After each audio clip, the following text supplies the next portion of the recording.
Well, here we go, Josh. We're back 12 months on. 12 months on from when England eventually brought it home. Rainwood icons of football, we're back. How excited are you? I'm so excited. And I didn't think it could go up another level. But looking around and being around the place, they've really stepped things up. And we've got a brand new studio as well. How about our studio? It's amazing. Couches the lot. You're not going to get to use it a lot. You're going to be here, there and everywhere. But this is my home. We're going to have some famous faces in there. We're going to enjoy. We're going to be interacting with some of the players, some of the fans. People getting involved in the $10 million swing a little bit later as well. Final hole right behind us. That's where it's all going to happen this afternoon. It is going to be incredible, of course. One swing for $10 million. Incredible. All the icons going through it. It is going to be something you don't want to miss. But also, these rivalries, these were icons of football, of course. How does that transfer to the golf course? Are you seeing it be feisty amongst them? They were elite professionals at football. But golf, they're not professionals, but they still have that desire and that need to win. They can't lose, especially those Team World boys. They cannot lose again. They ain't here for fun. They will do whatever it takes to get that victory, and the Team World boys want redemption, I've heard. But the thing is, they've got a secret weapon as well this time. Some of the usual faces, superstars that we've seen before, but also some new ones, and a particularly strong secret weapon in Gareth Bale. Is it going to be enough to turn the result around? I don't know, but they haven't just got Gareth Bale. I'm looking at Dwight York. We've been out around on the course. Thomas, we've spoken to. He could be the secret weapon. He's a dark horse for one of the better players. I'm looking forward to his matchups as well. Of course, you can get involved and be a part of the action, get involved through our new interactive hub. Scan the QR code to vote and get involved with loads of different ways, and more on that a little later on. And guys, we want you to watch via YouTube, wherever you are, across Icon socials. This is going to be 48 hours of unforgettable golf, Nick. I'm buzzing. It doesn't really need any sort of introduction, but in case you do, this is what we're all about. Live from Rainwood Park. Well, for me, it was our Ryder Cup. I just couldn't believe how good it was. Congratulations to the winners, Team England. Just sum up that event for you. What was that like? How long have you got?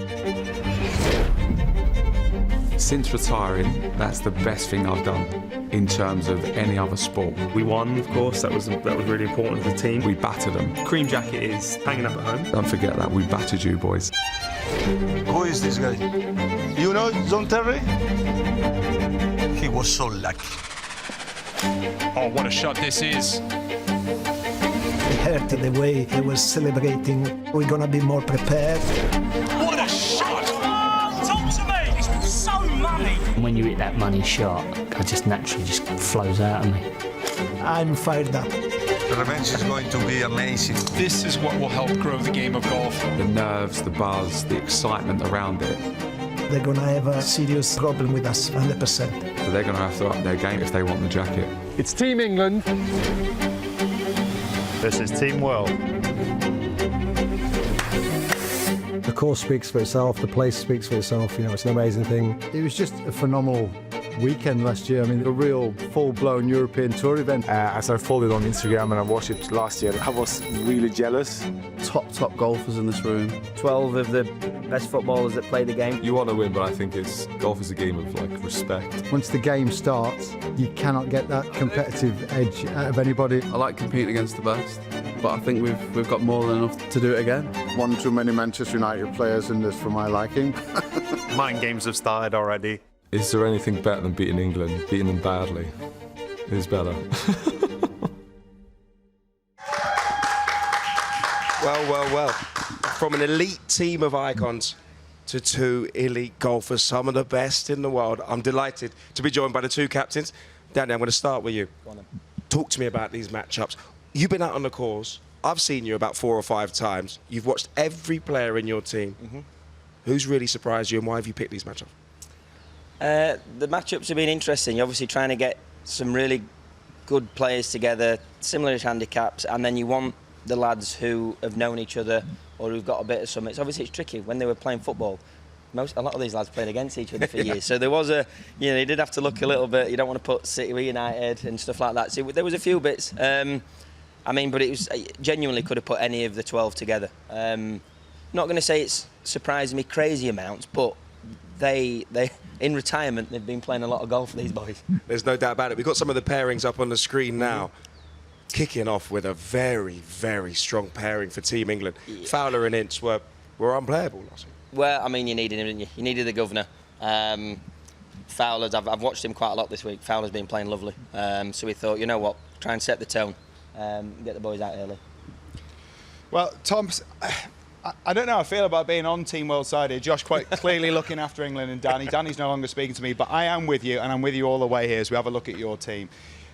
You've brought in some super subs. They're all icons, but super subs from last time. It didn't go to plan. Obviously, captain there, Gareth Bale as well, Shevchenko, Dwight Yorker. Draw attention to them because they're really good golfers. Are they going to make a difference, do you think?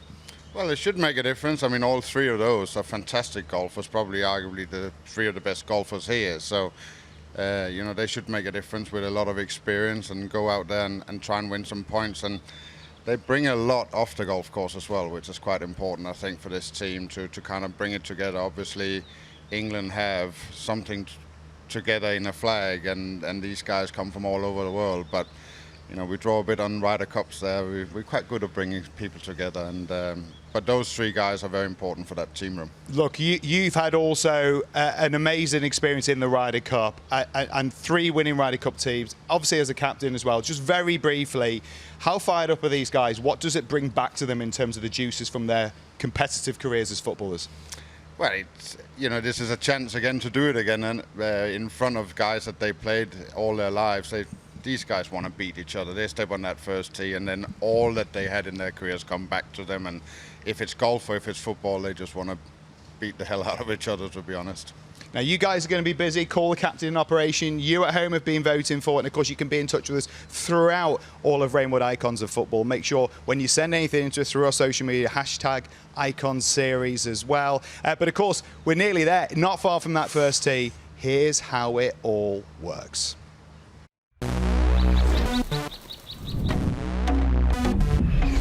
Rainwood Icons of Football follows a Ryder Cup-style team match play format where Team England and Team World will go head-to-head in 4 sessions over 2 days. And it all starts right here on the first tee.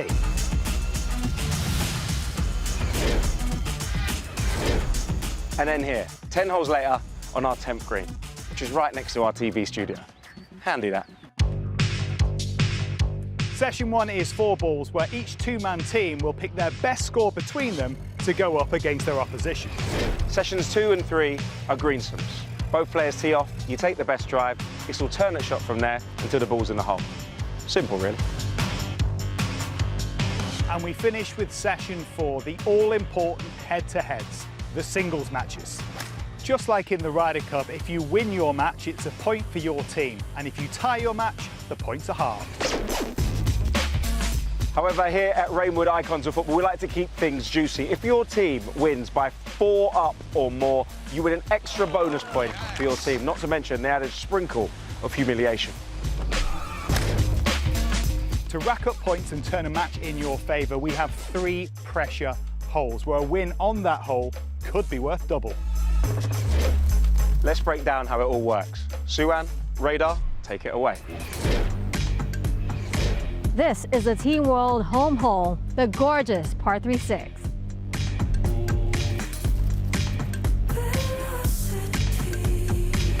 And this is Team England's home hole, the stunningly beautiful 9th. Win your own home hole and you win the hole as normal. And you win away on the opponent's home hole. Look out. Turn this thing on its head. It's a double-up. And now for the final pressure hole, the final hole of the match, the all-important par 5 10th. Remember, this hole is worth double for everybody. You could go from 1 down to 1 up and put points on the board for your team, or you could go from 2 up to 4 up, win that bonus point and put 2 points on the board for your side. The possibilities are endless. Almost.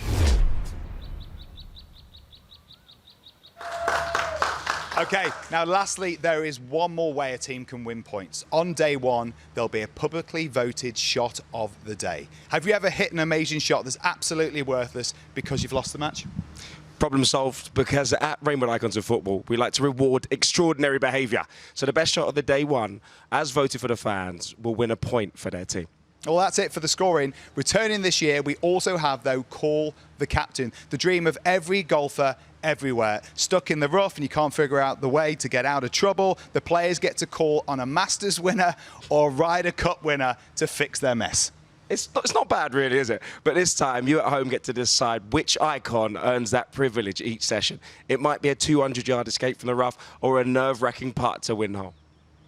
Well, each team can call the captain once per session, and our captains have to be ready to make it count. So the vote for session 1 went live on socials earlier this week and has now closed, but it will be reopened when play begins and the session 1 names have been announced. Yeah, and we'll be revealing this, of course, to the player that is going to get that option on the first tee this morning. But right about now, we can let you know who they are. You voted for them and you've picked the 2 skippers, Jimmy Bullard for England, and of course Gareth Bale will be the other one who can call the captain for Team World. 2 fantastic choices, and there's also the little, not that important, you know, almost inconsequential $10 million swing. Yeah, the richest hole in golf, the $10 million swing. One shot, $10 million, and if any of our icons can hit a hole-in-one in our $10 million swing hole in session 2, they will be millionaires, and they'll make millionaires around the world, but more on that later. And I'm delighted to say that the team is bigger and better. It's not like we needed any help, but I am absolutely buzzing to have the live legend, Sue-Ann Heng, in the building, who's going to be out on course, reading every part, speaking to the players, and of course, a familiar favourite, Radar. He looks like he's just stepped out of I'm a Celebrity. He's looking fantastic. I feel like I'm a Celebrity. It's basically that. It is icons. And Ria, of course, back again. Are you going to be doing the Losers Lounge again? Of course. The Loser Lounge is back and we're ready. I think we're the only happy ones out of that. The players, they've been speaking about it. They do not want to see or hear your voice. I'm telling you. Oh, no. I mean, I think last year we got under their skin, and I think this year we're ready to put the needle in a little bit more. Sue-Ann, you're used to dealing with superstars. How is it going to be seeing these icons of football? They're kind of out of their comfort zone. They are, but you know, look, a lot of the skills won't translate to golf. Football and golf are very different types of sports, but these guys are competitors. I know they don't like to lose, and guess what? This morning at the breakfast place, it's not as chirpy as it's been all week, so it's going to be really fun. You know, we do need to get a groove on, though. These are the most nervous moments for a professional golfer. They'll be the most nervous moments for these icons of football as well. We got to get down there to the first team. We'll see you down there in a few moments' time. You guys need to get a groove on, too. All right. Icons, Rainwoods, action. Let's go. Game time. Buzzing to be back, mate. Yes. Keen as mustard. They've drafted in a few big boys. Of course. Last year they got their pants pulled down. Bigger. This is bigger. Yeah, it feels real. There's something special about coming back. This place is just... It's golfer's paradise. I mean, I was like a kid in a candy store. Feels like home. Everything in my life has always been about competition. You cannot get that competitive edge out of anybody. All of these boys are the same. Doesn't leave you. Competition. It's poetic, isn't it? It's like we're walking into battle. This isn't a joke. Like, we're not messing around here. I'm next to silly. He's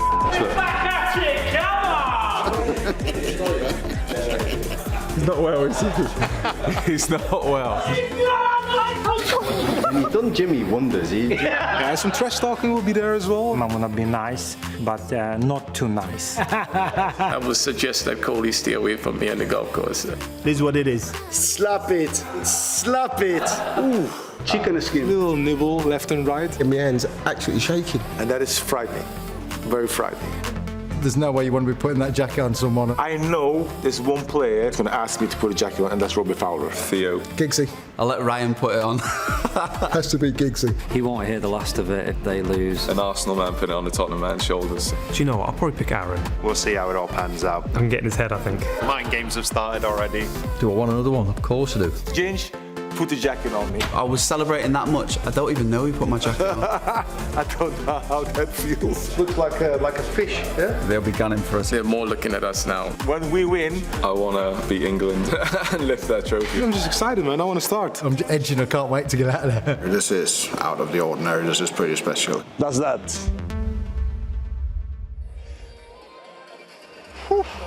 Well, certainly, that was quite the jog down from the first tee.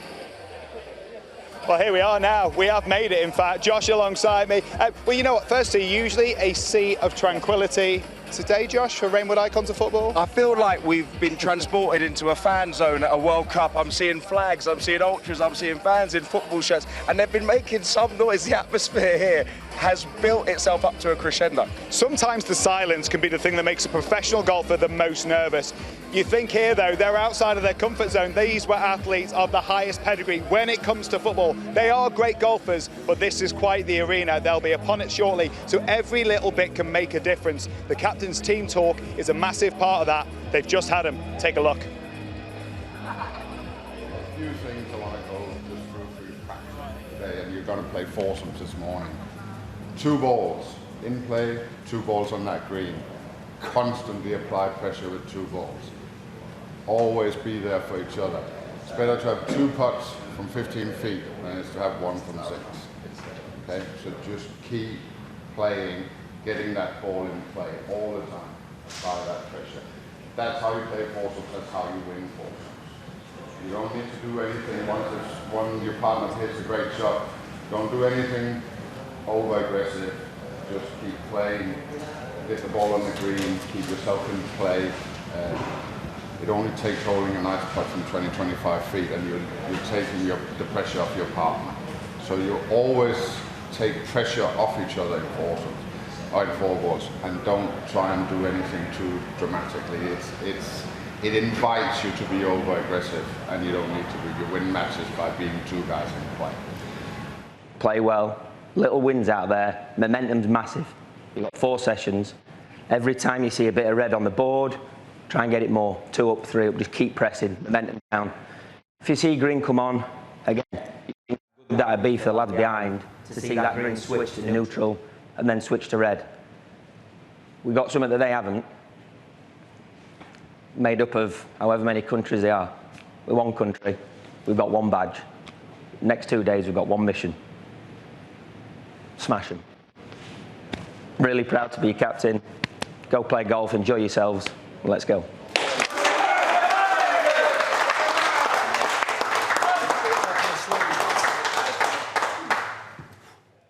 Oh, pressure is a privilege. Danny Willett, calm there, beautiful. I mean, what a moment for both teams there, alongside a Masters champion and a Ryder Cup icon. Who won the team tour?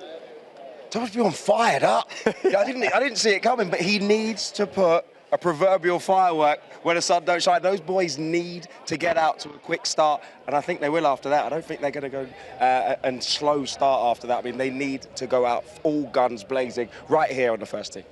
All right. Well, here we go. Well, it is time, ladies and gentlemen. The wait is over.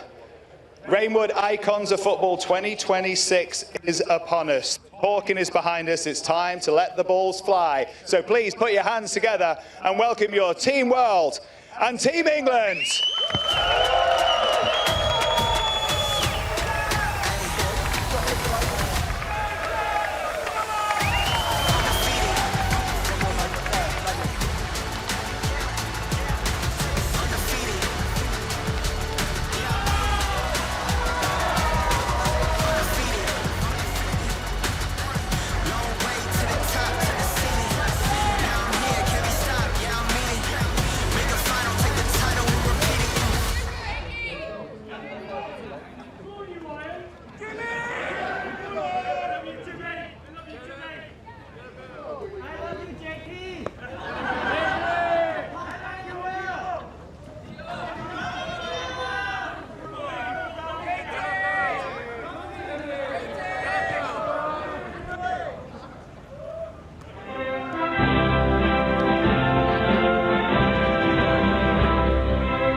What an honour, what a privilege. You're moments away now until we get underway here. A first tee is a very special arena, not just in golf, but in all of sport. You're getting me nervy already, thinking about that first tee shot. As soon as though we put the ball on the first tee, the nerves kick in and everybody's watching you. It's a different feeling. I mean, it was just like put the ball down, my arms are shaking, my legs are shaking. Just thinking about it now gets me a little bit nervous. This is not nice. Almost like taking a penalty. It's horrendous. So I'm trying to put the ball into the tee and my hands actually shaking. Sometimes drains out of you. That doesn't compare with 60,000, 17,000 people in a full stadium in football. Those are the moments I live for. It doesn't scare me. You're not quite sure what's going to happen. I just hope I get the ball in the air, that's all. A bit of saliva's missing. Tee the ball up, get the biggest club head on it, tee it high, let it fly.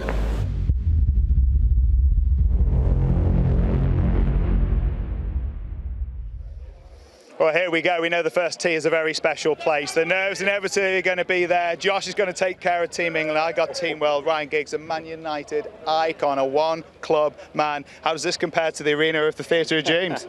Doesn't. How are you feeling? Yeah, nervous, yeah. But excited. Yeah, really looking forward to it. Obviously, I know Robbie and Incy well. So, yeah, may the best team win.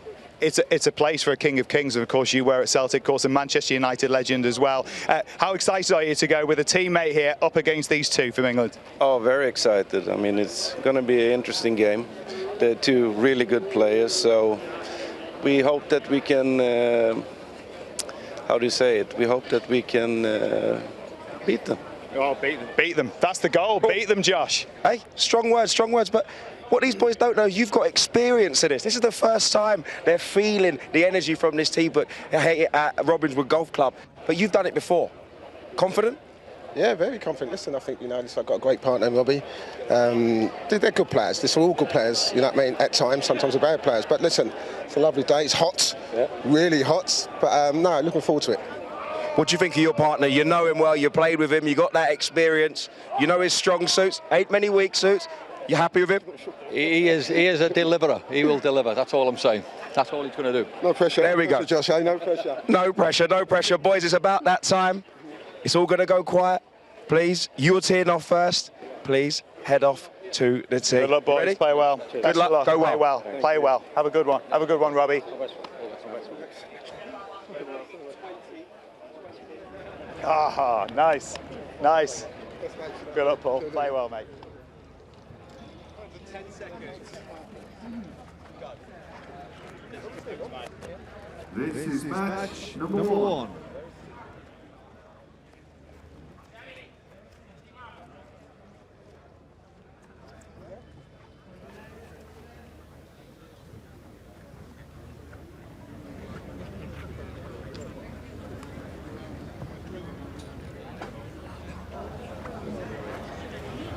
Okay, here we are. We are ready and set to go. So to take us through these opening moments, pressure-packed, our commentary team.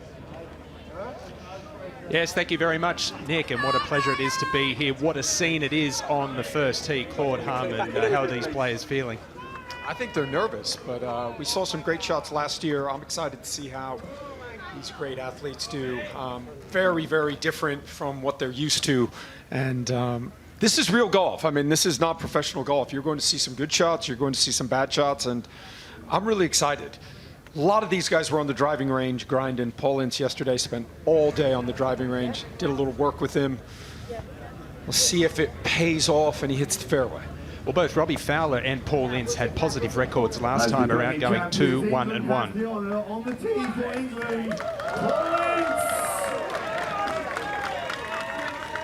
There'll definitely be some nerves, but you can find the fairway here. Take a little bit of the pressure off.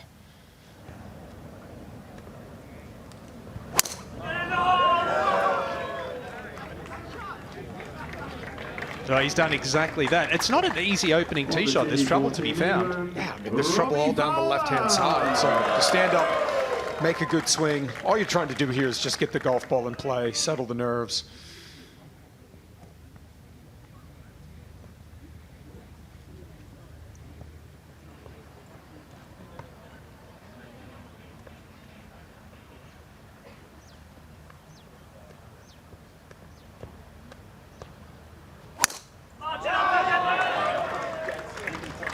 this hole really suits Robbie Fowler's eye. Remember last year, had that reliable draw on tap and a beautiful opening tee shot. He's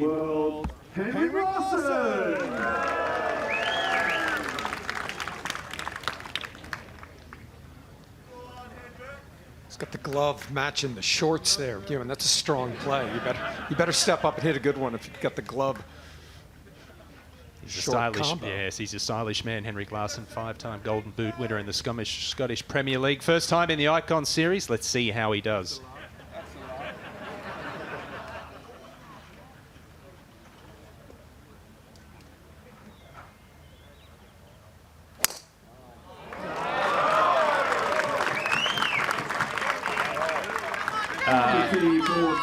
Three out of three in the fairway. Did you see that coming? I did not. So the pressure is on Ryan Giggs to put all 4 balls in the fairway.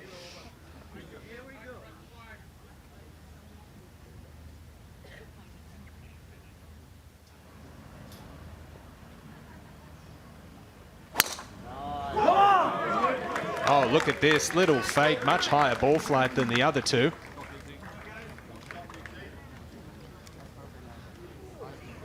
Just in the first cut of rough, but 4 excellent opening tee shots in the opening match. We're underway here in the Icon Series for 2026. Well, you get a great aerial view of this amazing property here at Robins Wood. I'm really proud to have my academy here and the commitment to excellence from everyone here. The golf course is beautifully presented. Yeah, right. Across the gallery. These are terrible. What's the matter? I've lost it. Hang on, sorry. Across the gallery. 5 more matches, excuse me, to come this morning in the Fourballs. We're taking a look here at Ruud Gullit for Team World on the driving range alongside David Ginola. Love the little step through there. Ruud did not have his best stuff last year. He wasn't really 100% healthy. But I think we're going to see, I mean, in talking to the majority of the players, they all feel much better than they did last year. And I think they know what to expect this time.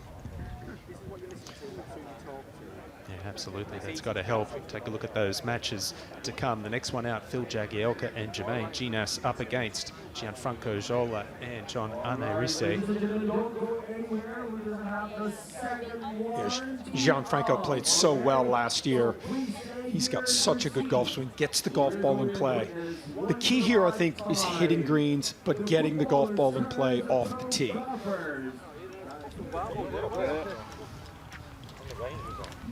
We'll have Wayne Radar Riley out walking the fairways with this first group. Take a look in at Gianfranco Zola. He was very solid last year, wasn't he, Claude? Yeah, he just doesn't really hit the golf ball that far offline, so it sounds really kind of cliche, but he keeps the golf ball in play, keeps it in front of him, and if you can do that, you can have chances to make pars, because that's the big thing here. You want to try and have as many chances at par as possible. Captain Gareth Bale there warming up. Had a few little back issues yesterday, didn't compete in the Pro-Am, but looks good there, looks loose. Yeah, I talked to him last night at the Pro-Am party. He said he was getting some treatment on it, but he can really play. I really like his golf swing.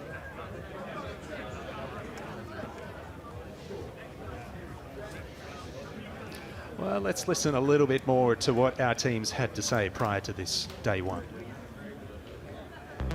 All right. Icons, Rainwoods, action. Let's go. Game time. Buzzing to be back, mate. Yes. Keen as mustard. They've drafted in a few big boys. Of course. Last year they got their pants pulled down. Bigger.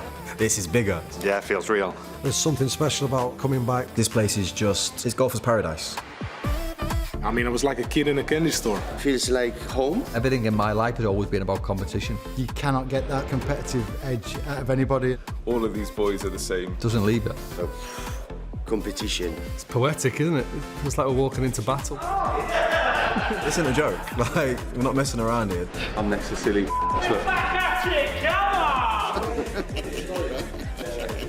He's not well, is he? He's not well.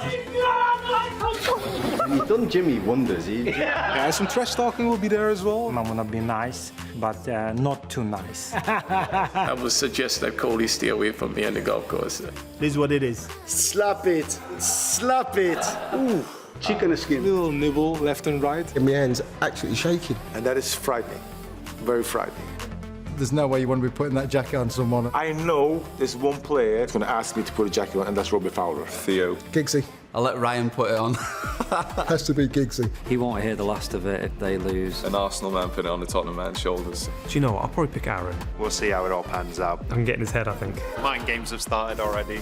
Do I want another one? Of course I do. Ginge, put the jacket on me. I was celebrating that much. I don't even know he put my jacket on. I don't know how that feels. Looks like a fish, yeah? They'll be gunning for us. They're more looking at us now. When we win, I want to beat England and lift that trophy. I'm just excited, man. I want to start. I'm edging. I can't wait to get out of there. this is out of the ordinary. This is pretty special. That's that.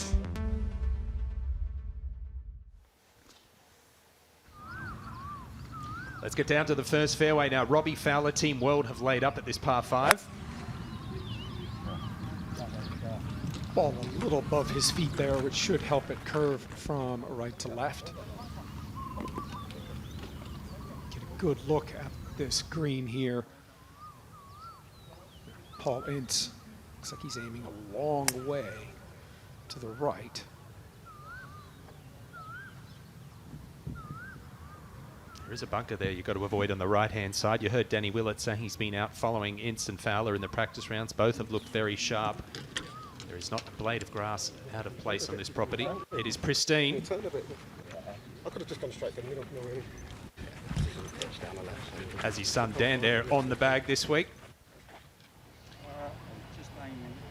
And the co-MVP, Claude from last year, Terry-Sheringham, 4-0. Yeah, he played fantastic. He knows how to get the golf ball around the golf course. Good golf swing. I think a lot of what, when you do talk to these players, Ewan, about their golf swing, they think sometimes it has to do with the technique, but a lot of times it's just a little tweak in the setup, because that's the thing I think that most golfers really struggle with, is the setup gets off, and if the setup gets off, it's tough to control where the golf ball is starting. So that'll be something to look at, making sure these players don't get aimed too far to the right. That's the tendency that I've seen over the week, is on the driving range, say, hey, just aim a little bit more to the left, square yourself up, and that gives you a little bit better chance. All 4 players having laid up at the opening hole. Long par 5 to start, 578 yards. This golf course at Robbinswood built just 3 years ago, and it's quite amazing the shape that it's in. The quality of this golf course is just phenomenal. Excellent atmosphere around the first tee. Good to see all the different jerseys from around the world. Well, this is an amazing opportunity for a lot of these fans to see their heroes up close. Maybe in a different theater or different arena. This is where the action is at. We are broadcasting all over the world, live right now. It appears Henrik Larsson will be first to play his 3rd shot into the opening hole, the par 5. How important is it going to be to get a point on the board early? Absolutely. I mean, these team competitions are all about momentum. So if you can put some points up early, it takes a little bit of the pressure off. You don't feel like you have to go for every shot.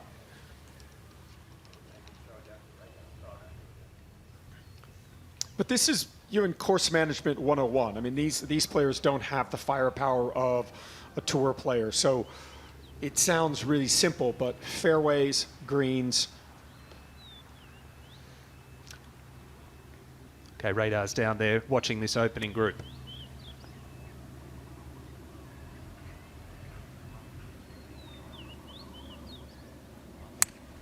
Trying to chase it in there, run it in there. Good strike. Got to take a chair. Yeah, that's not a bad play. Just off the back, these greens also very, very fast, rolling at 12.5 on the stip meter.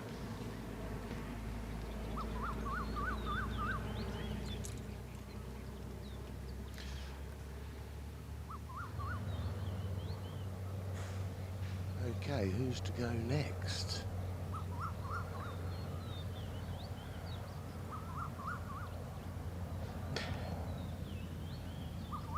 This is a hard shot. It needs to get all the ball all the way back to the flag. It's got 139 yards. And they're taking their time here. Big chat because Larsson's over the back. You don't want to take too long and outthink yourself in a thing like this. Trees an issue here, Radar? No, not really. No, unless he knifes it straight into them.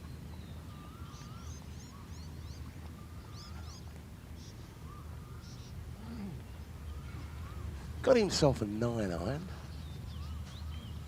It's not a big one. Big lump for lad. Lovely strike. Oh, what a great opening shot. Team World with a genuine birdie opportunity at 1. Ladies and gentlemen, it is time for match 2, representing Team England, Phil Jagielka and Jermaine Genus, representing Team World, Gianfranco Zola and Gian-Arne Riise. Please put your hands together for your outcomes. Come, stay. Join us here, join us here. Listen, you got a lot of fans here. Now, boys, I'm going to come to you first. I've seen you play a lot of golf in the last few days. You walked out, JJ, with a little bit of swagger. How important is it to really twist the knife early and get an early lead? Look, I think getting off to a good start is always important, but I think I'd like to see this group just get off to a nice, a nice flow in the early stages. But hopefully we take them down eventually. But I'm looking forward to a fun game with the boys. Jag's fully fit, raring to go. I've seen you striping it on the range. You feeling confident? Yeah, definitely. We've got to quieten the fans down first. Obviously, Franco's brought his fan club with him, so that'll be the first point of call. But no, delighted to have JJ alongside me, and as he said, we're going to have some fun and hopefully bring back some points. Gianfranco, they are most definitely the away team when it comes to this crowd back here. Huge support for you. How much will that help you get that sweet revenge that you're looking for? Oh, we are very determined to get that. I know it's going to be tough because these guys, they are very strong. I saw them, they are very focused. But I'm very confident. I have a very good guy next to me. So fired up, John? Well, I'm fired up, and I have this steady guy with me, so I can just go all smashing everything I got. It's time to do the smashing. Let it fly, guys. Let it fly. Boys, enjoy.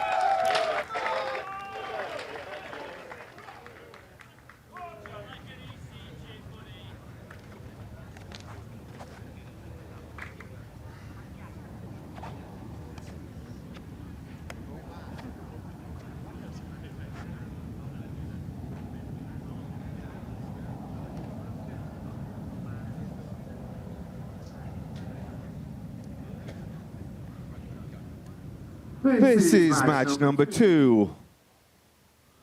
On the tee for Team World, Gianfranco Zola.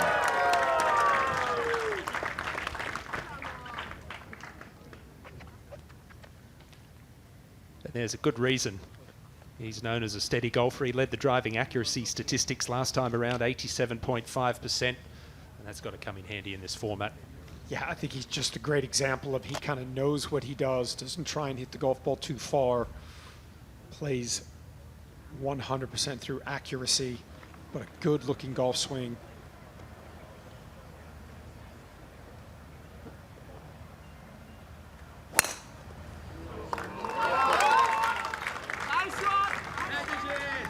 And we put the jinx on him. Talk about how straight he hits and he misses the fairway. Gian-Arne Riise. But it's in play, and I think we're going to see a bit of a chalk and cheese combination here. Zola keeping the ball in play, and Riise, as he said, will take it on. Yeah, he's got some speed, obviously. Was doing some work with his captain, Thomas Bjorn, yesterday on the driving range, trying to work on that takeaway. Having to work a little bit more around him. Tendency is for him to come over the top of it. And it should be perfect.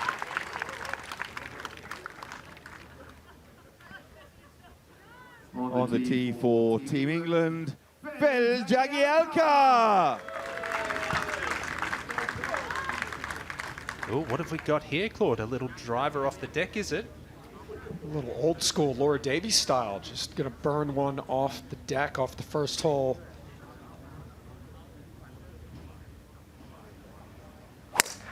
A little fairway finding fade. This is really impressive, these opening tee shots. Jermaine Genus!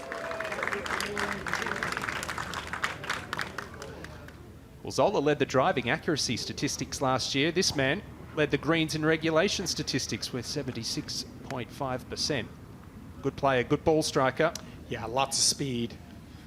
We've kind of seen the ball speeds kind of in that 130, kind of mid 130s, but I would venture to say this one's going to get up there.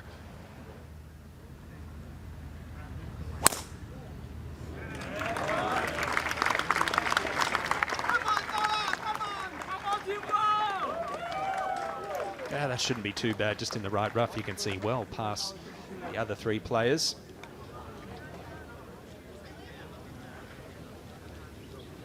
All set by red line now. Team World and Team England. Okay, very good. The captain, Jimmy Bullard, on the range warming up.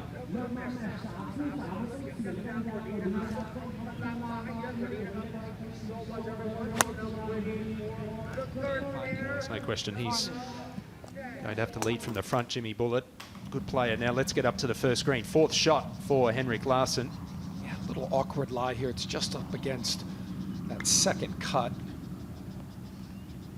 It's a pretty good shot from there. That's a really good shot.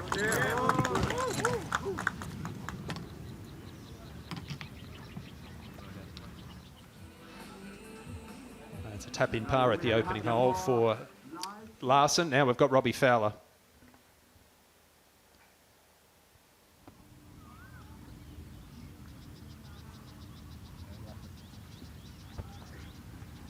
You can just see that ball continuing to roll out, that putt given.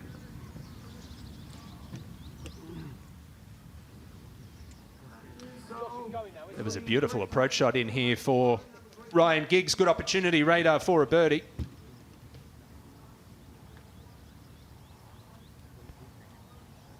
Yeah, it's a fantastic shot. Straight up the hill, this, a little out of his right. Truly a proper shot with spin, the whole lot. Like when he used to run down the left wing, swirling his shirt in the air, top corner. Oh. Well, that putt went almost as far as his tee shot. Anyway, it's a half. Halved it in pars. Thank you. JT, that's been a popular site the last couple of days.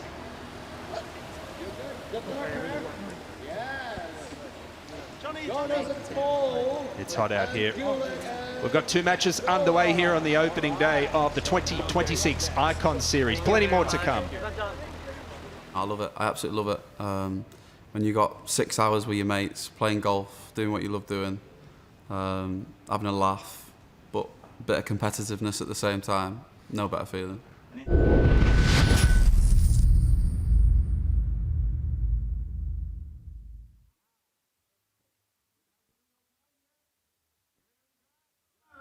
That's good. Hello, everyone. How about you all?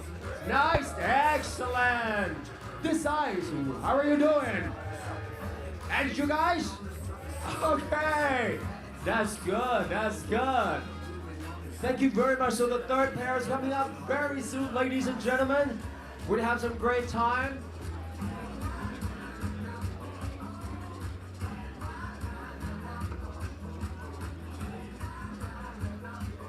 Let me see you. Put your hands together, guys. Put your hands together. Yes. Music, make it fun.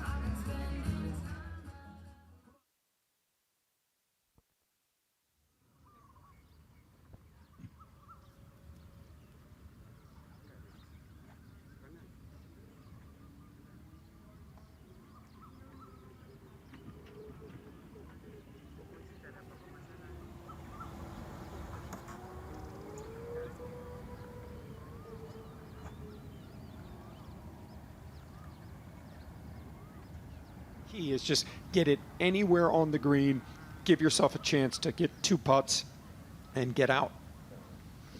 JT's talked a big game in the build-up to this. Can he deliver with the clubs as well?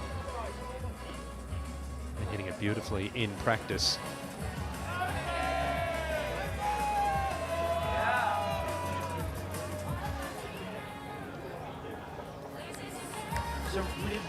What a career. 78 England caps, 19 years at Chelsea. About to step into the arena once again.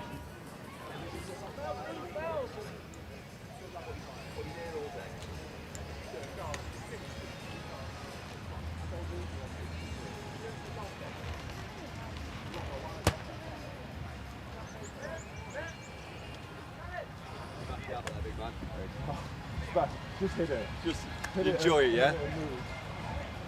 Play well, Jimbo. There's real energy down here on the first tee. We are ready for match 3. Are we ready for match 3? Let's do it. Okay. The lineup is for Team England. Man United legends in Phil Jones and Andy Cole. For Team World, icons of the highest pedigree, Ruud Gullit and David Ginola.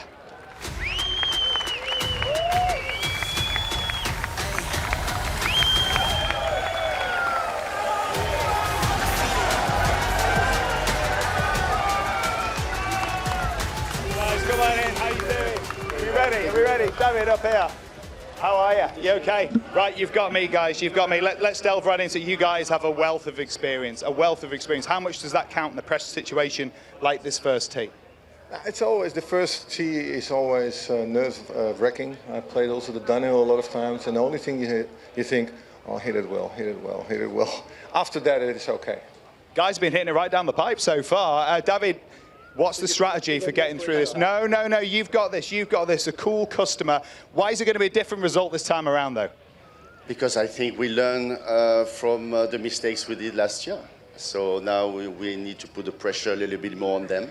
Last year it was such an easy win for them, so now we're going to compete properly. Phil, does this feel easier for having been here before?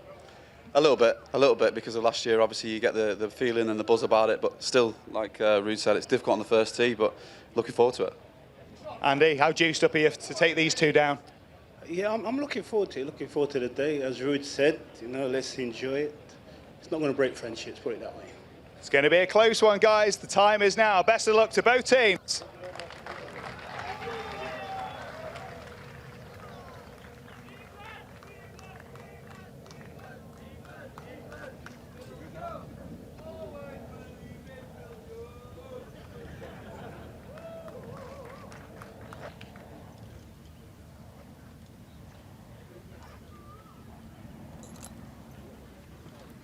This is match number 3. On the tee for Team England, Phil Jones. Claude, the youngest player in this competition at the age of 33, but as Nick Doherty just spoke about, he knows how to lift the trophy. Well, he had some combination of good shots and bad shots last year, but he's got a lot of speed. Big, tall.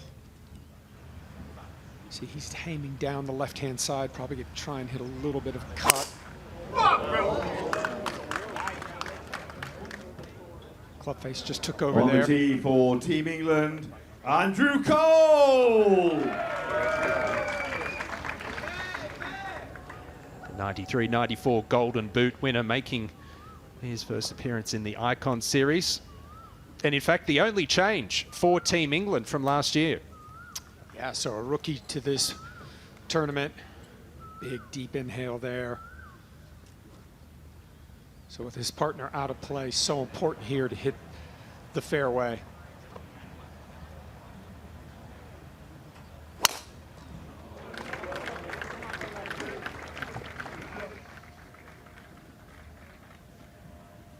Well, hopefully avoid that tree. And it's just a layup anyway. On the tee for Team World, from the Netherlands, Ruud Gullit. Well, I really like this golf swing. He's got a little step through it.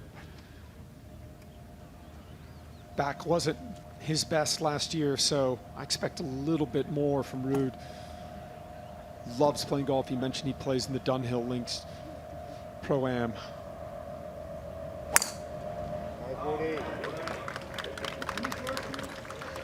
And that's an excellent opening tee shot. He's also the tournament director at the KLM On Open the tee for last year. Team World from France, David Ginola. And Claude, he's got a lot to prove, Ginola, this year. He didn't get a point on the board for Team World last year. Yeah, such a good guy. Always fun to talk to. There's a lot of flair, you know, in everything he does, from the way he dresses. And the golf swing's pretty good. He's got some speed. I watched him on this hole yesterday in the Pro-Am. He took it over the bunkers on the left-hand side. So he's got the firepower to get it out there. Just to give you an example of the difference in the tour game versus what we're watching today, average ball speed for tour players on the men's side, right around that 171 to 174 range. So he's had the most speed with the driver of anybody we've seen. Oh, unlucky there. I think it bounced out of the bunker. Unlucky. That carries the bunker. It might even be the go zone for two. Each team with one ball in play will take a look above at this beautiful Robbinswood layout. Collection of terrific holes. Yeah, a little bit of a composite here. Good mix of par threes, some good par fives. Plenty of room to drive it here, Ewan, so they can use the driver when they want to. Yeah, and speaking of par threes, holes 6 and 9, the home holes for Team World and Team England. We saw it in our opener. That's a double up opportunity for the away team if they were to win that particular hole.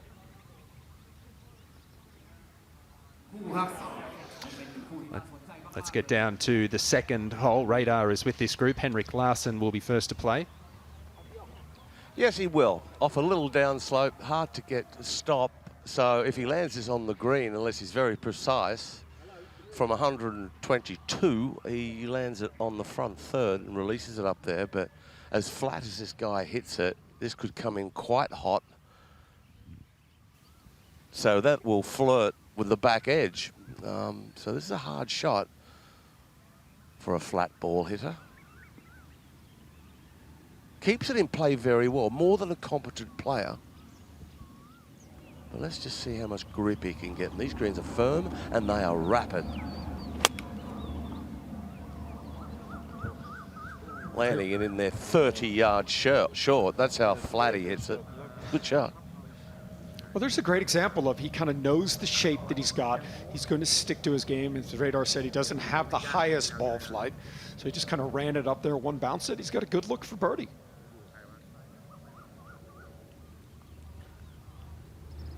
Perfect tee shot right here. He can fly it all the way, just with a gap wedge. Chunk. Where would you like that sack of coal to live? Well, to be fair, that's not hard to do in some spots out here either. Oh, you're being very nice.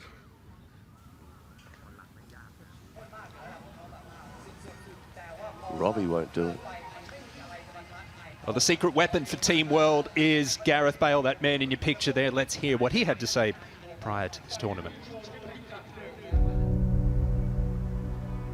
The land of song, where mountains touch the sky, and ancient dragon fire myths still fly. From valleys deep to the coastal breeze, our star emerged among the trees.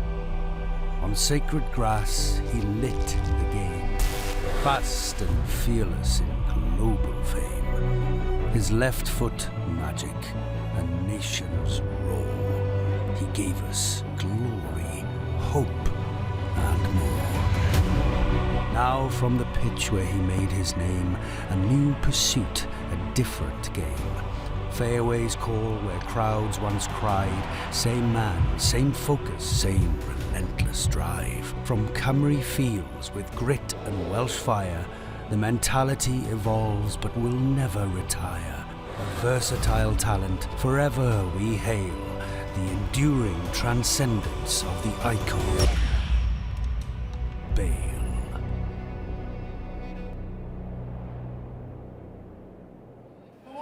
see who's got the best game. I will just not throw. I'll just give it to you. Sorry, be right back. Some impressive tee shots down this opening hole so far, but if you think that's been good, how about this next matchup? It is match 4, representing Team England. It's John Terry and Terry-Sheringham against Team Wales' Gareth Bale and Bale-Batistuta.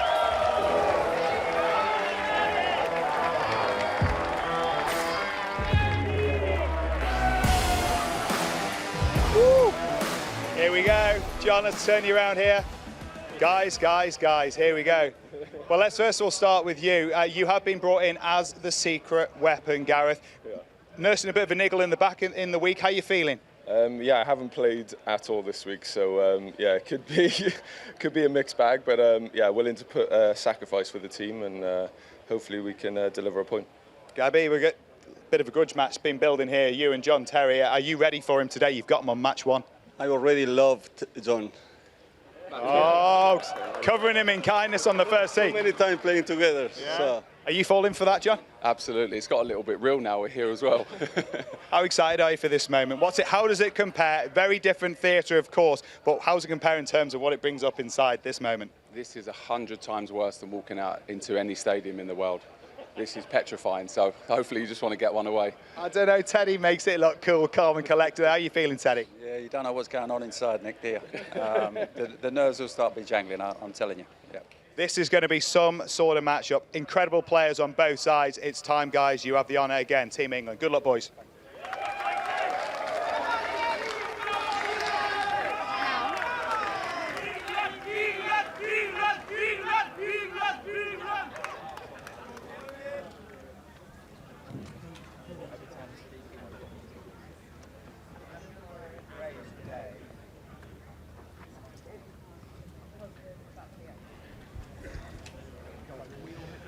It's been a lot of players talking the talk in the build-up to this week, but down on the first tee, it's a little tamer.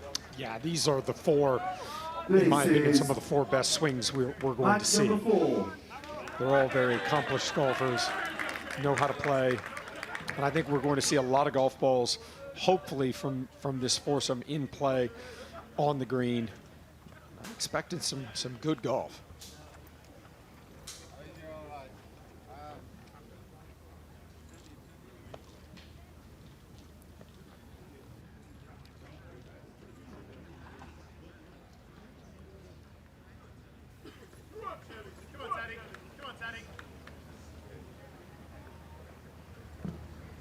Easier starting hole this year. Last year they used the 9th hole, which is the 2nd hole here at Robbinswood.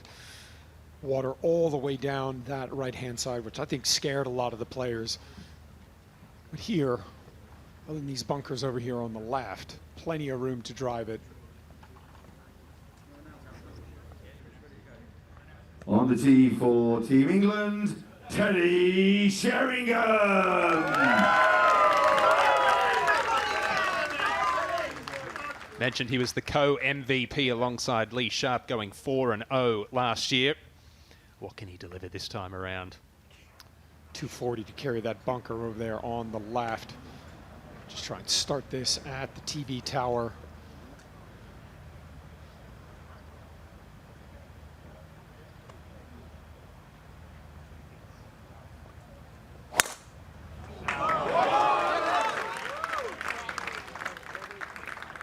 Excellent. On the tee for beautiful Team opening England, tee shot. John Terry! Hey, Claude, watching JT in practice, he has a fabulous ball flight with the driver. He gets it up there pretty high. Yeah, he's got a lot of speed, loves his golf. Good golf swing, too. Like his setup.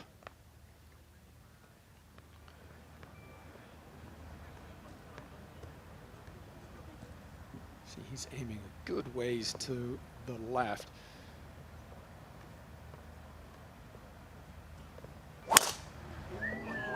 That's the highest ball speed we've seen. I mean, he's got in the 160s. I mean, the cameraman doesn't even know where to find it. Team World from Argentina, Batigol, Gabriel Batistuta!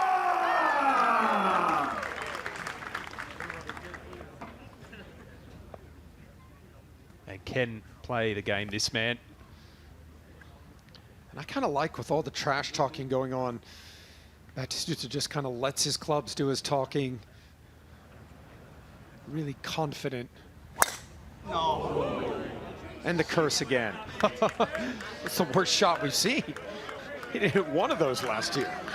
On the tee for Team World from Wales, Gareth Bale!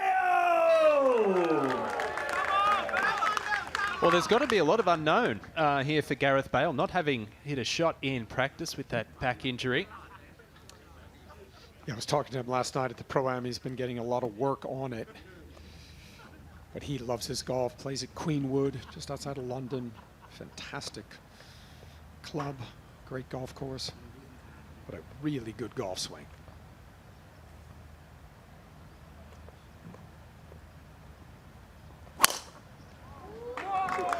And that's the highest ball speed we've seen. 172, that's right about tour average. Yeah, genuine scratch marker. Had his first hole he'd won at Torrey Pines 3 years ago. We'll jump ahead to the second green, and Robbie Fowler for a birdie and a win.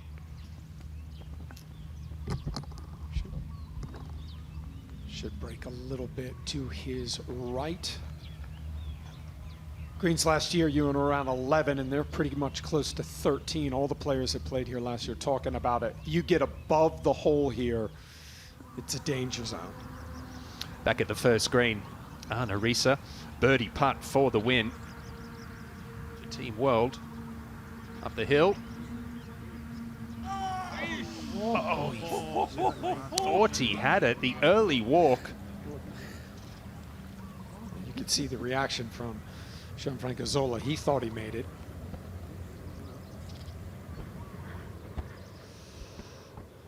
The beautiful property opened 3 years ago, that clubhouse, the iconic Rainwood Park clubhouse. Match number 4 making their way up the first fairway. A few trophies between those two at the front, Claude. Absolutely.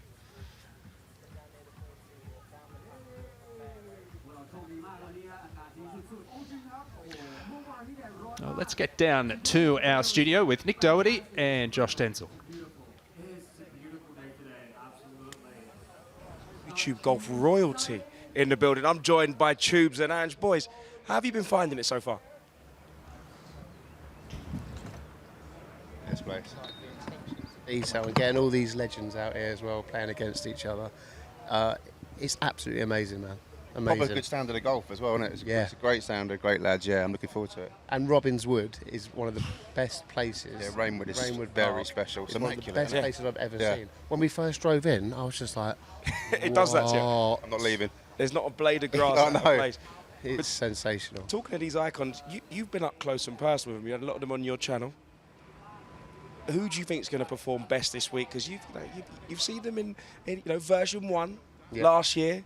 England obviously took home the victory, but who do you think is going to be a standout player of the boys that you've played with? I'm not being biased, but I genuinely think Jimmy is going to be the most. I think he's probably the best golfer out there, and I played with him in the Pro-Am yesterday, and I think he shot 4 or 5 under. So he was, and he was super straight, and I just couldn't. I just can't believe it. Yeah, he's unbelievable.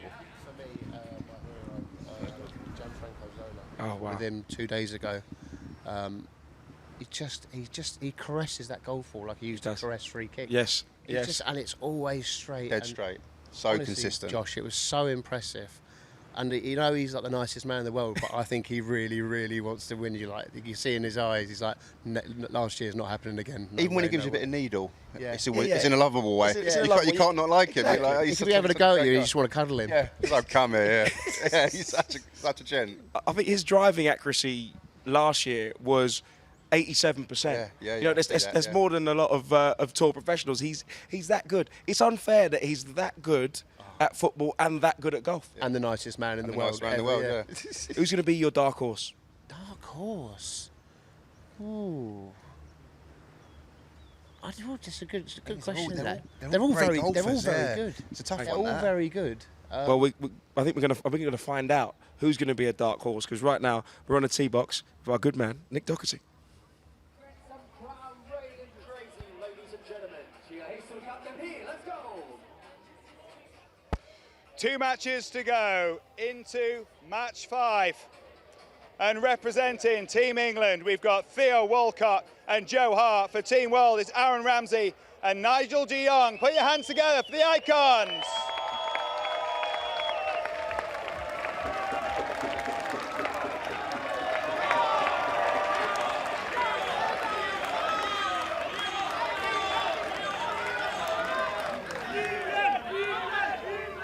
Come on in for the chat. Come on in here, Theo. Nigel, let's start with you. Now, once upon a time, Premier League winners, you needed him, he needed you. Can you leave all that behind and go toe-to-toe today? Oh, yeah, definitely. Like I said yesterday as well, I mean, we're going to try to win doing a golf swing. And if that doesn't work, there's always a two-footed tackle at the end. I'm leaving with a win regardless. You'll be leaving with a ton of speed. We know how far you can hit the golf ball. Are you going to try and use that to your advantage, especially on a hole like this one? Yeah, I think obviously tactics are going to play a part today, but yeah, if I can let one go, and then yeah, I'll be more than happy to give it a go. So yeah, I'm looking forward to it.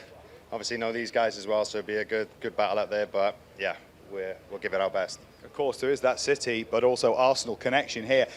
However, unlike Aaron, you have the experience of this first tee vibes. How's it feel this time around?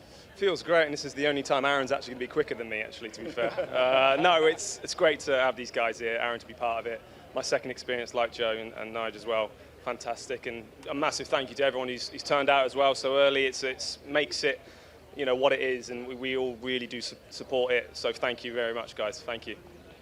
Certainly, they're appreciating you.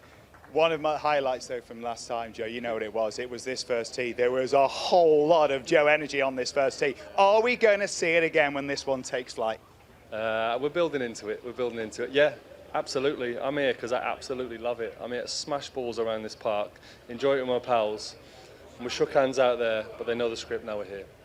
Oh, that's fighting talk. Let's play some golf, guys. Best luck. England with the honour once more.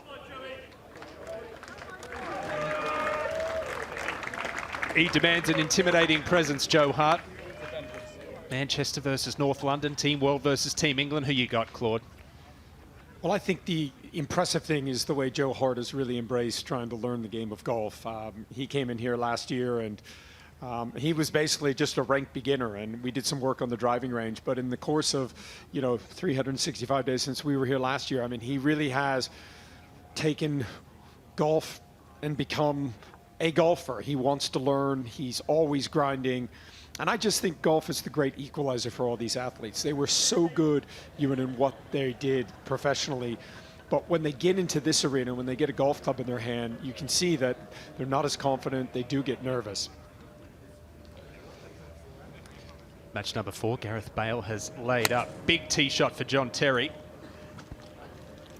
He's got a little to walk after it, which means he likes it. That's perfect. No point in going for this in 2. Couple of beautiful opening swings for John Terry. And we'll get down to the opening match. They're on hole 3. Ryan Giggs, radar. Yeah, Giggsy's down the left-hand side, just where he likes to be. Off a downslope, the lie is good, ball below his feet. He's got 151 yards in the flag. So far, these flags are all the way back, so quite difficult to get it back there. But most of these players, the really good ones, who create a lot of speed, they can send it into orbit and get it to come down softly. Larsson's played just a chip out. So how much stop can he get? Got himself a 7-iron. Low coming towards me. It was a tough shot, and the rough right now is a little wet, so it's awkward. With this heat, it will dry out quickly. A couple of heavy shots in a row for Ryan Giggs. 34 trophies in his cabinet at home. Would love to make it 35 this week.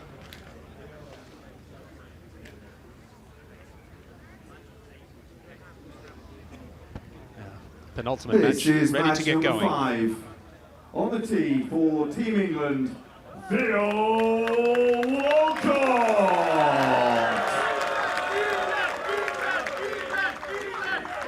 And Claude alongside David Ginola not able to register a point last year for Team England, but you like his chances this time around?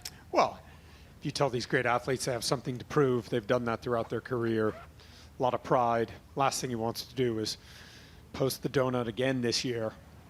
Good setup.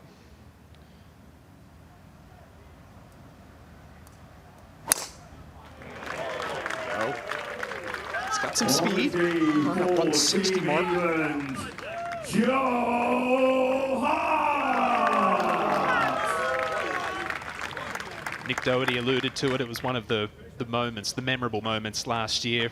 The fist pump, the reaction after that beautiful opening tee shot.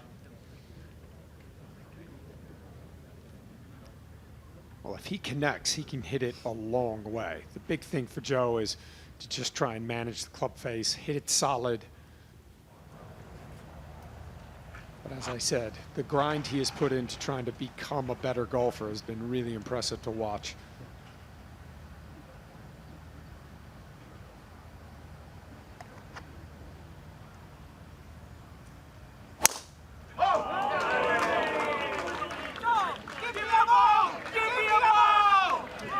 Well, I think it's fair to say it's Theo Walcott's hole. For Team World, from the Netherlands, Nigel de Jong!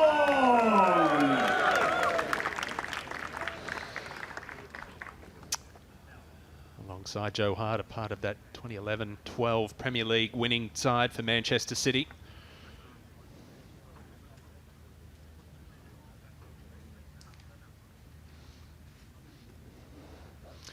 You can just see on our mini leaderboard there, Ruud Gullit has made a birdie on the opening hole just to get Team World's nose in front early on.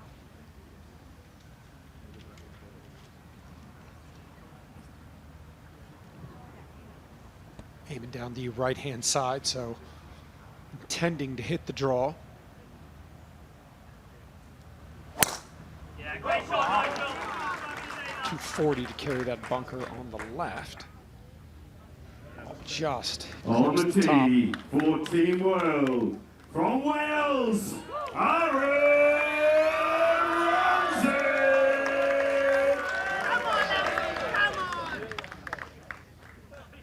Winning goals in 2 FA Cup finals, the Welshman. What can he bring to the golf course this week?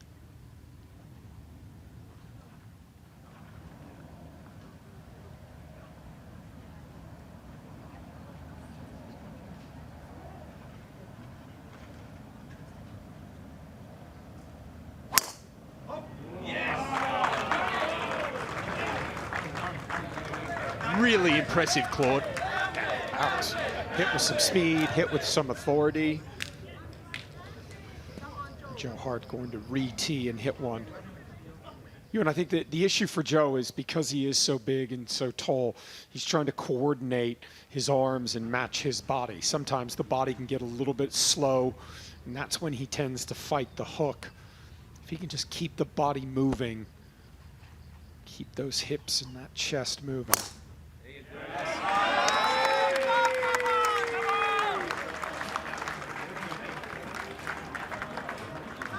Player B, perfect.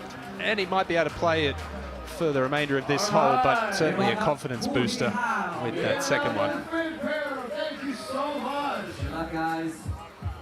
Just one match to go. We'll go ahead to the second green. Jagielka birdie putt and a win for Team England.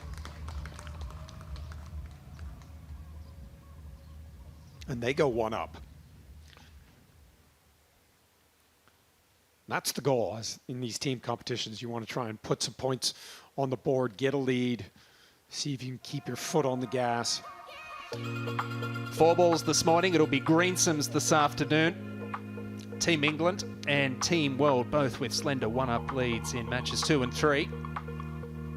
Fairly evenly poised early on. Looking forward to this last match to come. Bullard, Sharp, Shevchenko, York.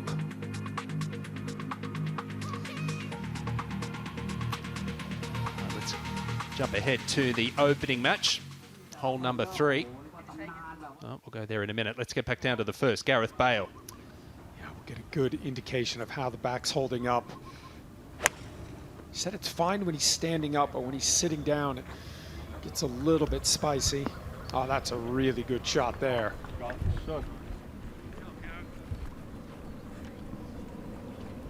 Beautifully done from the Welshman.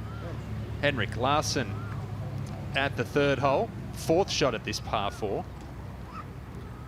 We saw his ball go left. He's going to go for the bump and run. Slow down. Not bad from there. Look at it running out, Claude. Greens are so fast here. Back to the first. We saw that beautiful approach shot from Gareth Bale. Can he take advantage for a birdie? Yeah, good look up the hill here. Should break a little from his right to left. Oh, I just hit it too hard. Just hit it too hard. I think that's a good start for Gareth. Looks like the back's functioning, moving. So they'll hopefully come out and then you come into the middle. Thank you so much.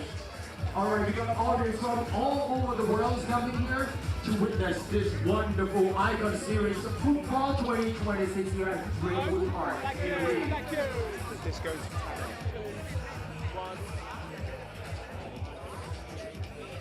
Take your camera.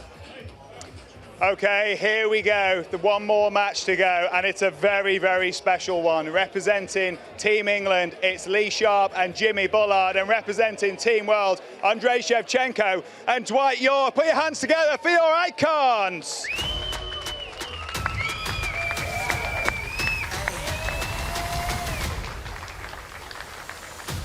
Here they come, here they come. They can seriously play.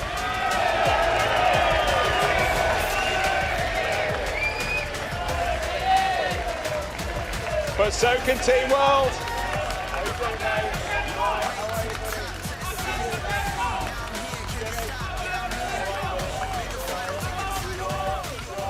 See you, Sharpie. Okay, here we go. Now, this is some serious firepower in this group. Let's jump straight into the thick of it. Dwight, you were calling for Jimmy Bullard 2 weeks ago when I saw you in Dubai. You've got him on the first day. Any words for him? No, it's just fantastic. If we got to win the tournament, we got to take out the best player. And there's no doubt that Jimmy is a fantastic player, but I'm confident within myself and my partner that we're ready to go. There's a huge uplift in the level of golf in Team World as we've moved into this edition of the Rainbow Icons of Football. You're a huge part of that. How excited are you to have a partner in Dwight York? I'm so happy he can make it, and I'm very confident about my partner. Also, I think our team is very strong this year, and with much respect for England, we're going to try to win today.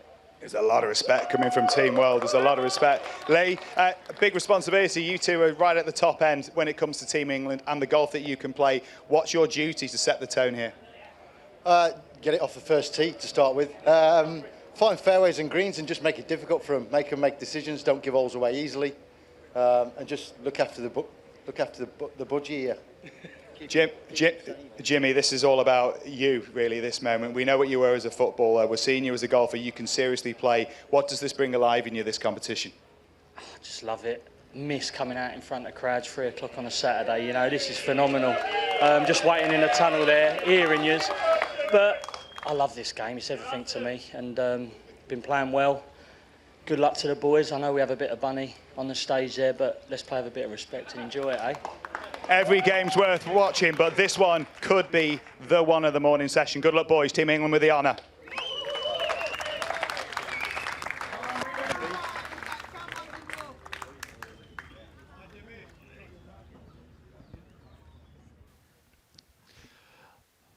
Joe Hart in the fairway. Remember, his opening tee shot out of play. This is his fourth.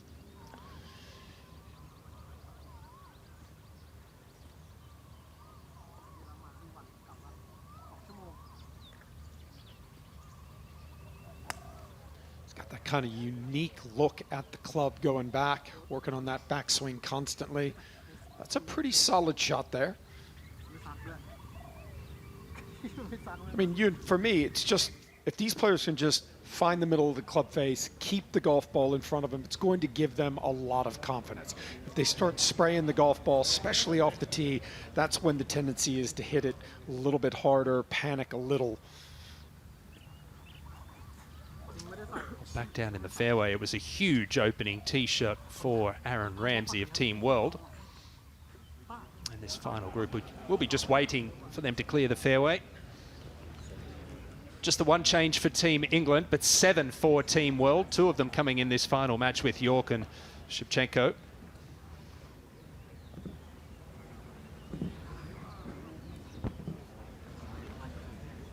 Tell you that Terry-Sheringham made a par in the opening hole to tie Gareth Bale. That match all square through one now. Aaron Ramsey, second shot. Can he get home? Well, I think if he catches it, he can probably get it up on the front edge.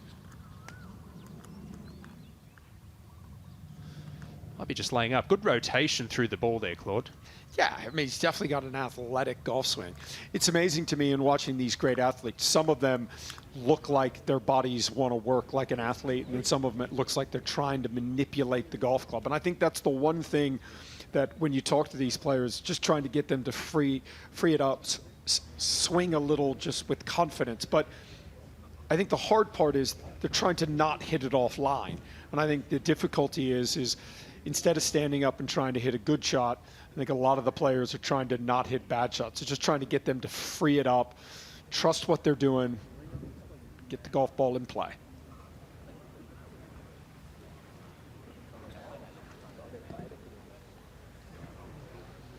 Got a lot of experience on the golf stage. Jimmy Bullard has played a lot of events on the Legends Tour in Europe last year. If only he had a little more confidence.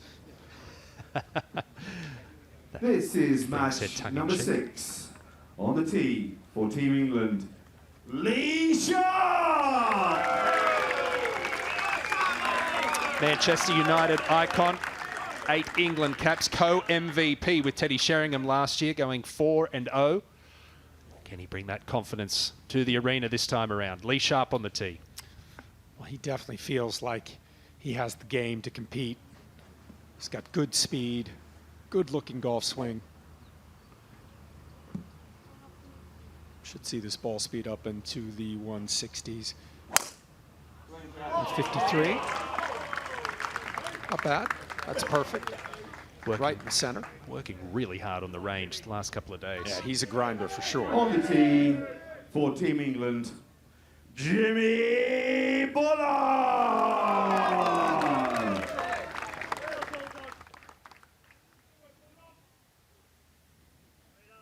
The Bulldog, the captain for Team England. And I've got to think he's going to try and cut the corner here, Claude. Yeah, he's got the firepower to just take it over that left-hand side. 240 to carry the bunker on the left. You see he's aiming well left, so he's going to try and hit a hard cut down there. 161 ball speed. That's perfect. Flies it easily. Beauty for the Bulldog. For Team World, from the Ukraine, Andrei Shevchenko! One of 2 Ballon d'Or winners in the field this week. They're both on Team World, Ruud Gullit being the other one. And a very, very handy golfer, Claude. Yeah, he is a very good golfer. Lefty, good golf swing. Also plays his golf at Queenwood. Watched him hit a lot of golf balls. He said he hasn't been playing a lot, been doing a lot of traveling.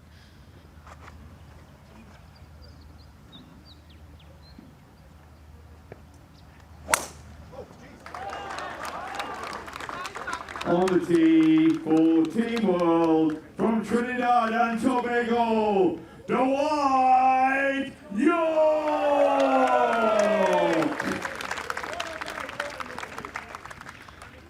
Good opening tee shot for Shevchenko. Opens the door a little bit for York here. Pressure off, maybe just slightly.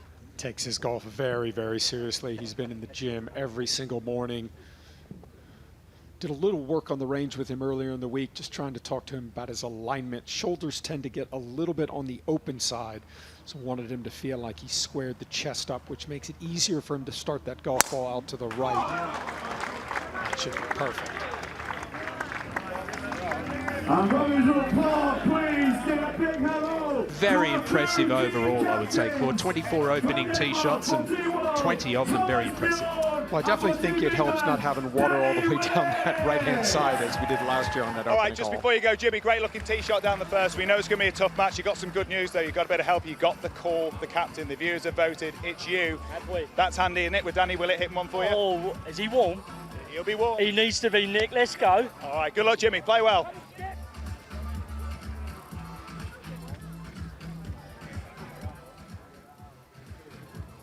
All 6 matches underway. And this is how the matches stand at the moment. 2 all tied. Team World 1 up, courtesy of that root hullet birdie at the opening hole. And in the opening match, Team England just with their noses in front. It's all set up for a very exciting opening day here of the Icon Series.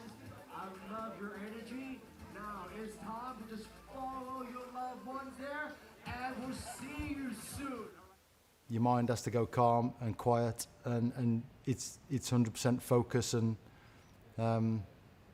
that's why I love it. You just get away from everything else. You're focusing on one thing and one thing only.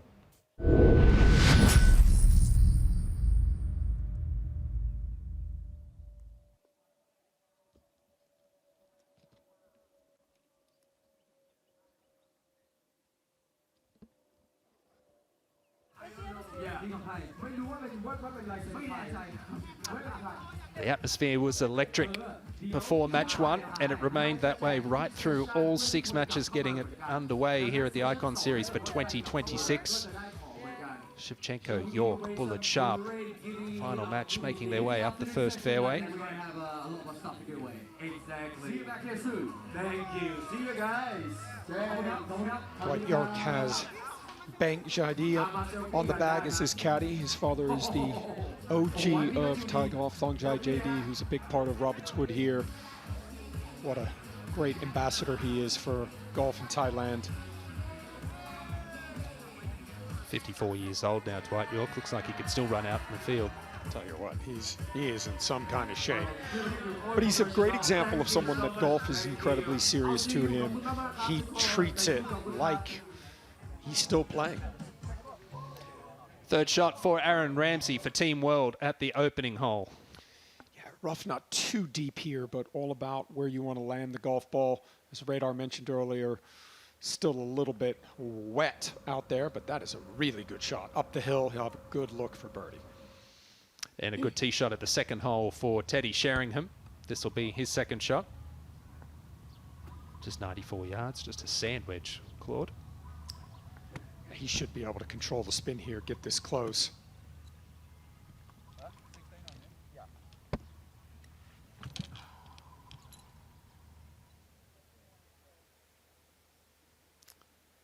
He just loves playing golf. Any chance he can get.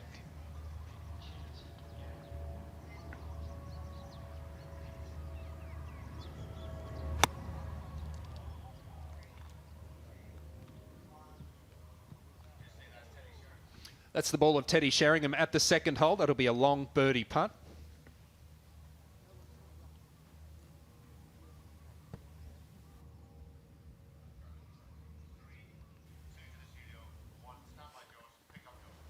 Welcome back to the studio. Still joined by Tubes and Ange. Now, we've seen a lot of action. All the groups are out. We are off. We are off. I've got to talk about your boy. Your boy's in an all-star matchup. Some of the best golfers out on the course. Oh, mate, that last one that's just gone out, I mean, that is proper standard, isn't it?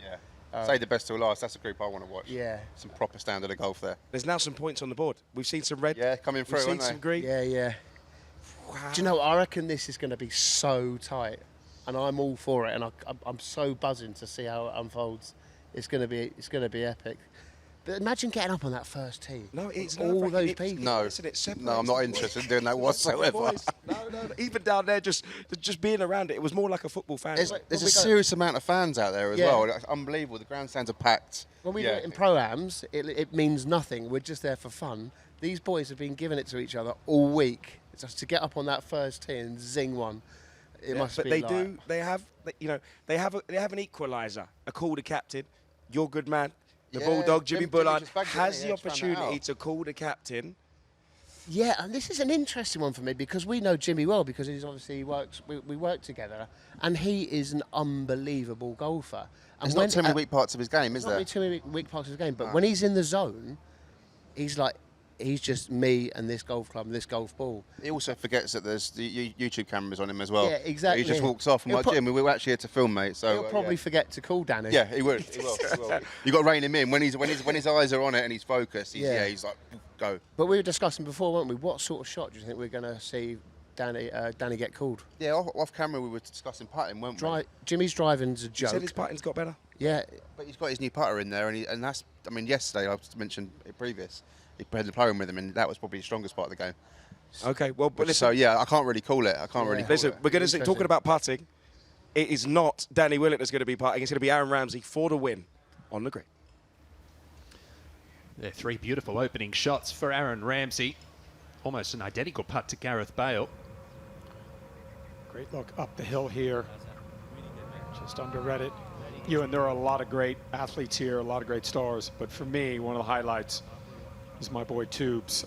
He is a legend. I mean, there are legends, and then there are legends. And Tubes is definitely one of them. So really good to get to hang out with him this week. Yeah, great to have him here. Wonderful personality. Lovely man as well. Some good tee shots in our final match. Jimmy Bullard waiting for the green to clear. We really haven't seen anyone get close to the green. Joe Hart with his provisional ball, maybe 30 yards short. Now putt for par for the half. Doesn't want to underread this because this will break a little bit. Oh, he hammers it through the break. It's a Team World with the early advantage in the penultimate match, going one up. Ramsey de Jong. Well, Jimmy Bullard reminds me a lot of Ian Poulter. He has a tremendous amount of confidence, and I think he plays with that confidence. He expects to hit good shots. He demands a lot of things from him. And I think his game is based a lot. Yes, I think he's got a good golf swing. Yes, I think he has some shots. But just like Ian Poulter, he wills it in the hole. He believes he's going to hit shots. And when pressure comes, especially on the golf course, he just seems to really like it. Well, let's see what he can deliver here. Can he be a postman as well? Well, we saw him last year at the last hole. Hit a couple of unbelievable fairway woods.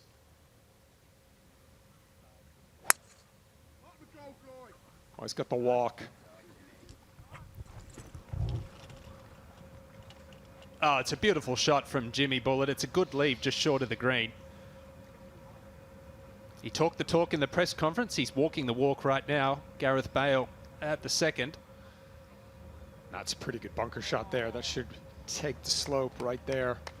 And Claude believed that was his tee shot in the bunker. He can move it. I mean, he's got some speed.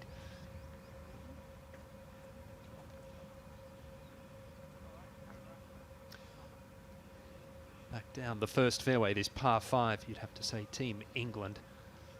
Perhaps with a little advantage. Jimmy Bullard in birdie territory there, just short of the green.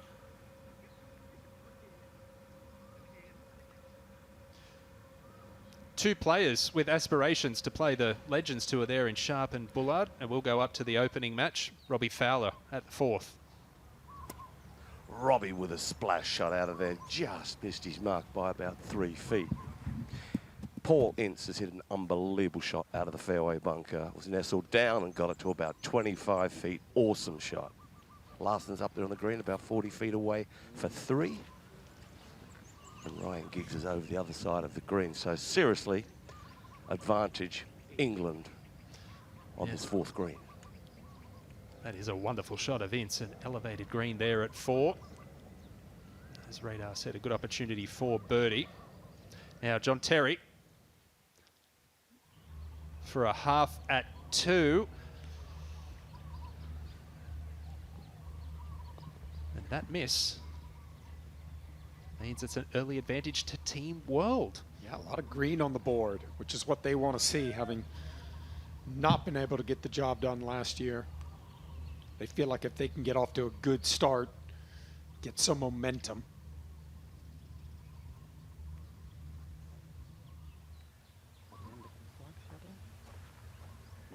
Ryan missed the bunker over there on the left-hand side, had a difficult shot. Tried to elevate it, wasn't successful, so needs to get this up and down for a 5. Out of the right-hand side, and all 4 players have been talking to me about the pace of these greens. Look at that run out with still early morning dew on the greens. So as the day goes on, we've got a little bit of wind out here. These things will dry out in the heat, and they will become quicker than week in, week out tournament speed. It'll get these guys, it'll get their attention, let me tell you. The greens are as quick as they are. And rolling so true as well. Not an abrasion on them. Or should I say as quick as they were. So this for a par.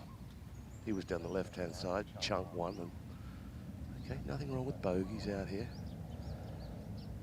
The shot in's hit. You know, this is above it, right to left, down the hill for a birdie. Looks as though Robbie Fowler's going to go first for a par, and why not? Out of his left, and this one's rapid to say the least. Knock this in, it'll be a win for Team England, but Paul Ince still with 2 putts to come for the win.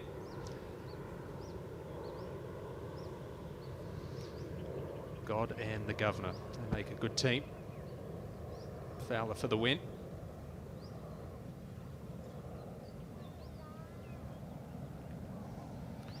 Just broke across the front edge. Gosh, and you saw exactly what Radar was talking about there. That ball just continuing to roll on and on. So Ince has got to be careful here. Big style. I mean, this ball will be dying of exhaustion down this hill, out of his right. This is just a tickly one. It's down grain. Back to the second and Gareth Bale. So beautiful bunker shot. Slides in the right side. Well, a par birdie start for Bale and an early advantage for Team World. No doubt alleviating a lot of the nerves and the pressure they will have felt. Might want to get someone down. Head back to the opening hole and the final match. It'll be Jimmy Bullard to play. He's got plenty of green to work with.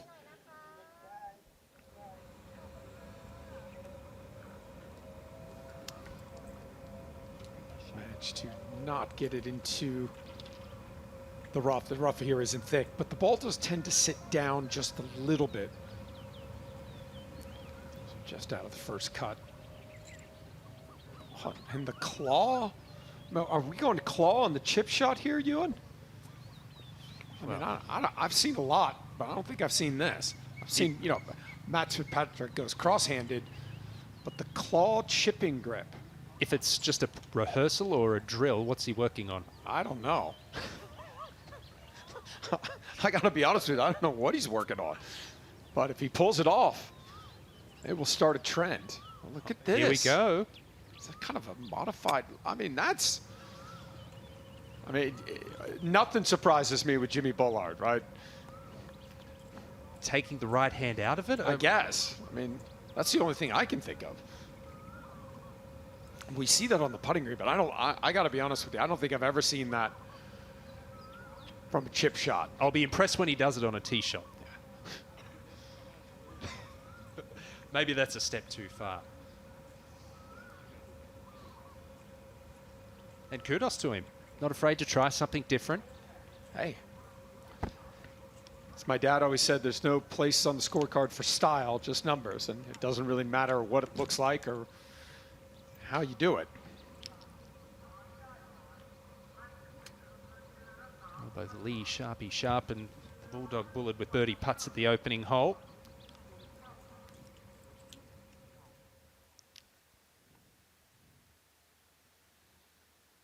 Early stages, but as you said, Claude, a lot of green on the board. That's imperative coming off that hiding last year. You want to try and get some momentum. Thomas Bjorn has been talking a lot about that to his team this week. Team competitions are won through the momentum. Shevchenko with a long birdie putt. Let's go up to the third hole. Batistuta, Suen Heng is with this group. And I tell you what, speaking of momentum, England has certainly lost it early on. As we watch Batistuta, much better swing. This one just heading towards that left bunker. Yeah, that's just fine. Yeah, Teddy had an opportunity to go one up on the first hole with Gareth in trouble. And 3-putted the first, gave that one away. And then Gareth just, when you open the door for someone like him, he's going to take advantage of that. And I'd have to think Suen, those nerves, the element around the unknown, not having played practice rounds for Gareth Bale, has been alleviated by that par birdie start. Confidence got to be building. Absolutely. You know what they say, beware of the injured golfer. Sometimes it just shifts their focus into something different. Seems like he's moving pretty well. Overheard him on the range. He said it was hurting a little as he was bending over to warm up on the putting green. That one coming in low. Just the 3-wood, trying to avoid that sand on the left, and that's 2 excellent tee shots for Team World.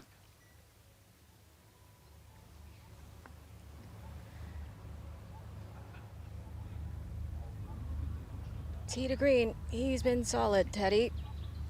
That flat stick's been fairly disappointing in the opening 2 holes. 2 3-putts for Teddy. As you guys mentioned, these greens are just immaculate and rolling so quickly, even with a little mist on the greens. Still very speedy for these guys. Up, up.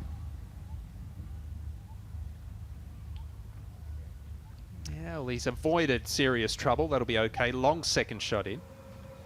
Back to Jimmy Bullard, Claude, for a birdie. Yeah, up the hill. This will break from his right to left. He's got the saw grip on the putter, but did not see that. Oh, he made it. Oh. You're going to see a lot of that this week. Ball catching the lip on the high side. Not a gimme coming back. Now John Terry with an iron.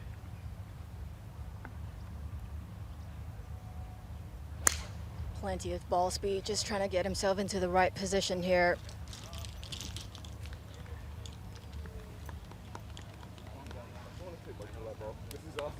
In play, but a long second shot. Now Lee Sharp back at the first for a win. A birdie putt. Quick putt, Claude. Come a little bit from his right to left.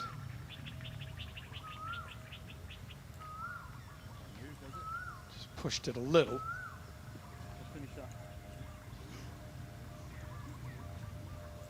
But you throw a bunch of pars at him, and you're going to be in pretty good shape. This putt is conceded. Just a little bit of practice. That final match, all square after the opening hole.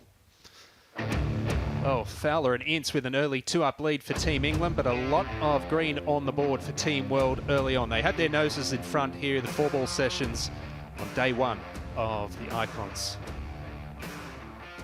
For me, the golf was the perfect place where I could just chill out and relax and don't think about anything else but just have fun with the boys.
Well, here we are, the layout that they are facing, of course, is stunning. 18-hole golf course made into the 10-hole stretch that we are using.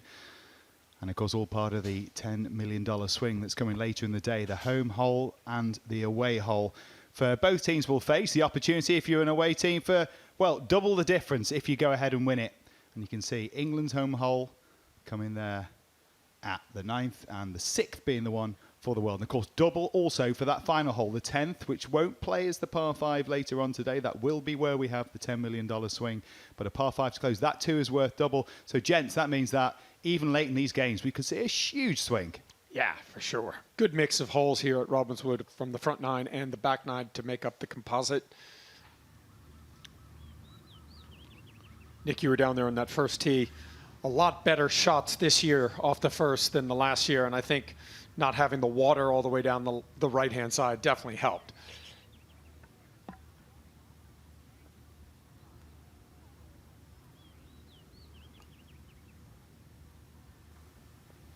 It has most definitely been the necessary start for Team World here. Off to a good beginning, and they needed to. They always talk in Ryder Cups about the first session being pivotal.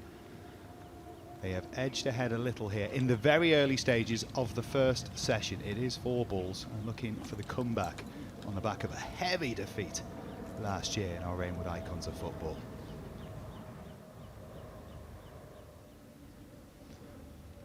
Looking at John Terry now. Second shot for the Englishman.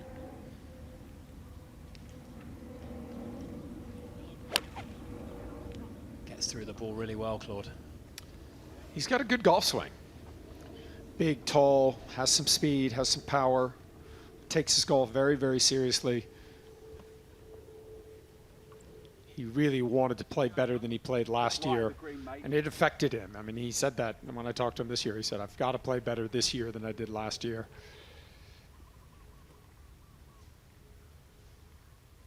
John Terry playing in partnership with Terry-Sheringham, a man who went unbeaten in the 2025 edition of this event. A real steady Eddie of Team England.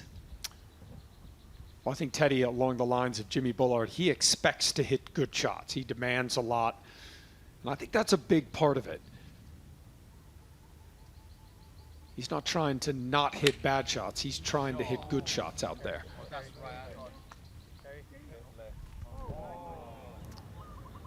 Just carries the bunker.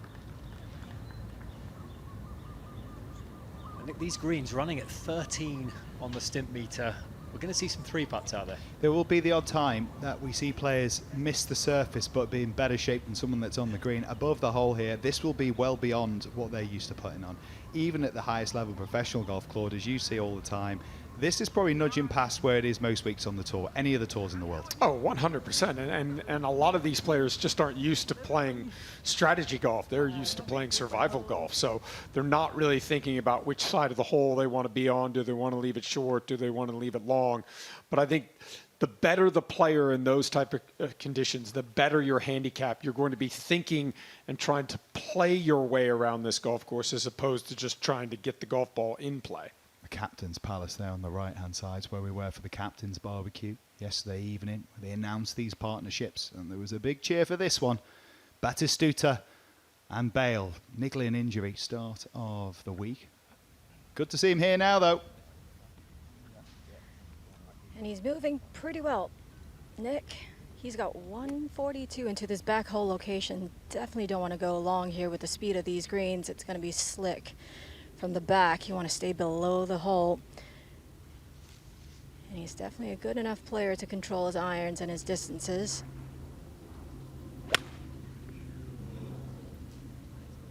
Didn't like it. That leg action suggested a little bit of protection of the lower back there. He says he is taking a fairly healthy dose of painkillers to get through, hoping the adrenaline will help ease him in. Yeah, he showed us a few needle scars from all the acupuncture treatment he's been getting. 128 for this man. Go, go. Needs to travel. It's a solid shot there from the legendary Gareth Batistuta. Got the biggest cheer of the night just a few nights ago. They are all icons here. They really are. But some stand out above the rest. And Batistuta, well, he's a man who really doesn't need much of an introduction. ¿Qué le dirías a Batia? Solo gracias. Solo que lo quiero. Mismo que no lo conocí una vez sola, lo quiero mucho. Gabriel es un tipo que uno dice, yo con él voy a la guerra. Aguante Boca siempre. Maradona, Bati, Messi. Batistuta es un ícono porque es uno de los mejores 5 delanteros de la historia del fútbol. Y a la altura de un Haaland, no sé, de un Haaland, de un Mbappé, pero a mí me parece que un tipo que te hace 30 goles por año en un equipo con lo duro y lo riguroso que era el fútbol italiano en ese momento. Y después el espíritu de trabajar para conseguir cosas. O sea, si querés cosas, trabajá. Y si querés cosas más grandes, trabajá más. Y esa fue mi filosofía, ¿no? El futbolista de élite hace sacrificios, muchos. Justamente llega ahí porque hace mucho más que los otros. Y bueno, finalmente tenés una satisfacción, que es la emocional, que es la que queda.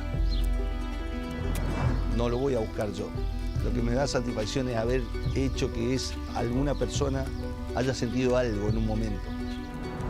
¿Qué le dirías a Batia? Solo gracias. Gracias. Solo puedo decirle gracias. Solo que lo quiero. Mismo que no lo conocí una vez sola, lo quiero mucho. Dejó una huella enorme también en el fútbol. Hay un antes Batistuta y un después Batistuta. Para los boteros que el Bati haya sido de Boca, la verdad que es un orgullo que haya vestido esta camiseta. Para mí es así. El 9, el delantero, para mí es el más grande. Es solo Batistuta. Porque el dinero y todo eso, sí, por supuesto, te facilita la vida y te da un montón de cosas. Pero después pasa, o te acostumbras, lo emocional es lo que te mantiene vivo. En Argentina el fútbol es vida. Pero hay muy pocos que se convierten en dioses, en íconos. Bati es un ícono.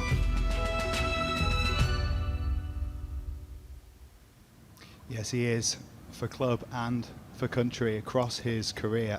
Highly decorated, and the numbers tell the story. The devil's in the detail, but he most definitely lives in the hearts of football fans all over the globe.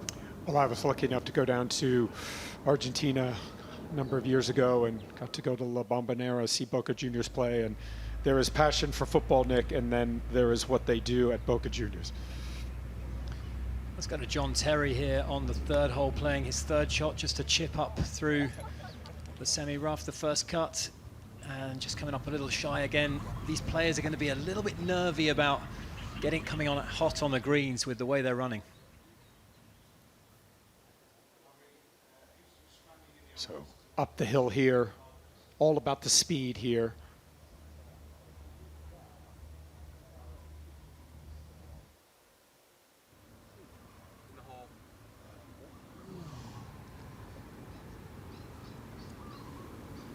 A little excited there for Gareth.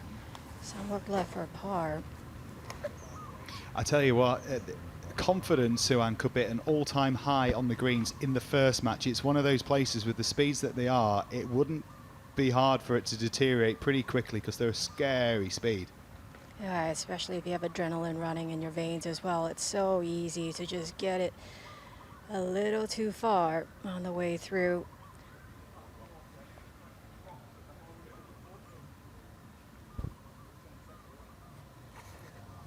Claude, you'll sometimes see players when they get so quick. It goes from where you've got that touch in your fingertips to where you're then in your head saying, whatever you think it is, just hit a little softer, and that's when the judgment of distance becomes near on impossible. Yeah, and I think the speed of these greens is really going to affect, Nick, the short game, because these players aren't used to having greens this fast. So you try and get it as close as you can on a short shot from around the green, but you can run it 10, 15 feet past. Okay, Suan, what's he got? Well, he's three-putted his first two, and like you said, it's easy to get in your own head. This one's so difficult to judge. A couple of small, subtle ridges. He looks at the hole when he putts. That did not start on line at all. Falling away from the hole. That is not his best.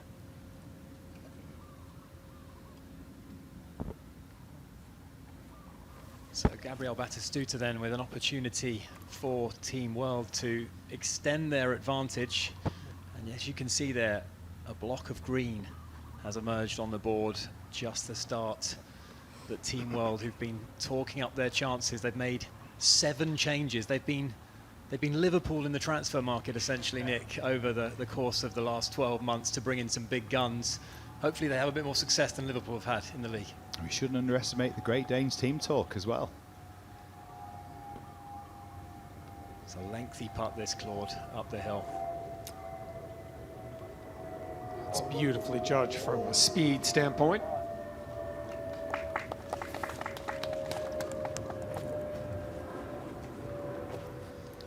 Let's join Robbie Fowler, Team England. This is his 3rd shot.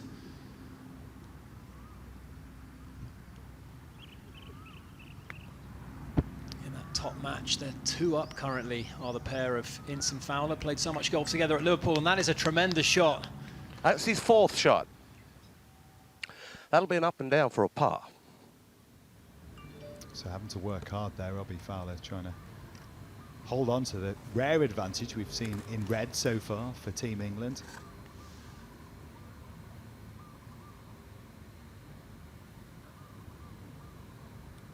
Gabriel Batistuta then. This one's going to be quick, coming down the slope, just breaking from right to left.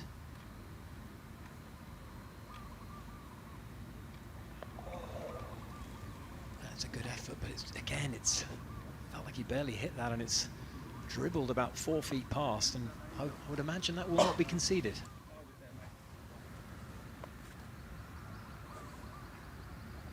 Interesting words from John Terry on that first tee, and he said this is way, way, way, way more nerve-wracking than anything I've ever walked out to in any game. I mean, golf is the great equalizer, Nick. I mean, it's always fascinating for us, those of us that are around the professional game, to actually see how much professional athletes love the game, how much they love competing. But this is very different than what they're used to.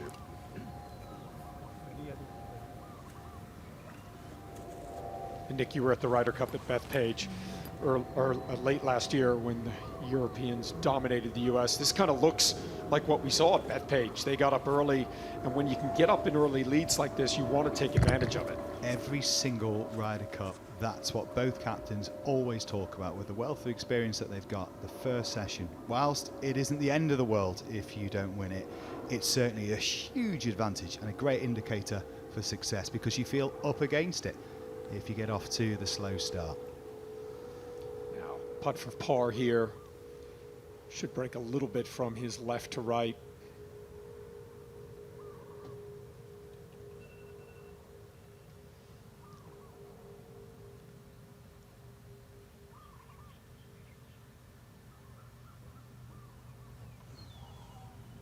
That was to remain at 1 under. He's made a wonderful start, has Gareth. We had some doubts and some concerns about his fitness, but he's brushed those aside, and this is Gabriel Batistuta for his par. And the win. So it's a great start from, well, an incredible partnership. Remember, Gareth Bale is alongside Gabriel Batistuta and about to get some fairly important news, we think.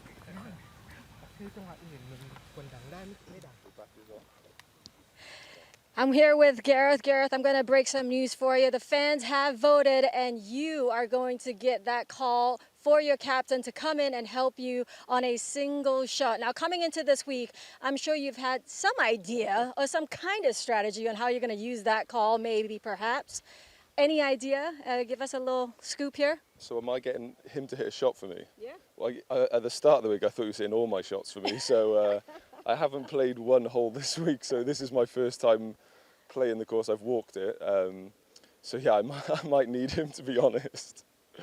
I mean, is there any particular shot that perhaps you're not that comfortable hitting, maybe out of the rough, out of the bunker, maybe with your back injury, a certain shot that's maybe you might think now tactically you might want him to hit, maybe the second shot on 10th?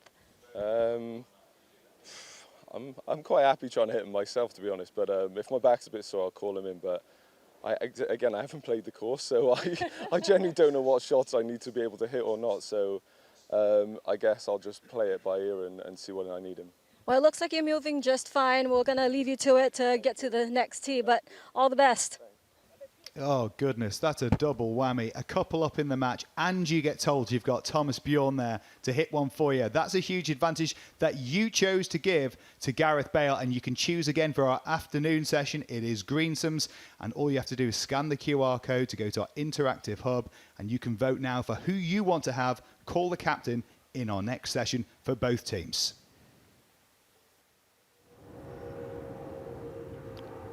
This is Aaron Ramsey on the second hole. Dangerous par 4. He's got 2 putts. Doesn't need him, Claude Harmon. That is birdie for the Welshman. Well, Nick, we always say in Ryder Cups, when those matches kind of get to that 3 to 4 up range, they get tough to bring back because there aren't enough holes. With only 10 holes, you get up 2 up. I mean, these are going to be tough matches to get back.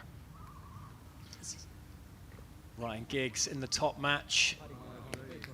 And he's managed to pop that one in as well. And Team World building some real momentum this morning. They are...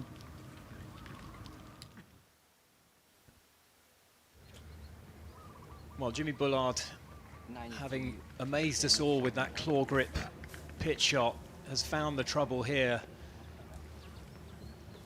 He's going to need both hands to get this thing out. That's for sure. Yeah, I was going to say, good shout there, Jimmy. I think that make it a little easier if we can. They have their work cut out. This is some sort of match. That's a shot. Was that a... Yeah, that was a go. That was a verbal... We saw it, Jimmy. A verbal acknowledgement from Jimmy himself there to say, yes, that was a shot. Of all the great shots we've seen across YouTube, and Jimmy hitting his time. And he even has time for a picture after a whiff. Love that. Gotta love the guy. You do, but, you know, Jimmy likes to put it out there. He likes to talk and everything. I mean, these matches, the English side are down. He just whiffed one. I mean, it's not going the way they thought that was going to go. And he's up against a man in the shape of Dwight York, who is just oozing confidence. I think the most confident man on this property is Dwight. Yeah, Dwight has the most reliable little draw to work, so the pressure firmly on Jimmy Bullard's partner, but he will be up to it. Lee Sharp, quite the player also. Let's see if he can control the spin here coming out of the light rough.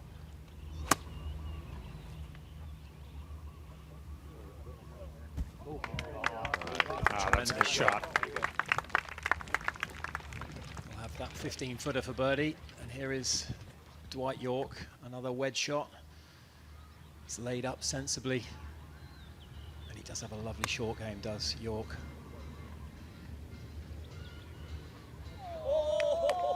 And he's showing it there.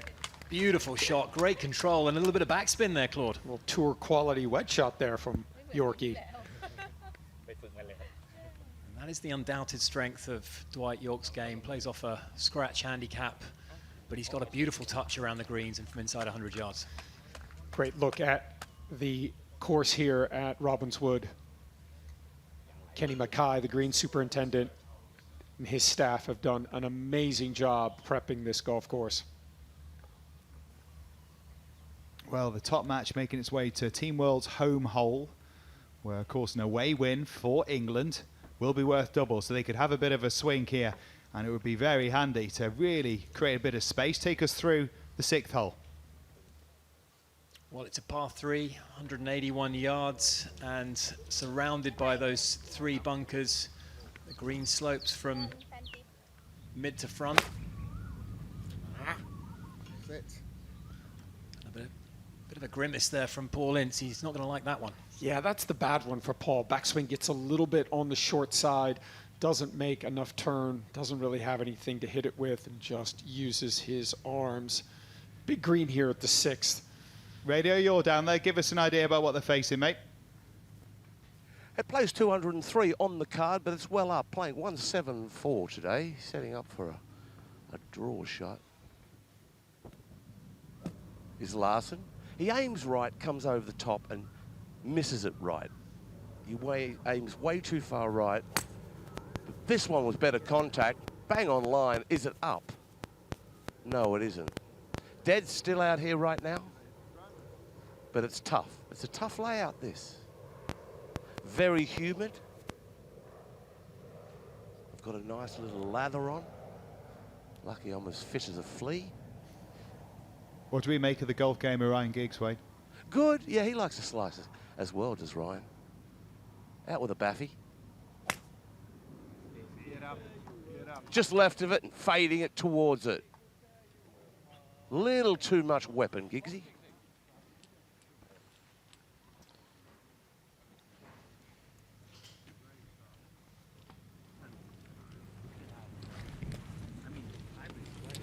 Okay, let's leave the golf course for just a few moments and find Josh in the studio.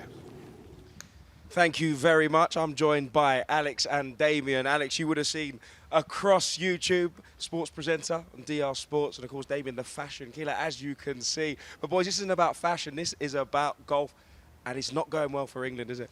Well, listen, we were at the first tee, a lot of anticipation to see the likes of, you know, Bullard and Sharp as scratch golfers step up.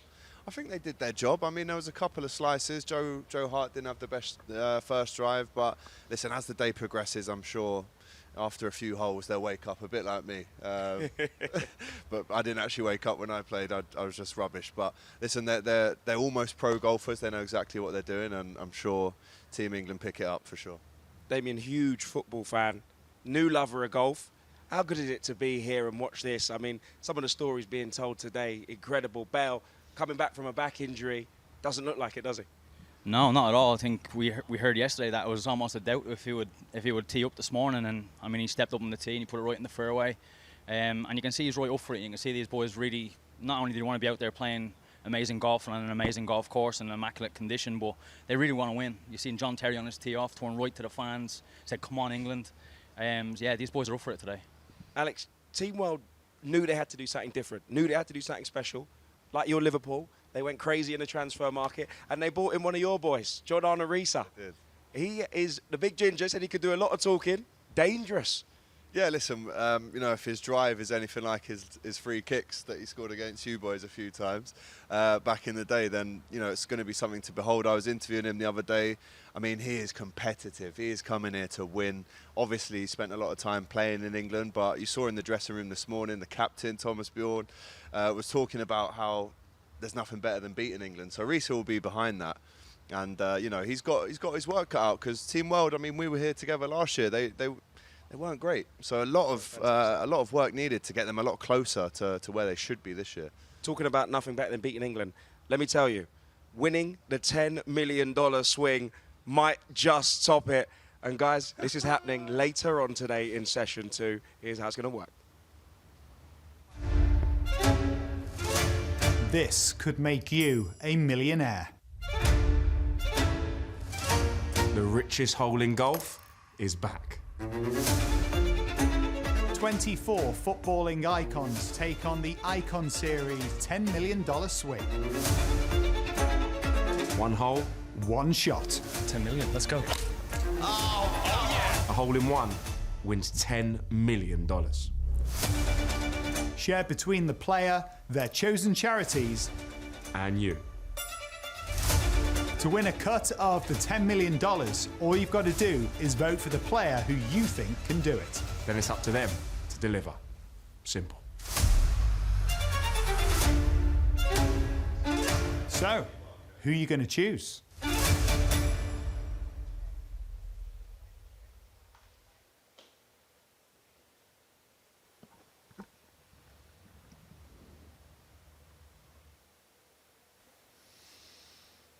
For charity, for Icon, but also for you. And you can enter into that $10 million swing. You can also send us in your questions via WhatsApp, scan the QR code there, and get involved with us, because you can head across to our interactive hub and, well, take part in so many ways. Certainly, it has been Team World quickly out of the blocks. Some of you get in touch already. Come on, England. Well, they need a bit of encouragement. Hasn't been quite the start. Well, I sort of thought it would be fairly similar. I know they've upgraded the team for Team World, but so much confidence with the English going into it.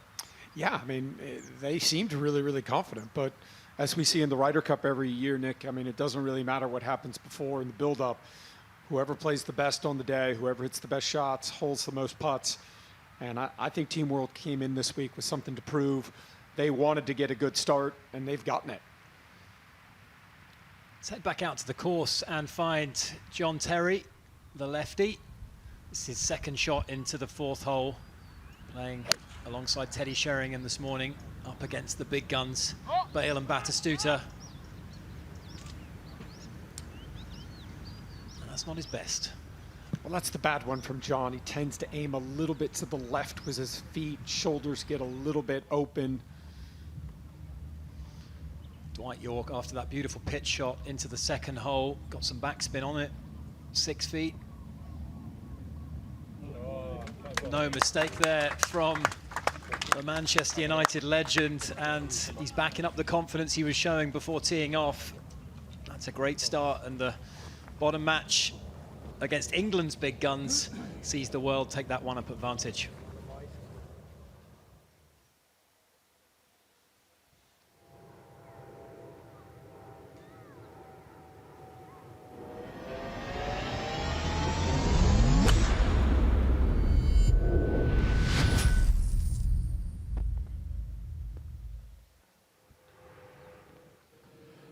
Dogleg from right to left, this wonderful 7th hole.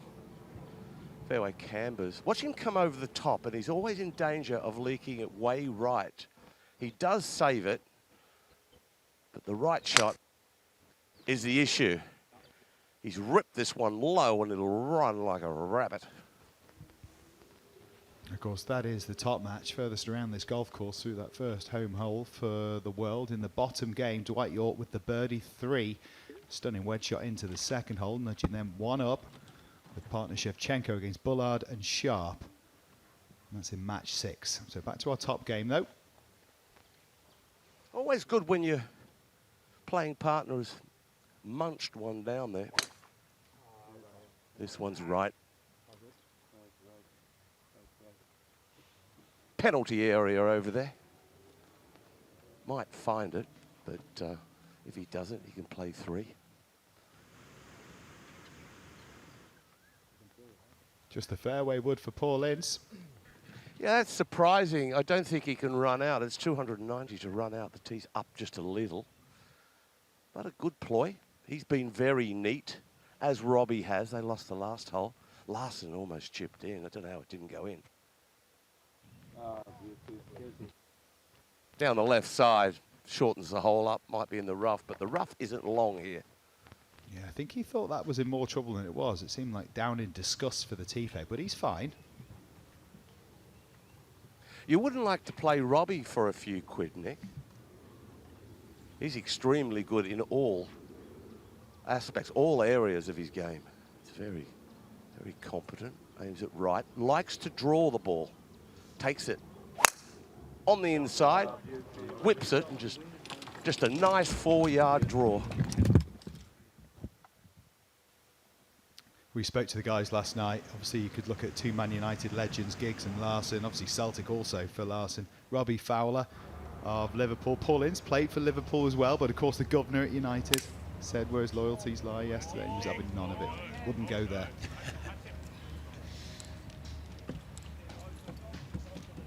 Yeah, and there's a lot of potential swing in that top match with Team World having their away hole, or the chance to win against England's home hole on the 9th, I should say, and then the double hole availability on the 10th as well, the final hole.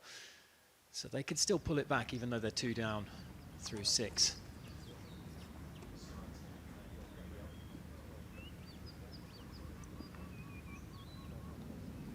What's our situation here, Suan? I think they're trying to figure out who's to go first, but honestly, I'm not too surprised that Team World is taking that lead early on. I think they're coming into this week with a bit of a chip on their shoulder and maybe a little something to prove.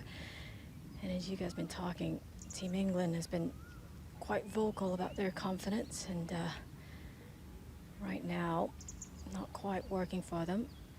Danny Willett just dropping by this group to give them maybe a little talking to. Let's see if Teddy can make a much better putt here.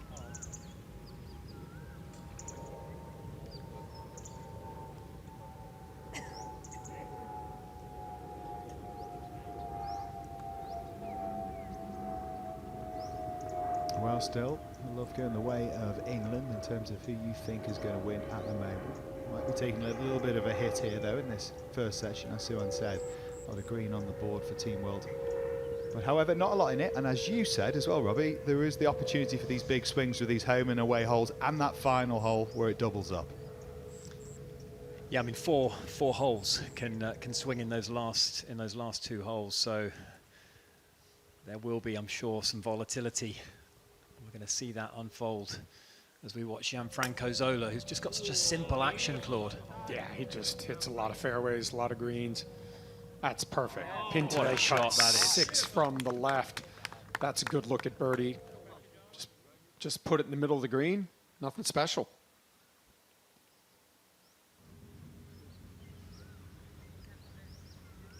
Batistuta there, just seeing a putt dribble by.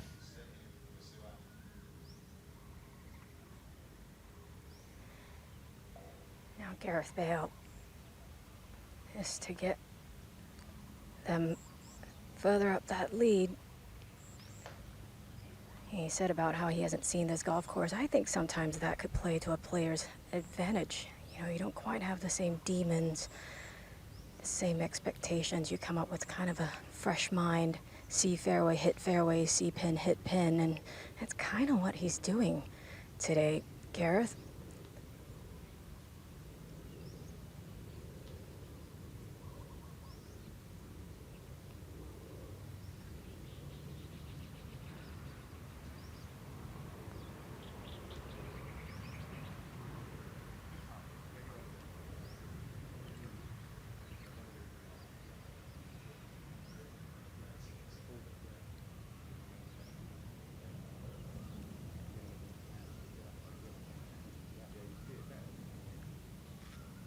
When the greens get as quick as this, the physics behind it changes too. What they're used to watching, Claude, in terms of break, obviously the higher the speed, the more the ball turns, the longer it takes for it to get to the hole, of course. So you've got to allow more for break with every single putt.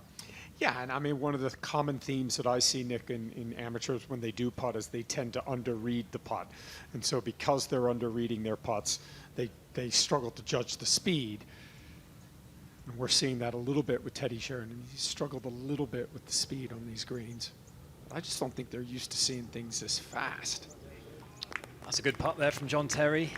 Broke left to right, right to left. Started outside the hole. And they're battling away. Bale and Batistuta. Gareth Bale under par. Who can forget? A man used to going low. I think he shot 65 in the Pebble Beach Pro-Am a couple of years back, so he's no stranger to going under par, is Gareth Bale. He's made a very good start. Now, worth remembering, we're talking about these double holes. If you're the home team and you win, yes, it's just worth one, like any other hole. If you're the away team, which of course England are here at the 6th, it is worth 2. So you could go from 1 down to 1 up if you're Team England and play this hole well.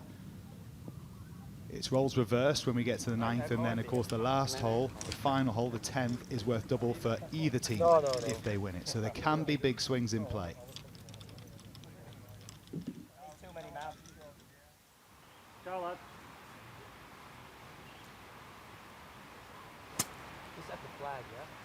Now Ryan Giggs from the rough.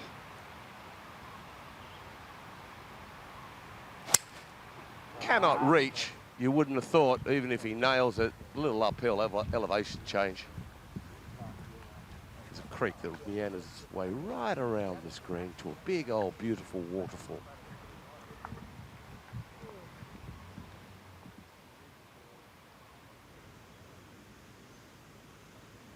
Here's Robbie Fowler looking to consolidate their position in this top match. It's the only red on the board right now. Draw shot required. That's a 5 iron.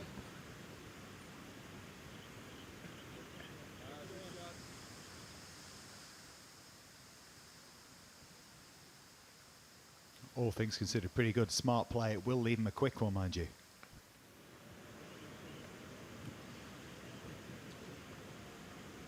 Who's to play? Is it Ince or is it Larson? Larson's got himself 166. Out with a little hybrid of some kind, a little spanner. He likes to hit it low. We know that. He needs to take a little off this. This is going to come. Look, if he keeps this on the green with his club, it takes some talent to do so. It really does, because this is too much club. It's aims right, comes over it. Might even see a little divot here. Get down any time you like.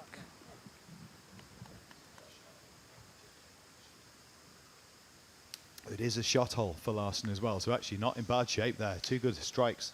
Not at all, and that could be a big swing. Just 1 hole in this match, and quite imperative, really. England could be looking at, I want to say, a potential whitewash in this first session, but it's not looking great for them so far. Those middle matches have extended to 2 up. Here comes Paul Ince. Yes, it is. Try and start that golf ball a little bit more to the right. That's a good shot. Oh, have a good looking. Be aggressive with that.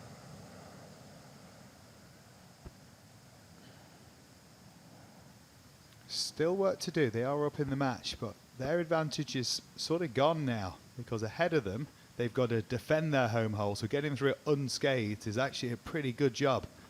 And that's what's going to happen at the 9th for England. They'll try and hold off Team World winning 2 there.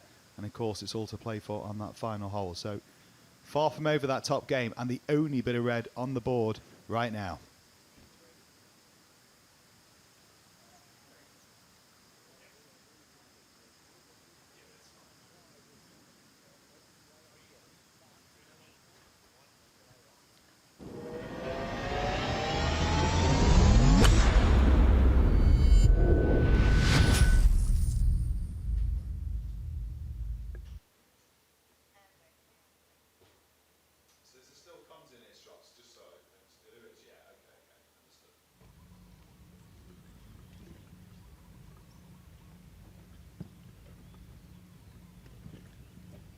Plenty of hydration required out here in this heat. I mean, they're no strangers to having to look after themselves when they're competing, but it's no different on this platform. Yeah, and I think a lot of the players were dealing with that yesterday. It's hot. Sun. Uncharacteristic, Nick. Bad drive from Batistuta off the first tee. He's normally pretty solid with this club. You know, the one I was really disappointed with was Joe, because I thought if he stripes one, if he pumps one down the middle, he was going to go bananas. I was gutted when he pulled it away to the left.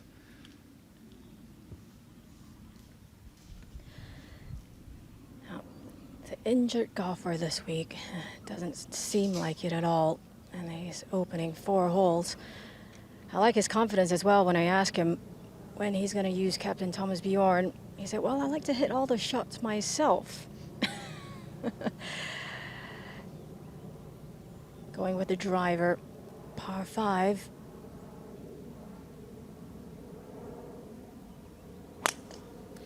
Could cause some problems in the team room if he biffs off his own captain, Suan. I know, right? And a very decorated one too, Nick.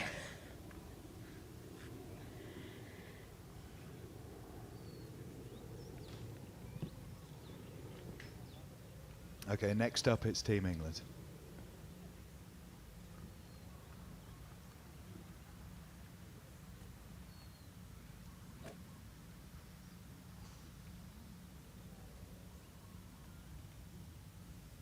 We're back at the 5th hole in Terry-Sheringham. You can see the scoreline suggests a brilliant start for Team World, but there's not a lot in them. The biggest gap, this one. So work to do for Team England. Oh, that's left. Oh, and he won't like that one. And that was a confident man when the teams were drawn last night. But I wonder, how is that confidence at the moment? 2 down in that match. Gianfranco Zola from about 15 feet for birdie. This is to win the hole.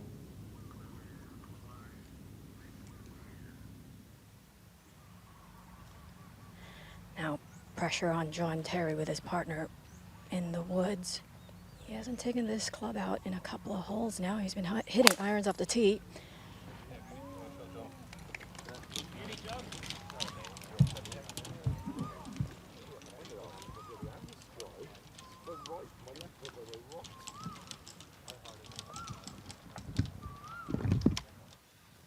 Well, we saw Gianfranco Zola's birdie putt go just a little by. He's got about 4 feet for par here to win the hole.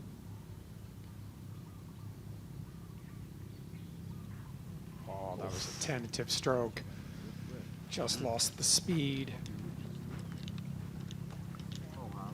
We're going to see a bit of it though, aren't we? Because they're so quick. They do think like if I bolted in like normal, which would go 12, 14 inches past, I'm going to go 3 feet by. I'm going to be marking it. So tend to waft it towards the hole. Easy thing to do. All right, we'll leave the course for a moment and once again find Josh. Here we are in studio again, boys. It's coming to crunch time now. England need to do something, but the pressure holes are coming up. 6, 9 and 10, all worth 2. Could things change? Yeah, well, listen, I think as pro athletes, let alone golfers, but when these guys were footballers, you're approaching maybe now the 60th minute if this was a football match, so it's time to step it up. I've just seen Bale hit 172-mile-an-hour ball speed, striped it straight down the middle. So this is where they're going to earn their money, so to speak, in these last holes, the pressure holes, as you say. And as they approach that 10th, they're going to be keeping an eye on the scoreboards and you know, hoping they come out on top. That strong group that's bringing up the rear. Terry-Sheringham, you played with him in the Pro-Am. You've said he came alive during the back 5 holes, as it were. Yeah, he was pretty slow at the start, but then once it came to crunch time, you could see that like the switch flick. I think that's what separates the top pros from the rest of us mere mortals, you know. We had a game within a game yesterday, and he stuck it within a foot, I think, on the last hole to keep it going. So he owes you 500 quid, doesn't he? I'm not gonna comment on that. We'll go halves.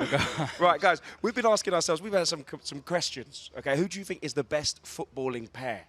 You know, who do you think really you'd love makes the best 5-a-side football team? But we also want you guys at home to get involved. And as you can see, the QR code in the bottom of your screen is right there. You can hit us on WhatsApp. You know, you can vote on who you want to do many, many different things here at Rainwood's Icons of Football. Guys, this is all about you, the fans at home, and we want you involved. So make sure you scan that QR code. And guys, listen, I know some of you watching, you might have just joined us. You're wondering, what is going on? What are they playing? Well, here it is. Here's the explanation for you now.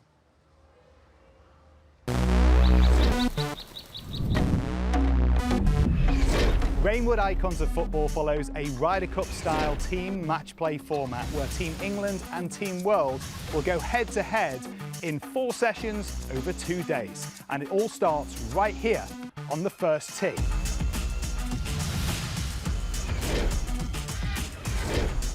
And then here, 10 holes later on our 10th green, which is right next to our TV studio. Handy that. Session 1 is 4 balls, where each 2-man team will pick their best score between them to go up against their opposition. Sessions 2 and 3 are greensomes. Both players tee off, you take the best drive, it's alternate shot from there until the ball's in the hole. Simple, really. And we finish with Session 4, the all-important head-to-heads, the singles matches. Just like in the Ryder Cup, if you win your match, it's a point for your team. And if you tie your match, the points are halved. However, here at Rainwood Icons of Football, we like to keep things juicy. If your team wins by 4 up or more, you win an extra bonus point for your team, not to mention the added sprinkle of humiliation. To rack up points and turn a match in your favour, we have 3 pressure holes, where a win on that hole could be worth double. Let's break down how it all works. Suan, Radar, take it away. This is the Team World home hole, the gorgeous par 3-6.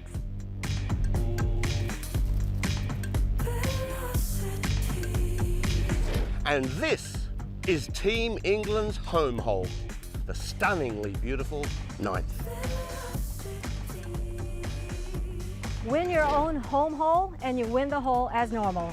And you win away on the opponent's home hole, look out. Turn this thing on its head. It's a double up.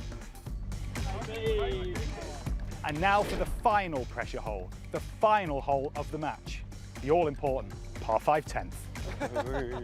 Remember, this hole is worth double for everybody. You could go from 1 down to 1 up and put points on the board for your team, or you could go from 2 up to 4 up, win that bonus point and put 2 points on the board for your side.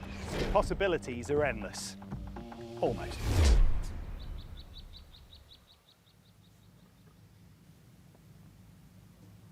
And this is that hole. Team World's hole. Trying to hang tough here.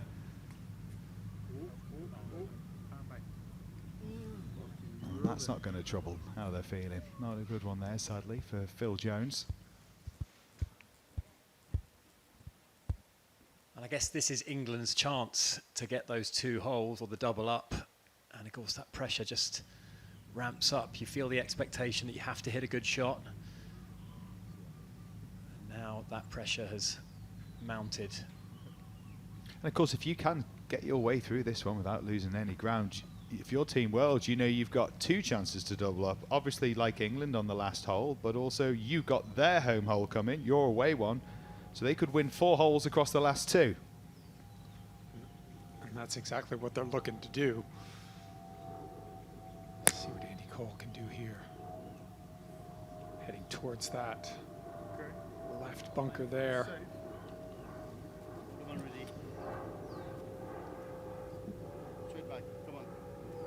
And that will be a shot in the arm for the Team World pair of Ruud Gullit and David Ginola. The cultured, the good-looking team, they pronounced themselves last night. Yeah, self-pronunciation, yeah. An interesting action, the old step 2 there, The trying old to get step the body 2. working well. If you struggle with hitting snap hooks and hanging out behind it, it's a good drill. I'm not sure it works on the golf course. Ruud spoke so well last year at the press conference about the whole it's coming home thing. He says, you know what, that's been your problem. He says, you say all that, and he says, as much as that piles the pressure on for England, everyone you ever play against in football, it just gets us fired up. Because it's not your sport, it's all of our sport. And you know what, he did call it, however England did then bring it home on the back of it last time. Not looking so good for them now. David Ginola. Got a bit quick there. Yeah, that tends to be his miss. He gets a little bit short, gets a little bit fast in transition, the hands take over. Hard to see who's in the driver's seat in that hole, but Jimmy Bullard trying to get something going. He's been struggling early.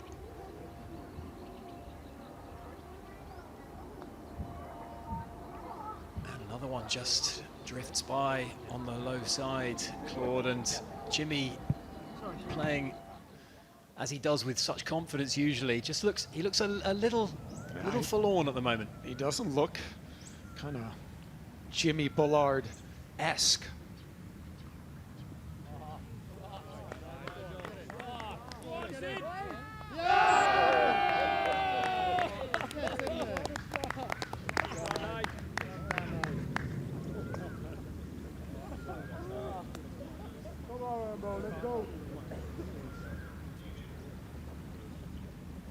Well, what a moment. We could just about pick up, they are wearing the mics out on this hole, but what a moment for it. Played to perfection.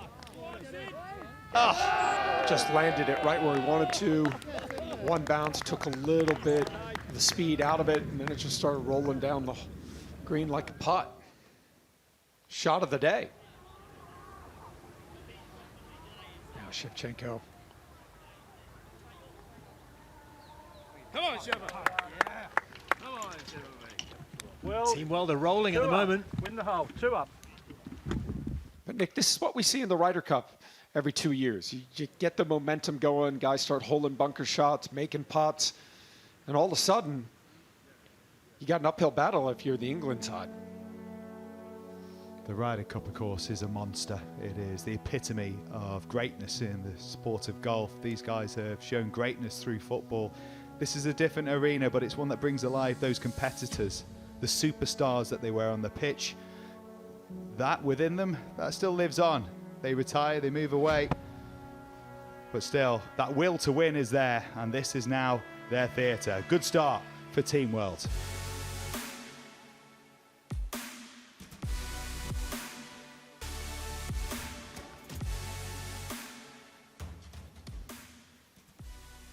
There he is, Captain Bjorn, on his way. Clubs on he might not need them, Tom. From what we're hearing from Gareth, he's all right on his own. The Dane, riding around in a cart. He's doing that on the Champs Tour now. Would you want to tell Thomas that you're not required? Good luck with that. He looks like a man on a mission. He's phoning a friend here. Quite a nice chat to have, isn't it? Just on what you do. I'm just on my way out to help Gareth Bale with his golf.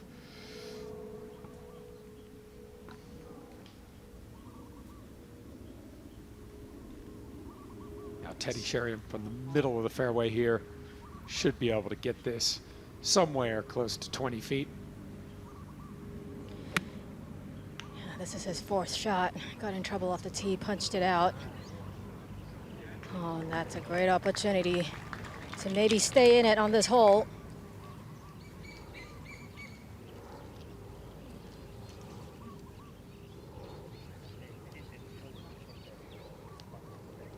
Unfortunately, John Terry has found the woods with a second, opting to drop one. He hitting his fourth. It's an interesting downhill lie out of that rough as well. Interesting course to run in terms of its style. There's space out there, isn't there, until there's not, because if you hit a real bad one, there's big trouble waiting. Especially with someone like him, you know, who has so much swing speed, that miss is going to be more erratic.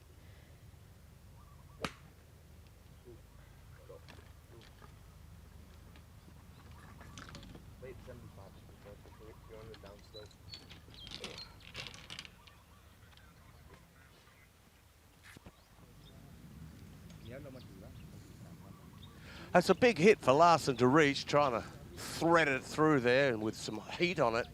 And that is a really good leave. I shall not say a lucky leave, but it was lucky. But now, couldn't be in better shape.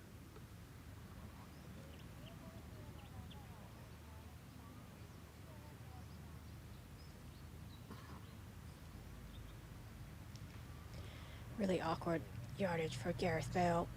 Out of this fairway bunker, so difficult to judge. Just caught that one heavy. His partner is in fairly tight though. I mean, it is what it is. That's what we're trying to iron this out. Bit of dovetailing, ham and egging, whatever you want to call it, working together in this format. You could be the best player out there. If you're on your own, it's going to be a struggle. That's what we did, Nick, wasn't we? Well, that is what we did on our way to a victory early in the week. We shouldn't bring it up, really. Don't embarrass our fellow commentators. Oh, come on, why not? Let's have a little fun.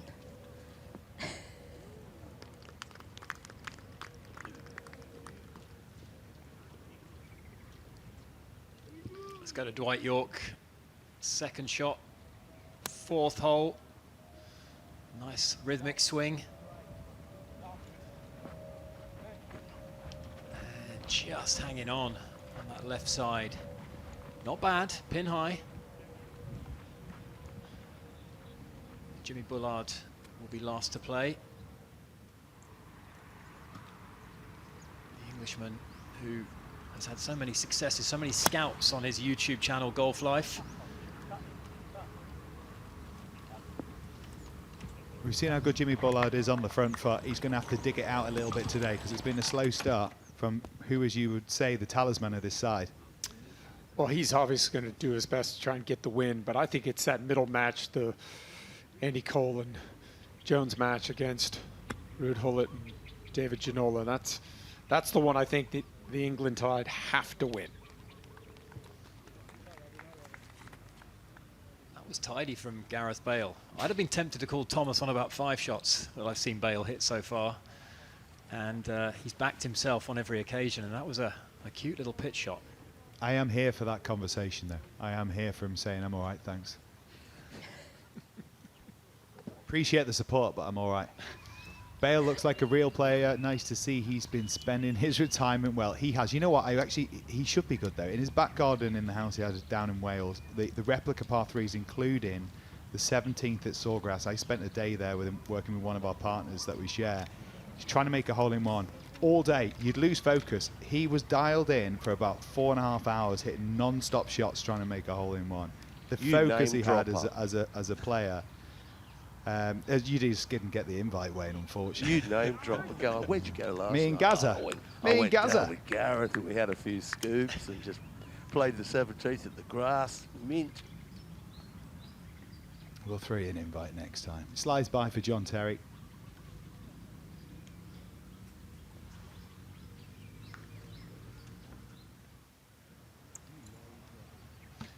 Let's join the top match. Ryan Giggs trying to feather one over the bunker, and he's done a pretty good job of landing that exactly where he needed to. He's kept the ball beneath the hole.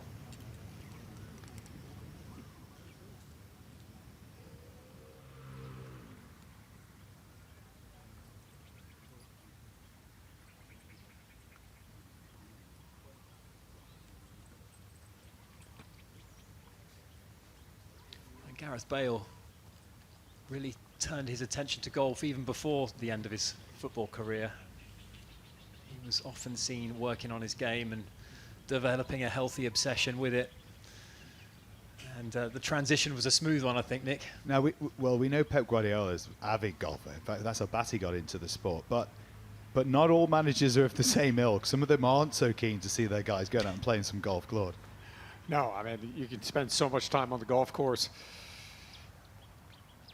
But I think all these players love the challenge of golf, helps them get away from their sport.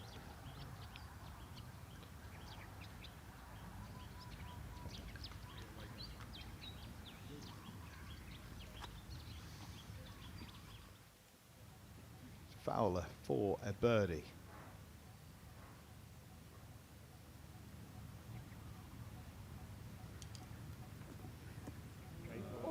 In it goes for the birdie.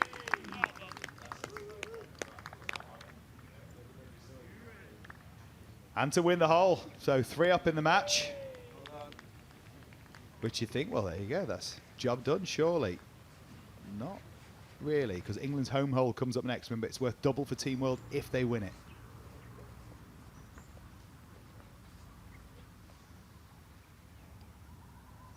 Batistuta walking in after it. Never a doubt there.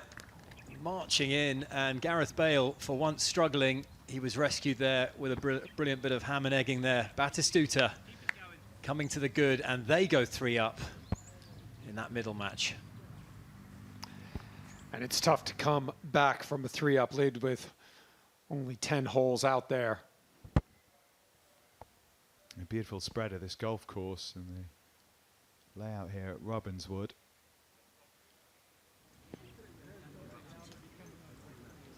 And here it is, the first time we're going to get to see Team England's hole.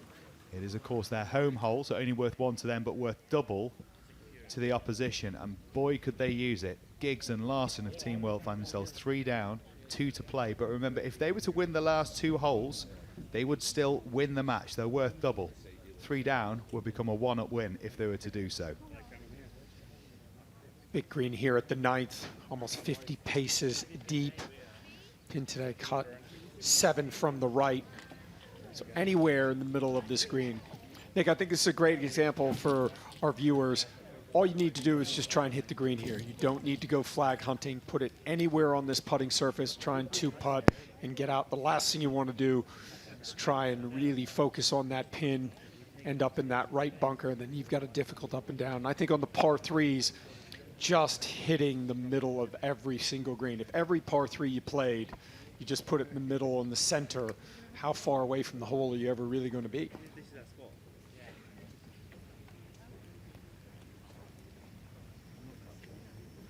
Well, you think for Team England, force them to come after you. Don't open the door for them. A couple of shots nicely in play. Make them feel the pressure, having to conjure something up, because it is absolutely crunch time for Team World in this top match at 3 down. They must find something here. Robbie Fowler hold plenty of putts last year. I think he was one of the most deadly proponents on the greens for the England team last year, and showing that he's kept that form with the putter into 2026. But he's decent with the irons as well, is Robbie. Yeah, he just hits that little tight draw. He'll try and start this right of the flag. You can see where he's aiming, so he's going to try and start this. But he's got beautiful command over his shape. All right, safely aboard.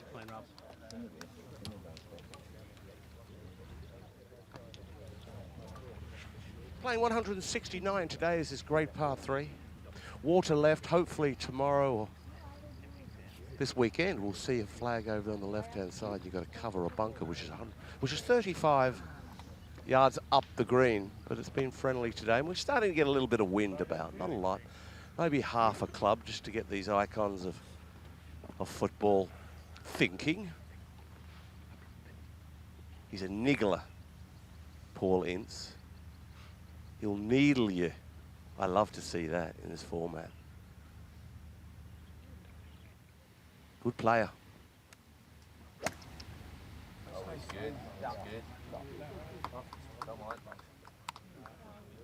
Shot.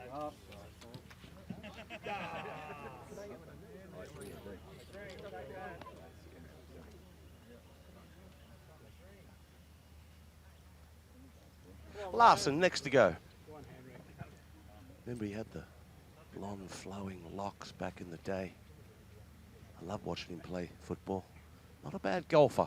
So he aims right, comes over the top of it, and hangs on. That's his way of playing. You know what you're going to get. You're going to get yourself a little munchy fade. Hard to get it back to this flag today. Set all the way back.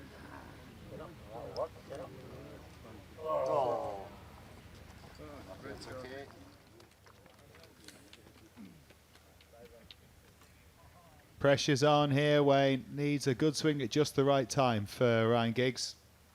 He certainly does. Yeah, he's. They've just been outclassed today. It's a great team. Is Ince and Robbie Fowler. They really are good players. They look as though they play a lot of golf together up there where they live, north of England, and you know it's showing today. Ryan got a lot of hand-eye coordination. The ball at his feet, oh wow, when he played for United down that left side, he was phenomenal to watch. So he likes to fade it as well. Aim it left, but make sure you got enough club, Ryan. Well, that wasn't what was required so far.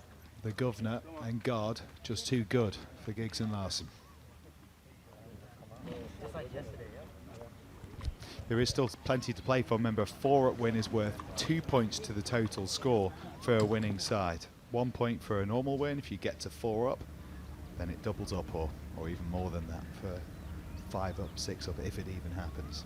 So down the hill here for par. A lot of break from right to left. What a good putt that was. Beautifully judged, speed and line. That was a crucial putt from Lee Sharp in that match. They're 2 down as we join Gareth Bale.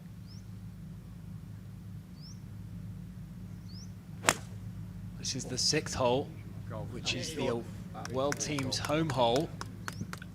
What a shot that is. A real laser-like iron shot from the Welshman there.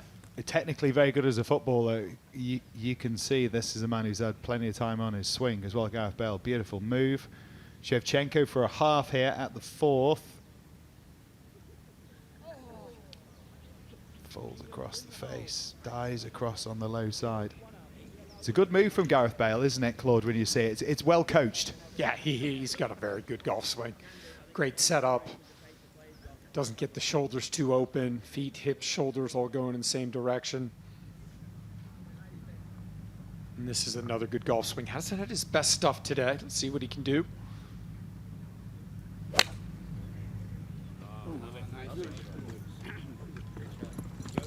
Yeah, that's a quality iron shot.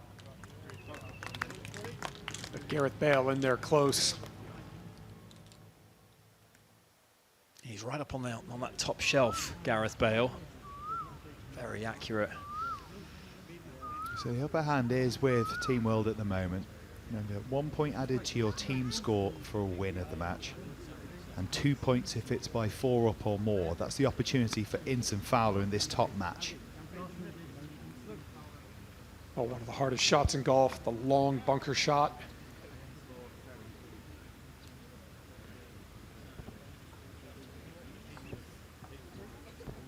Well, Ryan over here on the right-hand side is coming over the side of a bunker.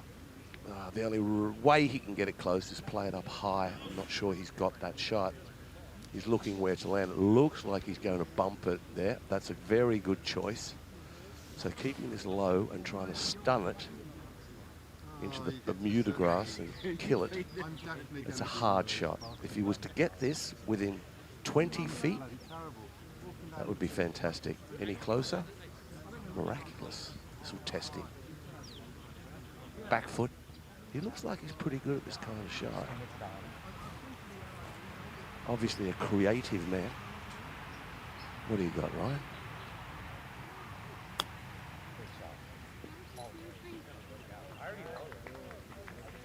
Well, that's a really good shot from there. Bounced it into the first cut. Killed a little bit of the speed. Nicely done there from Ryan Giggs.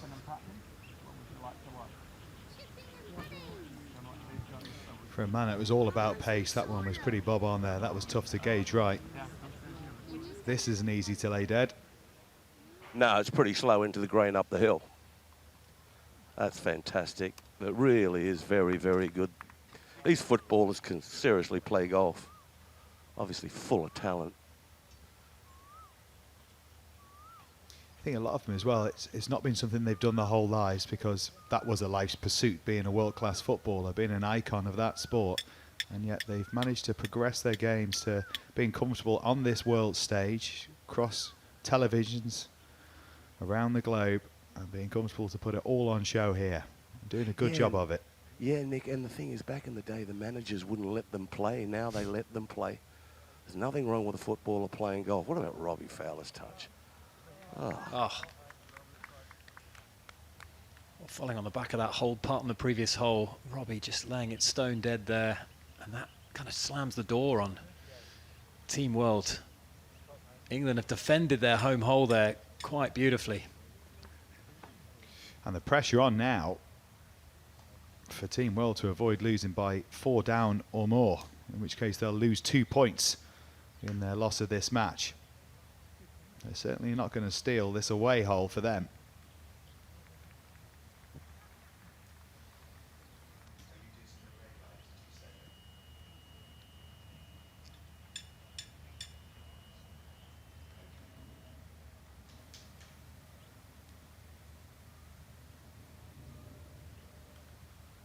Larson then back down the hill, just wants to almost set this one in motion. It's going to be a quick one.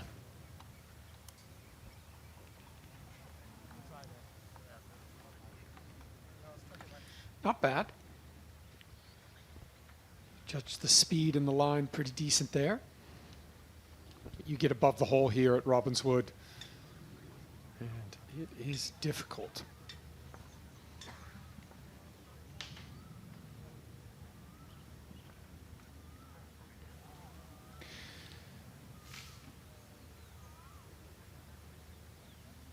Be a heck of an up and down for Ryan Giggs if he's able to. Well, he did do it on his own though, didn't he? Back in the day, many a time.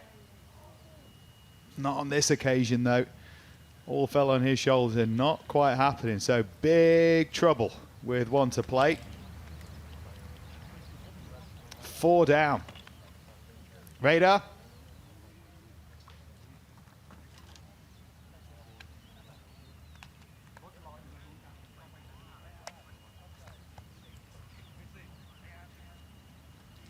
Robbie, bonus points going up the last, double whammy. Yeah, apparently, is it? Yeah, so they're telling us. Well, listen, we're playing solid, aren't we? So let's see. Let's see what it takes with Radar. You're playing nicely. The game's in good shape. Got the wand working. It's working. The greens are tough. The greens are incredibly tough. I want a little earpiece in me. So you know when you're commentating, you said it's quick from left to right. I need that. You need what I say. Yeah, I believe you. I believe you. You're the man. So how much has he paid for that? You're the man. No, he's not, Robbie. I'll give you that nice pint of frothy on when we get back to the clubhouse, okay, Robbie? Top man radar.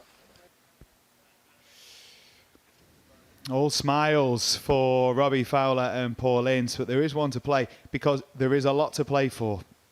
They are going to get a point, but maybe 2 for their team. If they win 4 up or more, it will be 2 points. So the job for Giggs and Larson, limit the damage. Win the final hole, the 10th hole, and it'll be just 1 point lost, which could be critical. What's been a really good opening session for Team World. Let's go down and join Gianfranco Zola, the man with maybe the most economical action of all the players here. And what a fine iron shot that is, into about 10 feet. That'll set up a good opportunity. Gianfranco, so steady last year.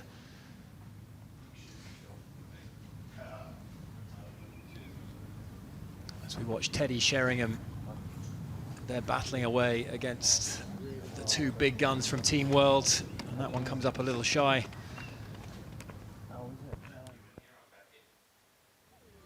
Really felt like the partnership of Terry-Sheringham and John Terry would be a really strong one for England, but Gareth Bale, helped by Batistuta, has just turned up this morning and really poured it on. And Gareth Bale, look at that wonderful iron shot he hit into this par 3. He's got this from 7 feet for birdie.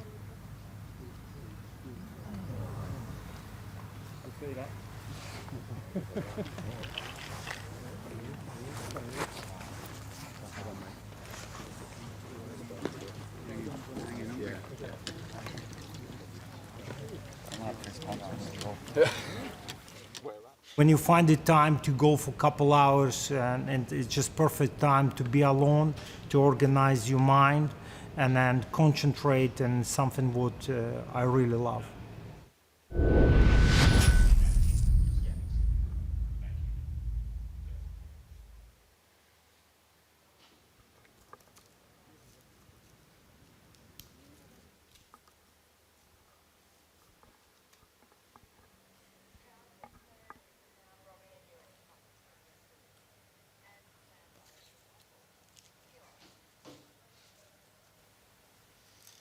Well, let's get back down to Team World's home hole. And this is the hole they are defending against the possibility of a double for England. Nigel de Jong pegging it up.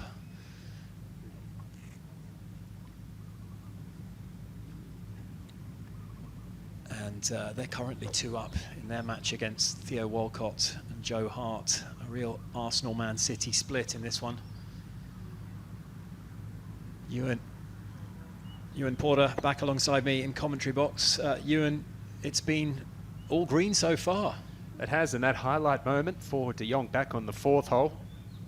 Difficult par 3 here, the 6th pin in the back left. Only 30% of the players hit this green in regulation last year, and that is short-sighted. Yeah, it's a tough looking tee shot, 205 yards and very well protected green. Aaron Ramsey has got a lot of power, a lot of speed, and so far been putting it to good use this morning. In control in this match. That opening tee shot he hit today, Robbie, was just incredible, cutting the corner when the nerves must have been jangling. Likes to fade the ball. It's not an ideal flag for him. They've got both wingers covered there, but Ramsey, a better spot to miss it over on the right-hand side. Well, it's opened the door now for the England pair, Walcott and Hart. It'll be Theo to hit first, and they could leave this green all square. It's a double hole, so big opportunity now. They're going to sense that, and that would really change the complexion of the board. It would, and it's a reflection on this scoring format. I think it's a great initiative that the Icons team have done. It's So much volatility and fluctuation, the potential for that in the scoring. Now Walcott, 5-iron. Oh, they like it, Robbie. They like it in the crowd, and I think Theo's going to like it as well. That one skipping up the green, that is absolutely spot on, and he's in the box seat now for a chance to maybe get that double hole. Theo Walcott, lovely iron shot, and he's taken all the pressure off the big man, Joe Hart. A 4-time Golden Glove winner, 2-time Premier League champion.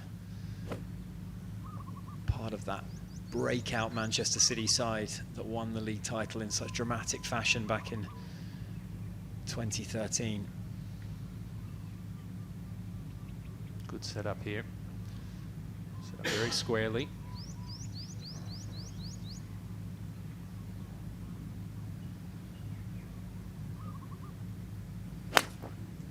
Oh, it's a lovely iron shot from Joe. Go! Hold it. Go! Oh, my words. What a shot there from Joe Hart. As we go back to the final hole, the 10th hole, Robbie Fowler looking to close this one out and secure the double points for the England Big wide team. fairway. Massive. 2 big wallops to reach into. And an important hole, Radar, for Team World. Need to get a win Certainly, here. they're all important holes with this format. It's a great format. This is the shortest par 5, Radar. Good chance to get up in 2 if they can get one away. Yeah, 2 whoppers.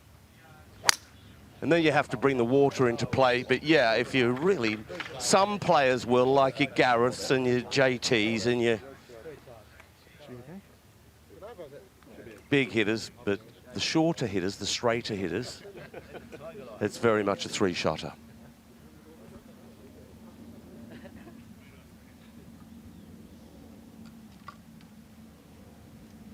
Trying to salvage something from the wreck.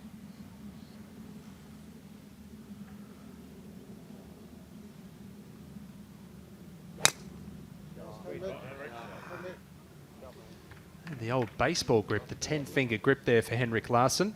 Mo Norman. Olazabal. He's in good company there.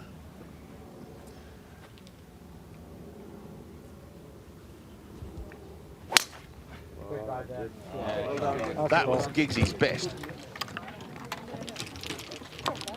And he's hammered it out there. That will be in the go zone for Ryan Giggs.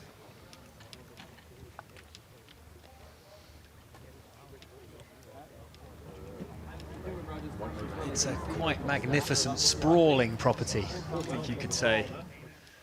Incredible. Only opened 3 years ago. Continues to get better and better. Jermaine Genius for par. This is for a half.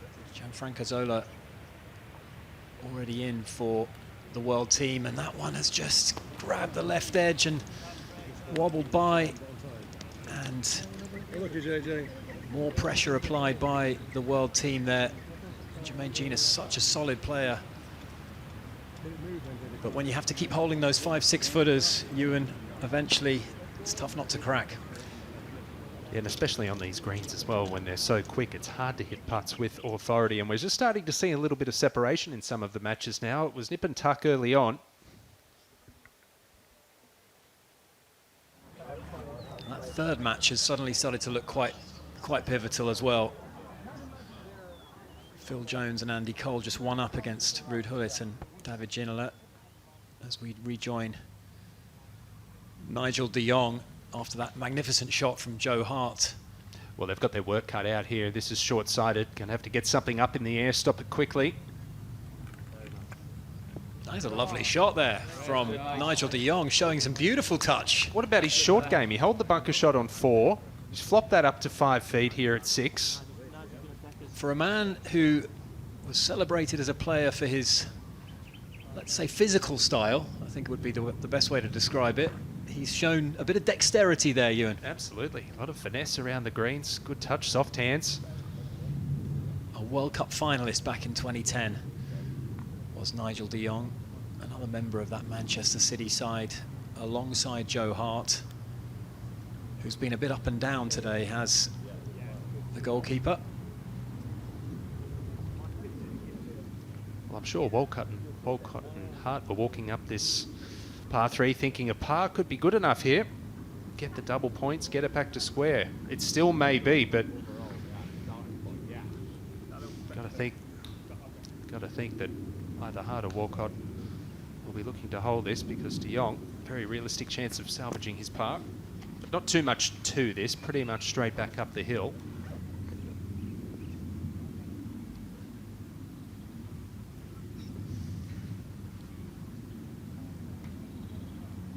When the greens are this pure, when you do get it online, you can see them drop.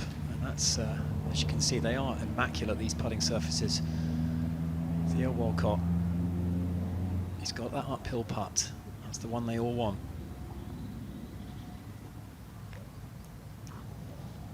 Just smashed it through the break, and that's no gimme either. You made a good point there about the psyche of the player too on greens like this. No matter how you're putting, it's quite easy to visualize the ball going in when they roll as true as what they do. You saw that graphic there, an away win, worth double. And this one for Joe Hart. Should be a little bit of left to right movement in it. Aaron Ramsey putting first for par. And the job is getting a little easier for England. As every putt goes by, Joe Hart just gets a little bit more appetizing. Here we go then. This would be a memorable birdie, and it would change the entire complexion of this 5th match.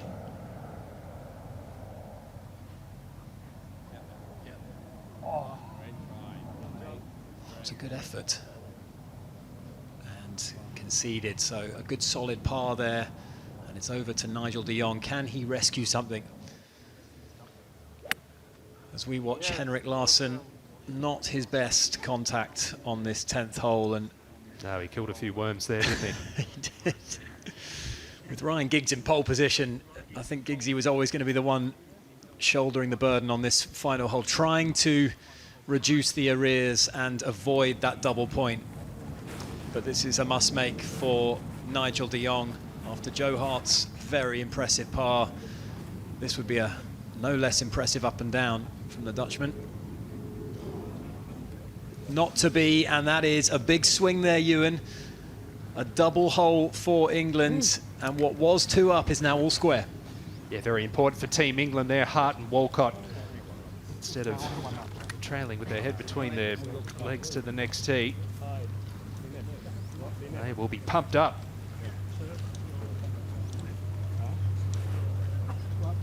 And once again, I mean, I think it's just a kudos to the team for this point scoring system, because we've still got 2 potential double holes remaining, and there's so much potential for fluctuation and volatility in the scoring. It's never over until the very end.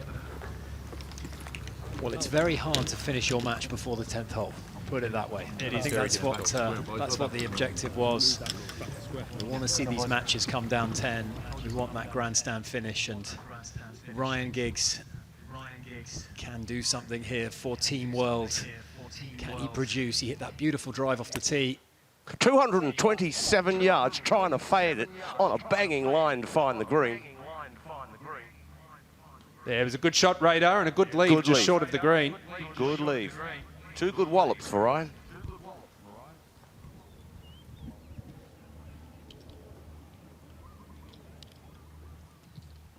Paul Ince is down the left-hand side. My shot scope tells me, let me have a look here. He's got 223. And the flag is back left. It wouldn't be an issue if you were Rory McIlroy, but it's not to be. But he's just got to bail out here, aim at the flag and peel it off from left to right. He's down in a little dip. Now the backswing, he needs to pick it up quite abruptly and chop it a little. Getting a good look at the lie close up there, Radar. Would you think he can just chase it up that right-hand side, perhaps? Well, there's bunkers everywhere. You know, there's a huge one. You can't chase it up the right-hand side and find the green, Ewan. Every chance he'll find himself a sandy grave. This is a hard shot. Yeah, it was difficult being in that dip. It was just sort of semi-top. That it was so very difficult. Even for a great player, that was a tough old gig. I don't envy the next one. I don't know what his left-handed skills are like. Let's watch him play it and see if he falls in. A la Richard Finch. Let's head back out to the 5th hole. Dwight York finding a bit of trouble here. And what an unbelievable shot from Dwight York. Didn't matter that he was in a bush. My goodness me. That is an extraordinary shot. That's magic. And even Jimmy Bullard coming across. What a shot. The England team have no choice there but to applaud a real miracle shot from Dwight York, Ewan. I thought he was in a spot of bother. I'm safe. He's hit the shot of the day, Dwight York. Well done. Well done. It's going to be the shot of the week. It's going to take some beating. Look at this. Dwight York hampered underneath this bush. Not sure what's in his way, and he's just hoiked it out of there. Good shot. The caddy knew what was happening, seemingly ahead of time, but Dwight York will be absolutely loving that. As does his partner, Shevchenko, and importantly, a 2-up lead through 5 holes. The anchor match. Hey, man. No doubt Bullard and Sharp the favourites in that match, but trailing. Here we go, radar. Yeah, this is very difficult to say the least. And I've seen this before. Richard Finch, Irish Open. You lose your balance. I tell you, it'd be nasty for him, everyone watching around the world, but geez, wouldn't we have a right little giggle? Come on, Incy. Go for a swim. I think he can hear you. Go on, I don't care. Go on, Incy, you can hear me. I can.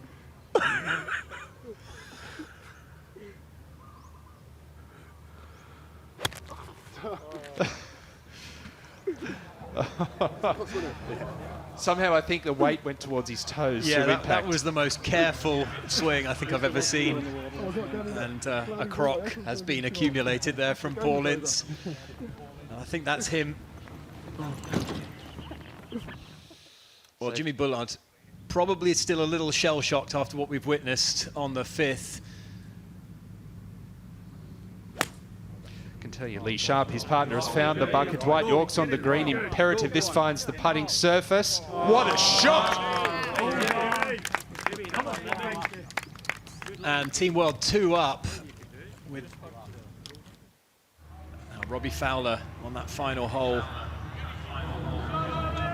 He's a fantastic wedge shot. Wedge player is Robbie Fowler. Stick there, you don't deserve to go down there. Not bad. The flags have been set all the way back on every hole. All the way back, and even in professional golf, when the flags are set back, you are so mindful of not going long. So that was pretty good from Robbie. A lot on the line here. Chance here right off for Ryan Giggs.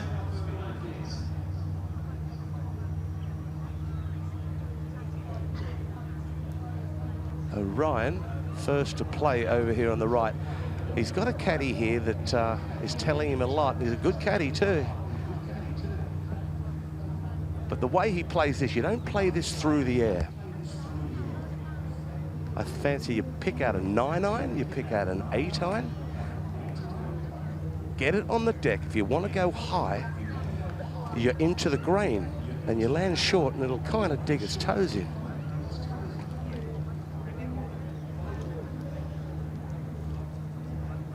And of course, with England 4 up in this top match, the world can reduce that arrears and save that double point loss. So there's a whole full point on the line here. England will win the match, but it's just whether it's going to be a 1-point win or a 2-point win. And Ryan Giggs over the ball now. He's got all the green to work with. With that 8-iron, just try to release it. That's what you get. Chipping into the green out here. It's a different ball game. And unfortunately for Ryan Giggs, that's in 3-putt territory down there.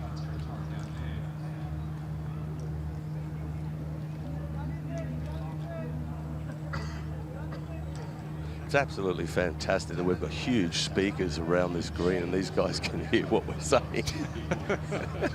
It's just, they're all looking at us and going, it's brilliant.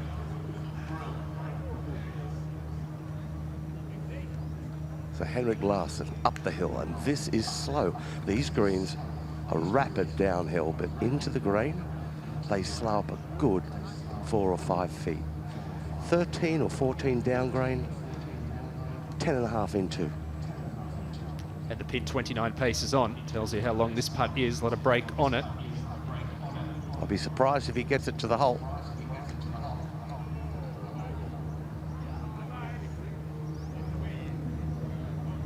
That's down by Robbie Fowler. Team England very thankful.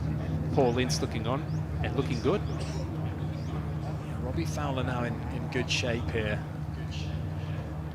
Still some half chances for Team World to nab this one. Is it Robbie to go first or is it Ryan?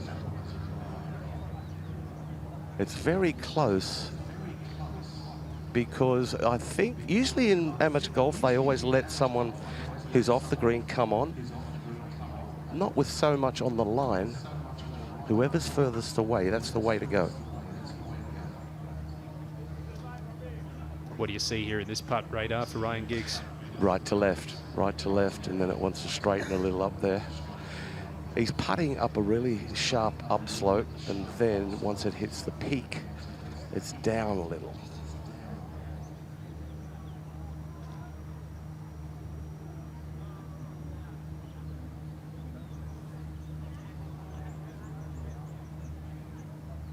Gorgeous for pace. Ah, the touch of a hairdresser. There's a lovely putt from Ryan Giggs there, and that's put a little bit of pressure back on Robbie and Team England.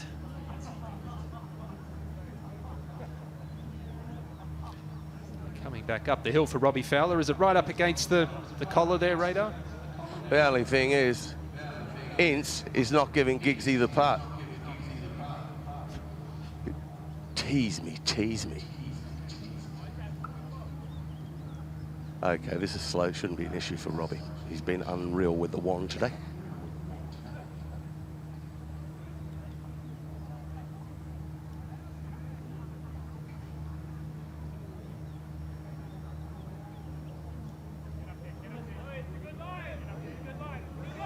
Good putt, Robbie Fowler, well done.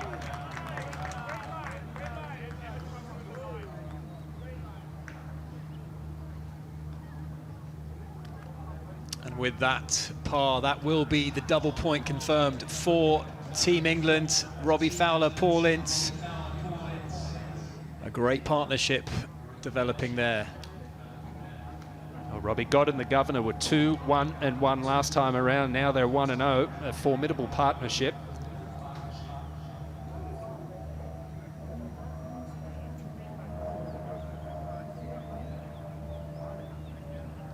Handshakes all round, and England confirmed as winners, 4 up, so that will be the double point. And England, despite being down in 3 matches, have got those 2 points on the board early. I'll tell you what, Robbie, seeing all that green on the board, those 2 points going to come in very handy, I think. Well, with that double point win that Joe Hart was able to manufacture on the 6th hole, the leaderboard has changed a lot. England have regained fair amount of ground there, and wouldn't take much to see the red restored on this leaderboard. I think that's going to be the story of the week. I think we're going to see a lot of topsy-turvy matches. Certainly a great way to get our Rainwood Icons of football underway in 2026.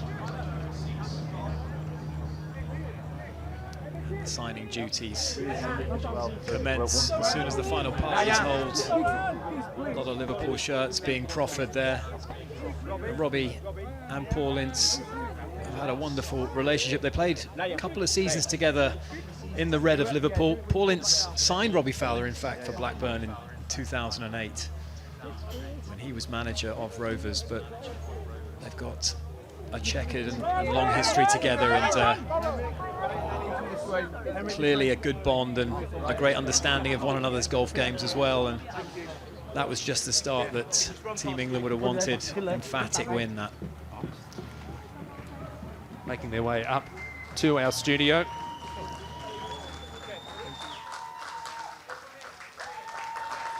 Let's join over Josh in the studio. The dream team returns. Come sit down. Wherever you like. The champs do what they want. Robbie.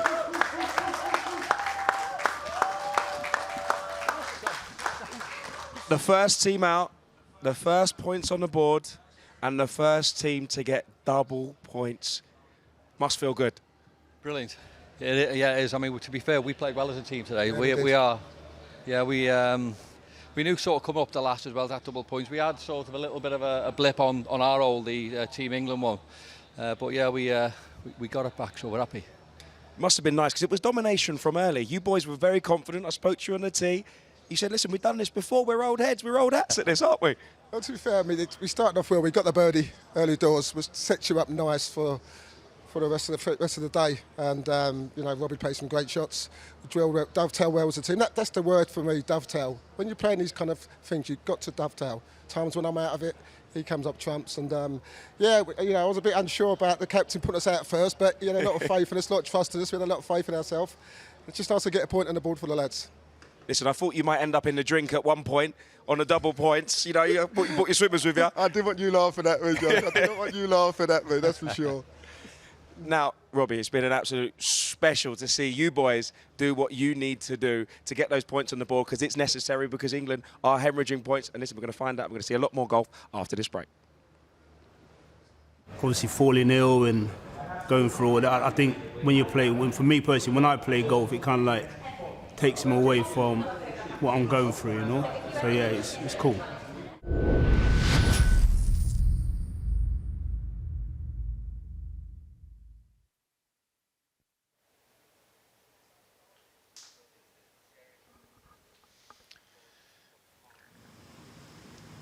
Terry-Sheringham at the 7th. This for par, and this is to win the hole, and he does so. And Team England showing fight there to reduce that deficit against Bale-Batistuta and Gareth Bale.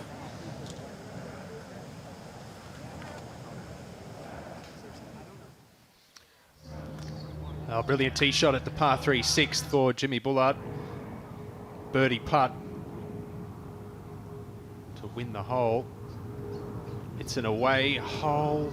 Not able to take advantage.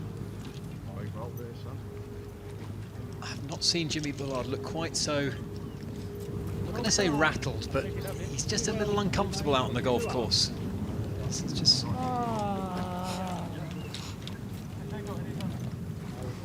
He plays with such charisma. He really just oozes confidence, does the Englishman. The unmistakable action of Ruud Gullit.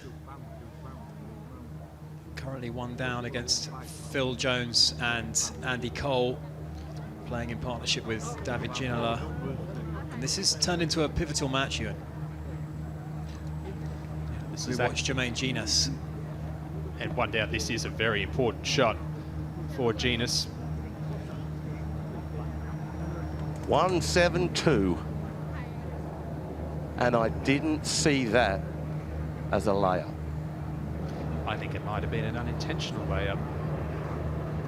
Oh, you're hot today.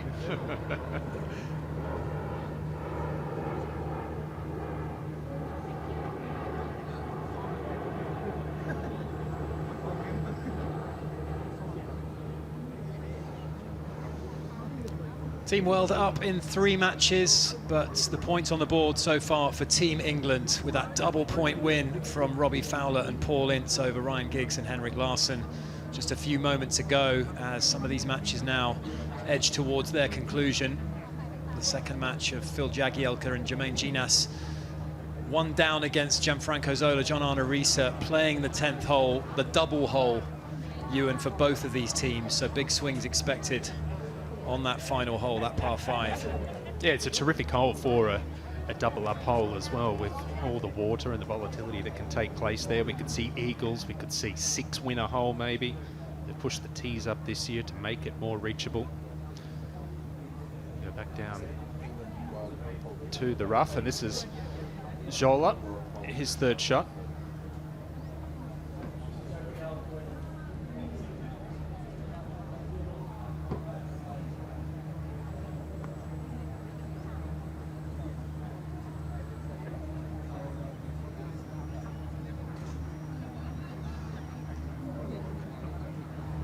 Third shot for Zola. Pretty good one as well, up on the high side. Tough match play opponent, isn't he? When you know it's going to be in play all the time, and you know he's not going to shoot himself in the foot, you need to do something special in order to win the hole. And he's calculated as well. He's hitting the ball in the right spots. He's not taking on flags that he shouldn't be taking on. We've seen how the ball falls away on the left side there, and Zola up on the top shelf with one of the easier long-range putts on this green.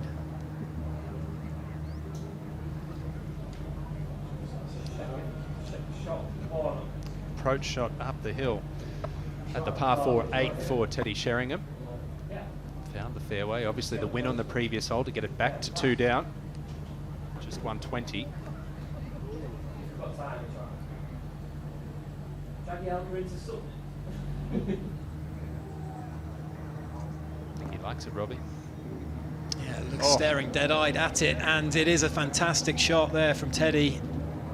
10 feet below the hole, and showing some real fight in that match.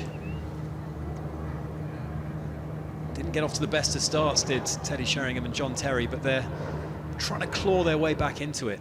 Here is Terry. Yeah, big tee shot, just a wedge. 100 yards. It's right over the flag, a little heavy-handed.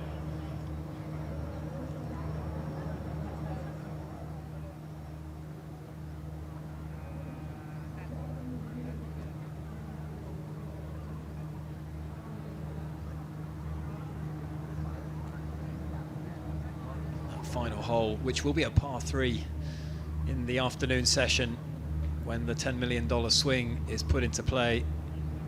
But here's Jermaine Ginas with that low cut-off finish, Ewan. Oh, and a very important shot. Jagielka in there about 20 feet away. That won't stay. That isn't finished. These greens are that quick.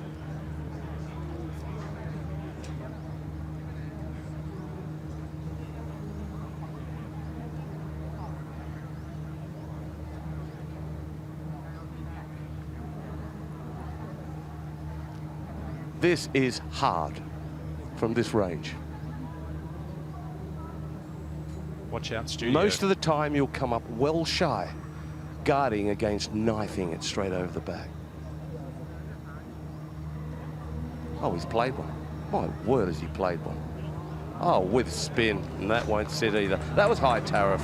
To get that close was a 1 out of 10er. He's played it very well indeed. That was incredible. All I saw was the Icon studio, maybe even the clubhouse behind it with that one. Let's go back out to the 5th match. Theo Walcott. This one for par. And no mistake there from Theo Walcott, pouring it in. Do you think that previous hole gave them some confidence? You know, I think they're on a roll now, having been 2 down just a few moments ago. Suddenly, momentum, confidence is with them as we go back to 10.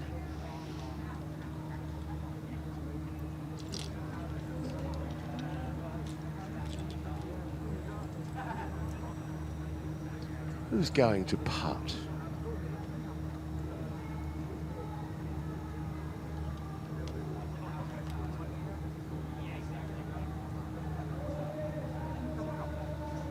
Is it Hugo or Migo? Who's got the easiest putt, Raider?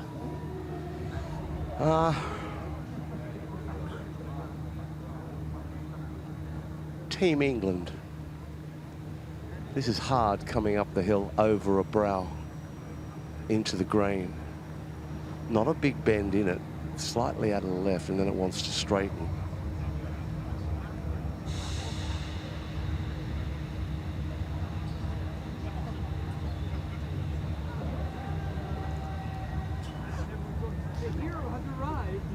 I've seen a couple of players lag the ball beautifully from down here, and it's not easy to do. You can see the colour in the grass change as well as you get over that slope. So easy on this occasion to leave this 4 short. Robbie Fowler was in a similar position and laid it stone dead, but just into the green. Sometimes you feel as though you are so used to putting on greens that are rapid, and this one isn't. And then if he's aware of that, you knock it 4 by. But short would be favourite.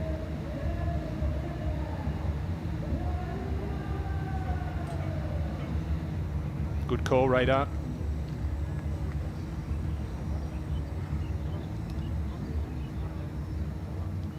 A pressure-packed final hole. Could one up, become one down. Makes you realise what a good putt Robbie Fowler hit just a few minutes ago from a similar position. But that will be a pressure putt there for John Arnorisa. Good out of the bunker, but work still to do for the par. Gianfranco Zola from the other side.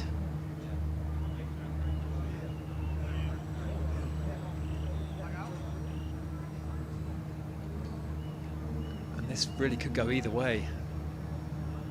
Team World currently 1 up, but with the double hole option, Team England can win this match. One thing we're not going to have is a tie. That's right. He'll fancy this. This doesn't want to move a whole heap. Down grain, which is good, and this guy can putt it, he can play.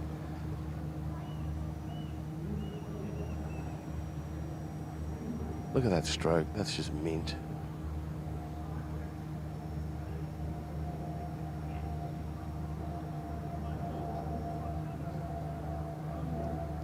Slow down. That was a good putt, but it will be work to do for Gianfranco, the Chelsea legend.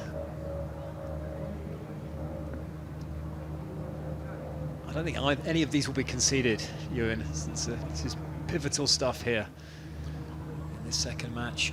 Well, certainly Team World. No gimmies for either Zola or Risa. Genus up the hill, first to putt. And for a Team England win.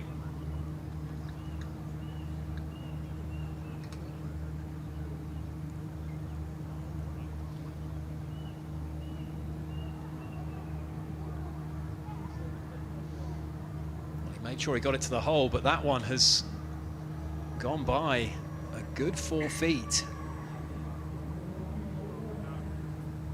And that's it, you get a bit of a rush of blood to the head and a chance to win the match, and suddenly it's not over.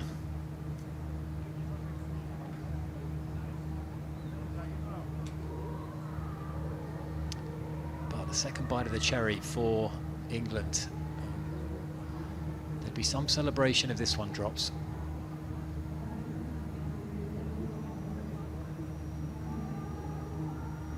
For birdie in the match.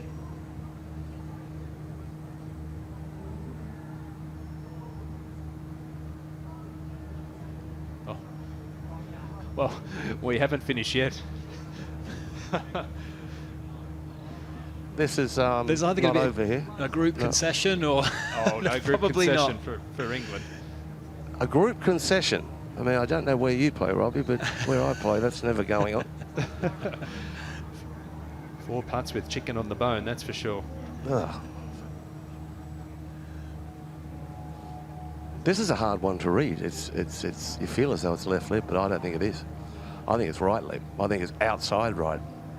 Because up there it goes, where he was down there, it goes left to right, and then it wants to straighten. I think it's so easy to underburrow and miss this left. Into the green, downhill.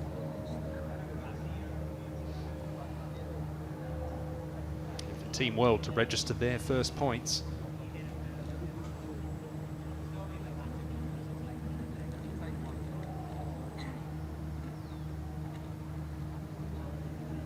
Overstake there from John Arisa.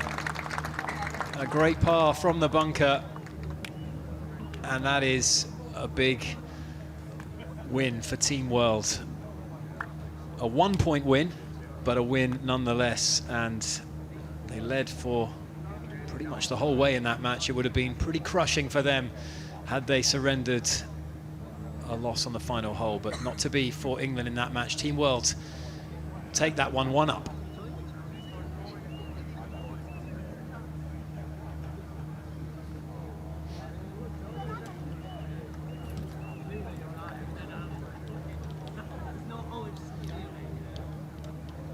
These putts all just for fun now. Match over.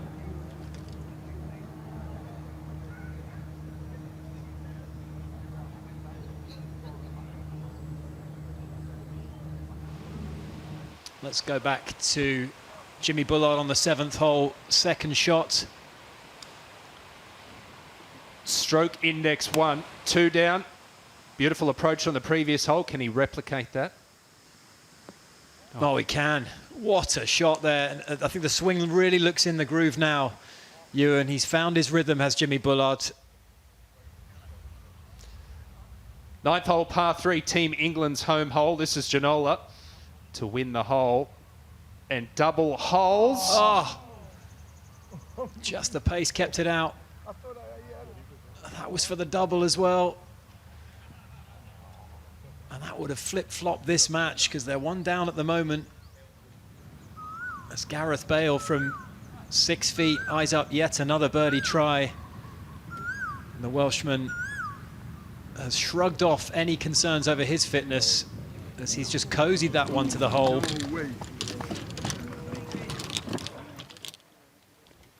He's walking a little gingerly, Ewan, but it doesn't seem to have affected his golf game in the slightest. Not at all, and perhaps it's a case of lower expectations, maybe. Also swinging and playing within himself. Come sit down.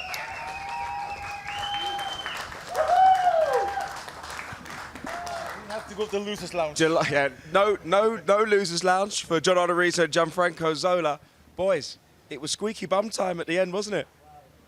Yeah, I mean, there's 3 holes there. We should have won all 3. I mean, we're in good position, then we mess up, and they have good shots, and then it's a great game to play because we never knew who's going to win the hole. And I thought after JJ's drive there, and Gianfranco's behind the tree, I thought they got a big advantage. But we hung in there, and very happy to win.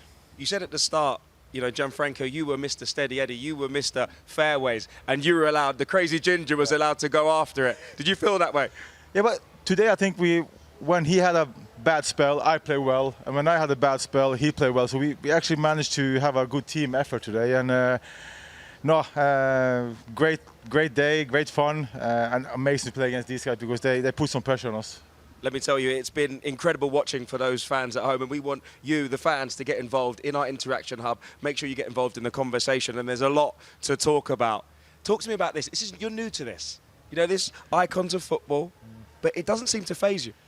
I said to Phil when we walk around, I said, how great is this? I mean, you walk around with the scoreboard, the people putting the stats on. It's just like you're in the Ryder Cup, and I loved it. I mean, I really loved it, and they're competitive against, you know, 2 against 2. I'm in dreamland. Gianfranco, your experience, you said about the Ryder Cup, your experience at the Ryder Cup with Molinari, do you think that helped you today? Well, it didn't look like. But I tell you, I can tell you now, last night I slept 2 hours. You know, I went to bed, I kept reading, and then I fell asleep. After 5 minutes, my eyes went like, you know, open completely, thinking of the game, thinking of what I had to do. Now, that's exactly the way we're feeling. We are so enthusiastic, so happy to be here. We had a great fun, and it's an amazing event, honestly. No doubt, boys. The first green on the board, the first points. Thank you very much. And guys, we'll be back with more golf after the break. Could feel really confident about a shot, and then by the time you get to the top of your backswing, oh, no, that doesn't feel right, and then anything can happen. So completely different to football, but just a lovely mentality side of competition.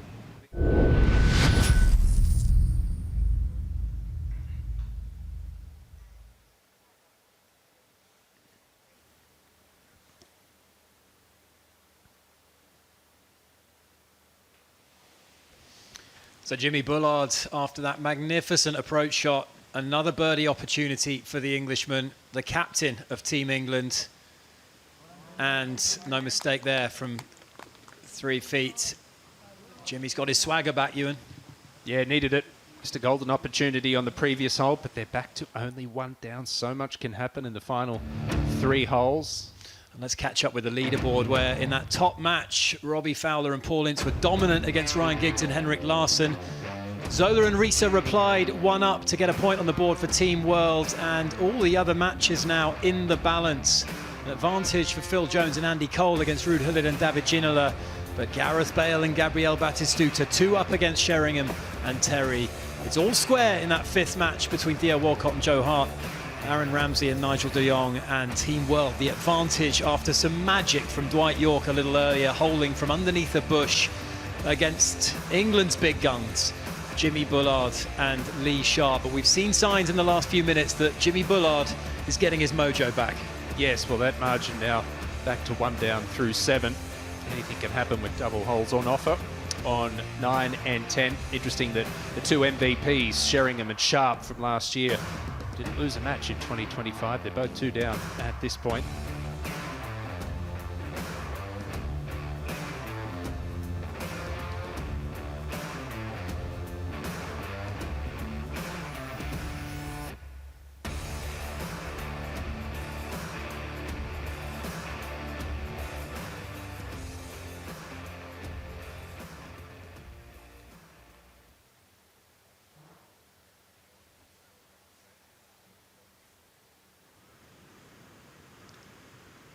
And Jimmy Bullard with back-to-back contributions just from a few feet after just a magnificent approach shot with just a wedge.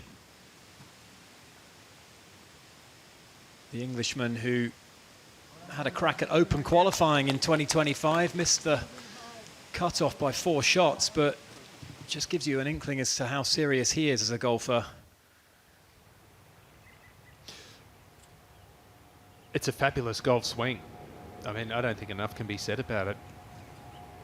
It's rock solid. It's pretty much as good as any tour pros. He's a fantastic ball striker. Well, he goes about his business like a tour professional. And this, I've watched, I've disappeared down a few rabbit holes on his Golf Life channel. He beat Hao Tong Lee off the same tees at the Belfry over a 9-hole match. I think that bears repeating, because that was no small feat. And I think it's important to mention that Hao Tong Lee played well. He did. Jimmy just played out of his skin. Let's go to England's home hole. And Team England in the form of Terry-Sheringham. Such a repeatable motion. He's got the same finish position on every shot, and that is a glorious iron shot from the Englishman. That's how you defend a home hole, Ewan. Well, he provided a highlight last year on the 7th hole, almost holing a 9-iron. And he looks to have almost done it again here. Slight draw to that right-hand flag. And that would have looked so good from the tee. That might have looked like it was going in. It just pulled up a couple of feet short, but that will be a very short birdie putt. And we can join Radar on the 10th. Jones to play from a long way back, trying to play a draw to access this back left flag. We've seen no one get it close. Such a hard shot. It's a Tour Sunday flag position here on the home hole today.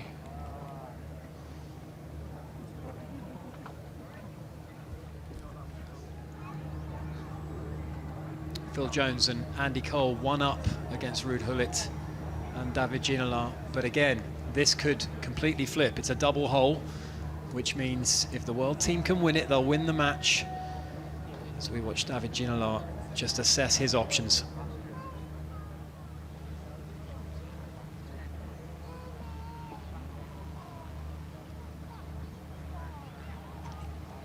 He's got himself a 5-iron. I remember back in the day when I was playing the tour, and that is back in the day when this guy was doing shampoo commercials. Yeah, shampoo commercials. He had flowing locks. Good style of a man, just like myself. Ball slightly above his feet, suits a draw.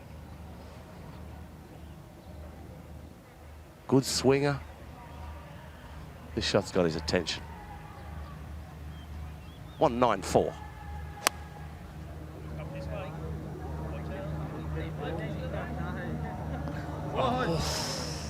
That was all over it. Clean strike. It's actually not too bad over the back of this green. Let's go back to Gareth Bale. Another birdie opportunity. This time on the 9th hole. And this is England's home hole, so Gareth Bale just cozying one up hole side, and that'll be a simple par. And let's remind ourselves, Gareth Bale has Thomas Bjorn up his sleeve, figuratively. Bullard just pulling up short there with his third at the final hole. I know that's no gimme two putt from down there. Good atmosphere building. Great build out behind this final green.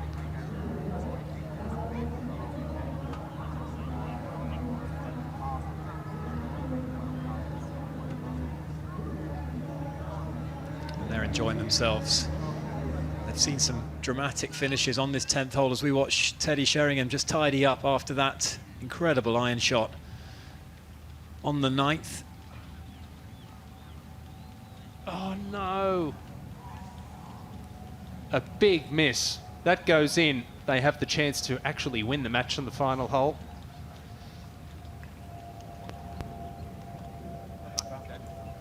Wow, that will hurt. That was just a couple of feet, and Teddy just left it hanging on that right-hand side. Just a little push off the putter face, Ewan. Yeah, likes to look at the hole a la Jordan Spieth back in the day, but just took that putter a little bit inside, little shut, left the face open on the follow-through.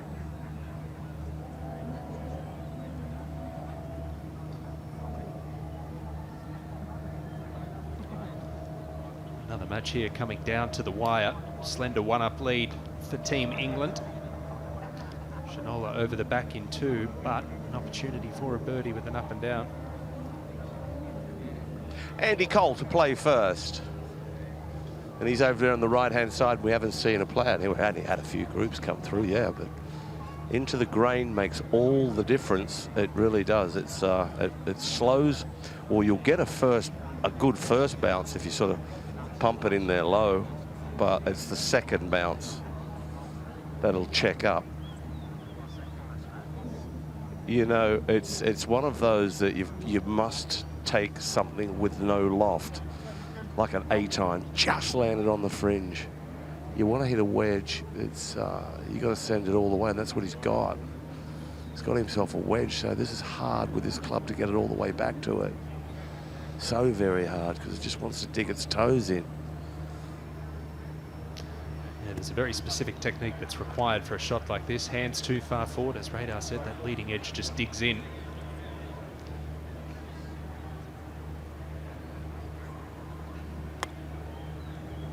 Sounded a little thin, but he might have gotten away with this one. Well, I think it wasn't thin. It was a good-looking shot, but it's just the grain. It's one of the reasons why Radar said a straighter face club, let it release up that slope. We've seen so many check up short of that tier. Joe Hart's here to win the hole against Aaron Ramsey and Nigel de Jong. This is the 8th they're playing, and Joe Hart makes no mistake. So after that disastrous start this morning, the lost ball off the first tee, Joe Hart's really come alive in these last few holes. Phil Jones, was he in the water, Radar? I had to run down there, and to be honest with you, I'm not sure, because I'm doing every group that comes through this 18th, so I don't think so. No, he was over there, over the bunker, yeah, and I'm not sure if it was in the waters because I can't get over there. We're going to watch Zola play. Just a little bump shot, and that's going to make its way all the way down some 60 to 70 feet away. 80. 90. That wasn't a good spot to be in. Well, it's proving a handful this final hole, isn't it? That pin position got a lot to do with it.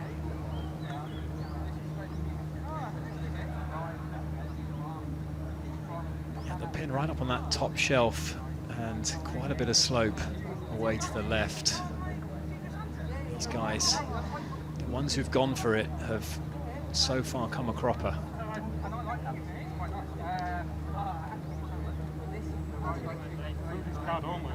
Seven changes amongst the 12 for Team World this year. Ginola not one of them, but still looking to register his first point at the Icon Series. Tough flag putt here. Yeah, it's one of those that you'd be very surprised if he was to get this to the hole. I wonder if the captains have gone into each team, rest of the world and England, and tried to tell them about grain. Now, the best way to learn of grain, this being in two, is to go up to the hole and have a look which side it is worn. If it is worn on the left, the ball's going to go from right to left. If it's worn on the right, vice versa. That is the best way to see where the grain's coming from. And this is very, very hard to get it back there. Good effort, really good effort.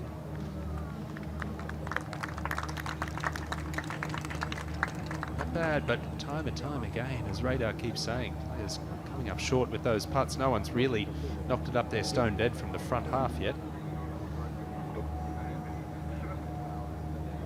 Yeah, and he's left himself a 4-footer there to save his par. Did have a chance to have a go at the green in two.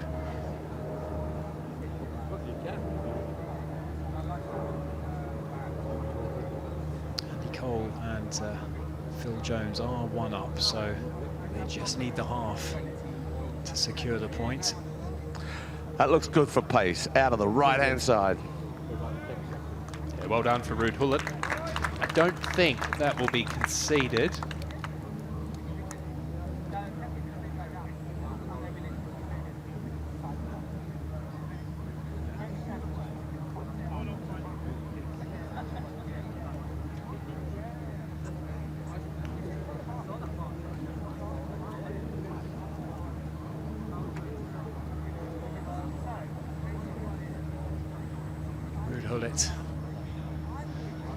The European Championship winner, the Champions League winner with AC Milan, as Andy Cole tries to get it up the hill, but that's another one that is nowhere near gimme range.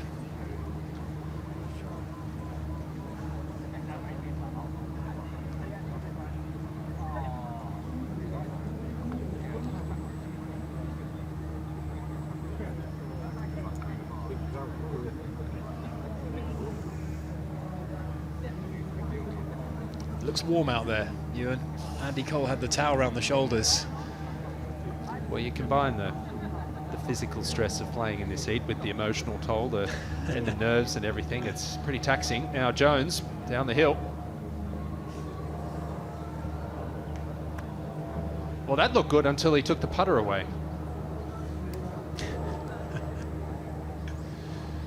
Just a bit of a misread there from Phil Jones.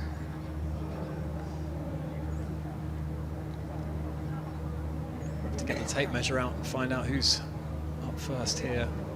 None of these are gimmies. We've only seen Robbie Fowler knock it stone dead so far on this hole. It's just been very difficult to get the ball to stop right by the hole. David Ginola, as you say, Ewan, still trying to get his first point on the board.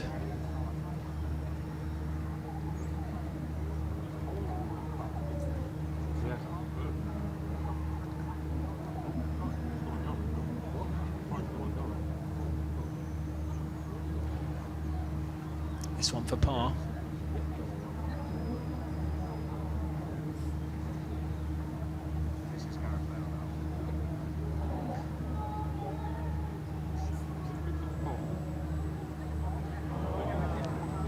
he tried to just hit it through the break. I think it's difficult to trust the break and really feather it towards the hole, and just a little firm there from David. Yeah. And you can sense the frustration as we keep talking about the competitive juices. These players do not want to lose.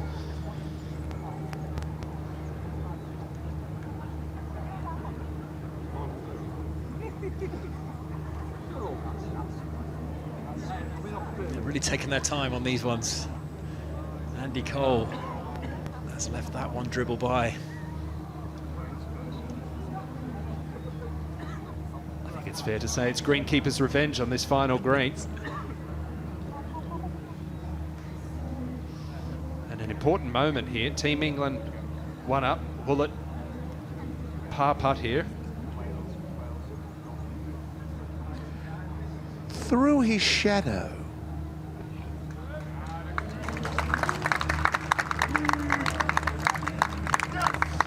Well, Ruud Gullit celebrates, and as he might, because that is a point for Team World, and a double point has reversed this match. They were 1 down playing it, they finished 1 up.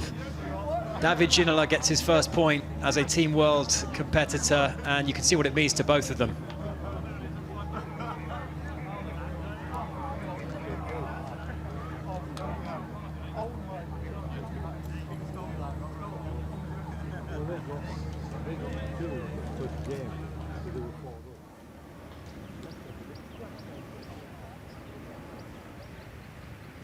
Let's join Lee Sharp.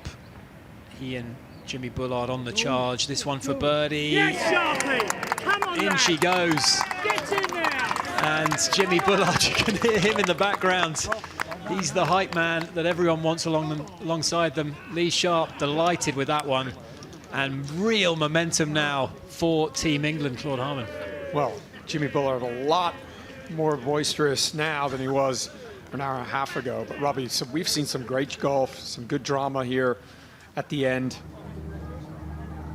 Jimmy Bullard and Lee Sharp get it back to all square with just a couple holes to go.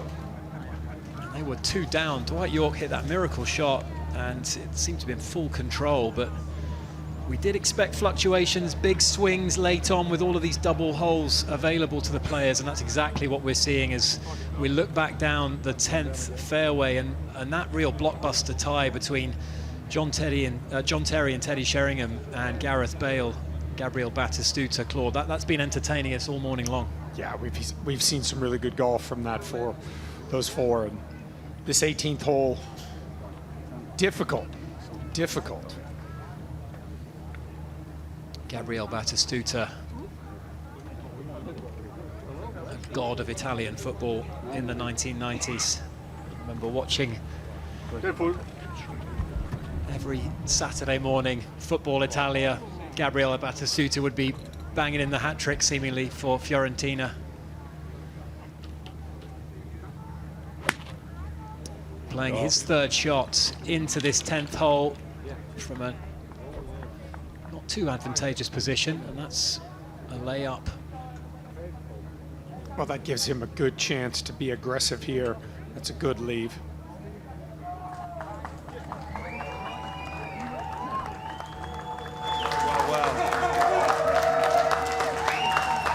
Would you believe it? Come and sit down. You come sit down here, David. This is for you here. It's the winner's chair. We can remove that if you want. Yeah, the winner's chair. Oh. Well. Drama on the last. There you go. You've got the points on the board. Yes, come on. For Team World. Listen, you said it was going to be a nightmare for England, and that was the stuff of nightmares for Team England. We didn't mention nightmare. Did we mention nightmares? No. We had to grind. Yeah. We had to work really hard. Yeah, we worked hard. Yes, honestly. we worked real hard because it was, first of all, good opponent. Second, the heat. It was so hot. Yeah, it's boiling. And I've been here for 3 days, and I slept only 2 hours every night. Listen, well, you turn the heat up on England, but let me tell you, these pressure holes really heat up this game. I mean, 1 down. The pressure. Listen, don't tell me there's no pressure holes, because you went in 1 down and you ended up 1 up, and that is the beauty of 10 being worth 2, Yes. I mean, you must have thought going into this game, 1 down, we're still in this game, let's fight to the end. Of course. Until the end, we never know what can happen on the course. It's such a tough game. I mean, from one hole to the other is always complicated. You know, you mentioned the boiling, everything, the pressure, the people around. I mean, and we did it. Yeah, we did it. We really grinded. I think that we had a good opponent. We started really, really well. Yeah. We had opportunities to make 2. We didn't. We had 3 putts. The putting is the most difficult part. I like the putting, but the long putts are very difficult. Because the greens are There's been a lot of talk from our commentary team, Radar on the ground, Suan on the ground. These greens are running very, very fast, and they get you second-guessing your putts, don't they? They are very fast, and especially when you are down here putt. I mean, we just touch the ball, and you look at the ball, and you say, please, can you stop? It's amazing. Yeah. Listen, points on the board for Team World. This isn't going to be a repeat of last year. You boys are really looking for redemption. Last year, you've been lashed. Yeah. But the point was last year, there was some dodgy handicaps. Look, and I think I had a feeling Listen, that don't go I had low. a feeling, Good work, but I had a blame feeling just it was a tools. setup last year. It was a setup. We need to be kings. You know, when you win, humility. Yeah. You know, we're not talking about that. I mean, it's just last year. I remember Team England being on the green on the 18. They were celebrating, and we were like looking at the scoreboard, and they say, "Wow!" And so this year it's not like a revenge. Well, listen. There could be some more points on the board because Gareth Bale is on the fairway. He's looking dangerous. He's been a super sub. Let's see what he's up to. Gareth Bale now, can he do what no other player has managed and find this green in 2? He's got the power. That's a high ball flight as well, Claude. Well, that was a good shot. He's definitely got the power to reach. Partner already laid up. So he's on the putt for eagle. That's a pivotal match. Can Jimmy Bullard pull off something special here? He loves these situations, Robbie. He's defending his home hole here against Dwight York and Shevchenko, and Jimmy's on a roll here with his iron play. Another really good-looking iron shot. Solid, right at the flag. He's feeling it right now. He's got the swagger back. Dwight York was all talk in the morning and pretty much the entire week, in fact. He was very confident. Now's the time to back it up. Oh, he likes it. Oh, what a good shot. Well, I was looking forward to this match between, it's a mini match, Bullard versus York, because these are the 2 most confident men, I think, on the property, and they're throwing darts at each other right now, Claude. There we go then, Team World fighting back. 2-2 on the leaderboard, plenty of golf still to come this morning.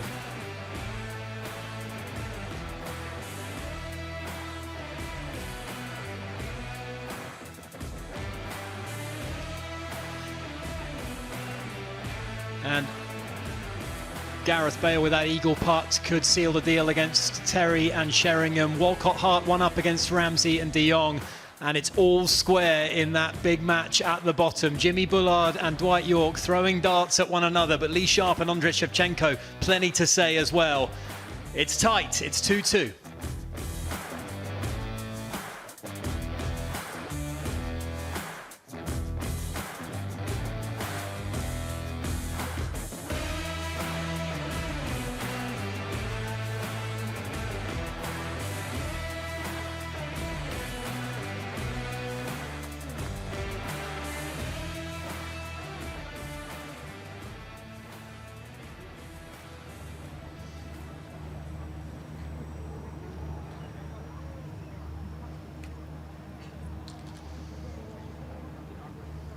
On this 10th hole, which has posed more than 1 or 2 problems for the players so far.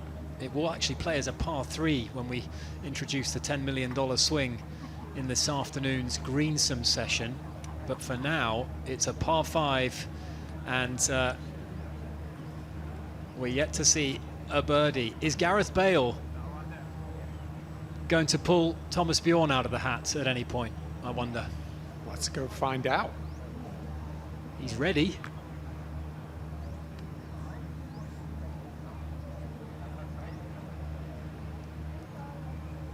Looks like Gareth might be electing to back himself.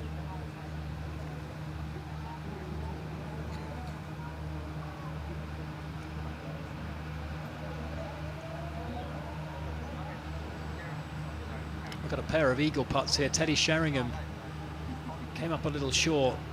It's a lengthy putt. Gareth Bale is hole high, but off to the right-hand side. And a lot of permutations can still happen here. Bale and Batistuta can get double points if they can win the hole. And if Terry and Sheringham can win the hole, the match will finish all square. So a lot can happen. Big swings potentially in the course of the next few minutes here. Yeah, speed really important here for Gareth. Doesn't want to take an aggressive run and run this past. He's got to get it to the hole.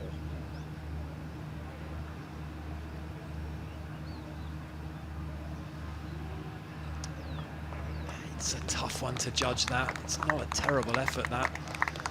He'll have a 6-footer for birdie.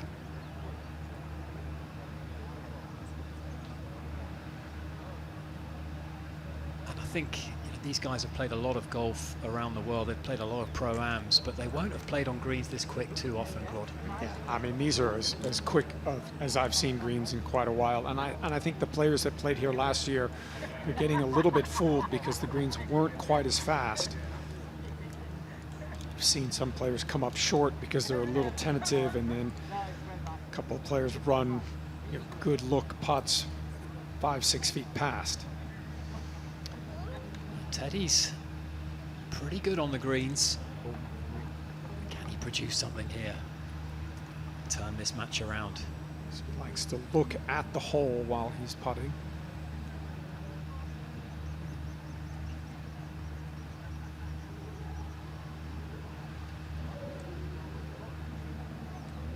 Oh, that's a good effort. What a putt that is from Terry-Sheringham. Lovely effort.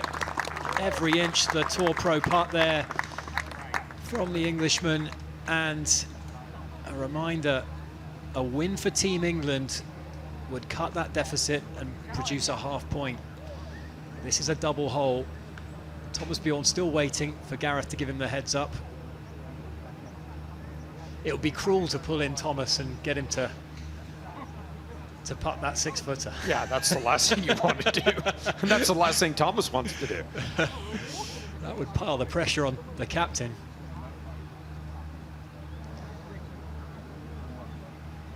Batistuta might pick that one up with Gareth eyeing up his birdie putt. These are the type of putts for Gareth Bale that you want to have, right? You want to have a 6-footer, chance to bury it, make birdie on the last hole. With Teddy in close though, there's pressure on this one. They've led the entire way. They've been front running from the off. And Gareth with that really impressive birdie on the second hole. Gabriel Batistuta coming into it as well. They've really dominated this match. To throw it away or to have it stolen from them, this one would confirm the match win, but England, of course, still have that chance to tie the hole and therefore keep it to just the point for Team World. But this is a big putt now for Gareth Bale.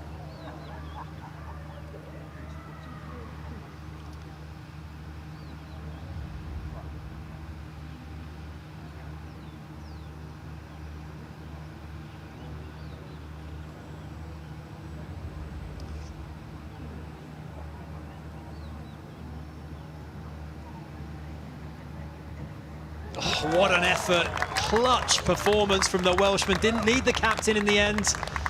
Thomas took the morning off in the end. What a putt that was under pressure, Claude. Well, that's what he wanted to do, right? He's used to pressure situations, but not on this stage, and he will be really, really happy with that. That confirms the point with, I think, Team England still to tidy up. I think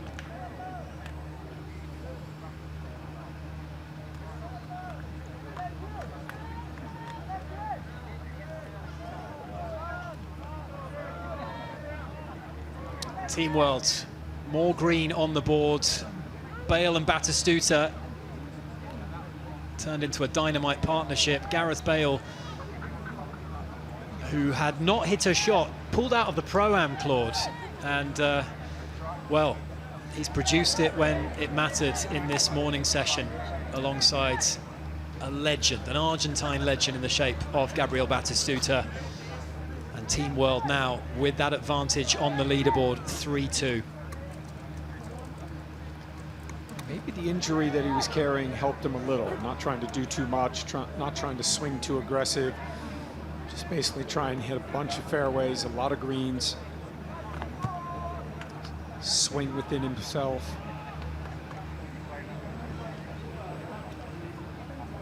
What an addition he is to this Team World lineup. As we mentioned, 7 changes to it as we head over to the studio. More points on the board for Team World. Batty and Bell, the 2 Bs. Come sit down over here, take your seat on the winner's seat. Congratulations, brother. You'll sit down here and you sit down here. We call this the winner's chair. Listen, a nervy putt to ice the game there, Gareth. Yeah, I have missed about 3 of those today, and I was due one, to be fair, so I was always going to give Teddy the putt, but I was like, I'll just let him stew on it. But knowing that I had to make it so I could be a bit more firmer, yeah, there's nothing worse than coming down the last when you know they can tie it, and they probably don't deserve it maybe, but it was a great game, we had a great time, and yeah, buzzing with the win. Batty, you were leading almost all the way. And you've spoken about those pressure holes, defending your hole and the obviously the away hole, of course, and then coming into 10, knowing that it could switch. How do you deal with that pressure? It looked like you boys made a great team. I was feeling so bad because we could close the match two holes before, and we arrived till here, and we had his putter to win. He didn't hold any putter today, but he hold the one who that matters. My putting stats took a hit today, I think. Don't worry, we won't dig into those in the studio. Okay. Don't you worry about that. But how nice, Batty, was it to beat JT after all of that chat? Beating JT is for me is like a, how do you say when you stay with a woman and do everything? Beating him is something like that. There we go. And Gareth, listen, you had the chance to call the captain. There's a few moments you came into this game with a bit of a niggle, not feeling 100%. A bit more than a bit of a niggle, but the confidence, you had back spasms, but you didn't call the captain. You were that confident in your game and in your ability. Yeah, Thomas probably doesn't want to hit a shot, to be honest, but no, I feel like that's kind of where I want to get my game. I want the pressure. I want to try and get better under pressure, and yeah, there's no kind of more pressure on television when we're playing golf, which is out of our comfort zone. Coming down the last, having to at least half the hole, but having a putt to win the game. Yeah, it's nice to have those feelings to try and get used to them. Do you get nervous, boys? You know, you've played in front of, 60, 70, 80,000 people in finals, in World Cup. Like, talk to me. Do you still get nervous? Yeah, because I don't know always where my golf ball's going. I know where the football's going, that's for sure. But the golf ball, yeah, on another day I can easily miss that. So yeah, it's nice to just get into that rhythm and that mindset that I guess we all are accustomed to in football, but we have to try and use a little bit in golf. And yeah, me and Batty played great together today. No doubt. Now, talking of winners, Dwight York for the win right now. Go on. Big putt this. This is for double points. Dwight York. Oh, my word. Oh, he thought he made it. He thought he made that one. Just snuck by at the end. He's really cross with himself there, is Mr. York. That was a big chance there for the double points. And that much hanging in the balance.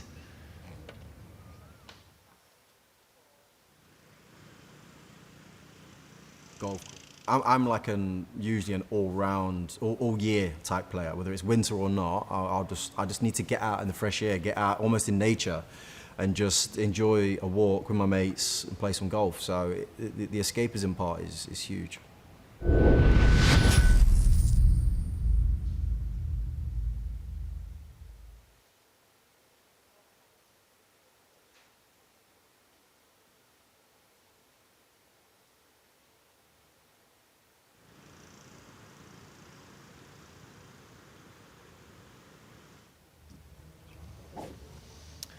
So we rejoin the action on the 10th, par 5.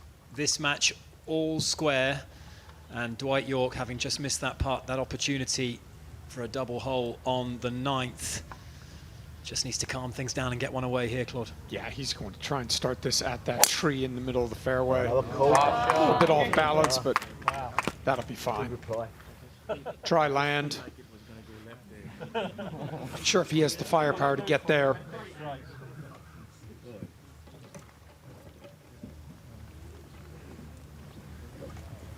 Andrei Shevchenko, who's had a quiet morning thus far.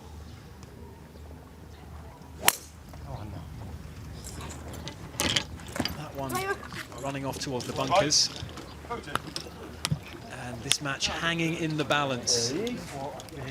That was the anti-water swing there. It was.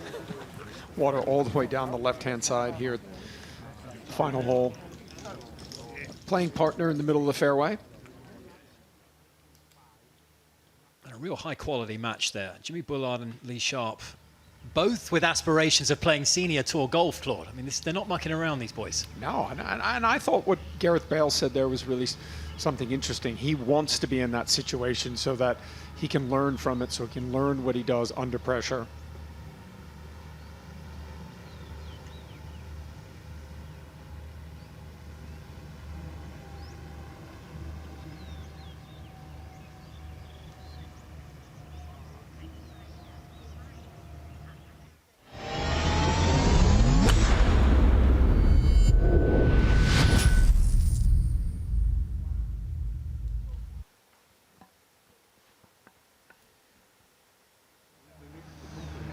So there's been some water trouble for Theo Walcott on Team England and Joe Hart as well.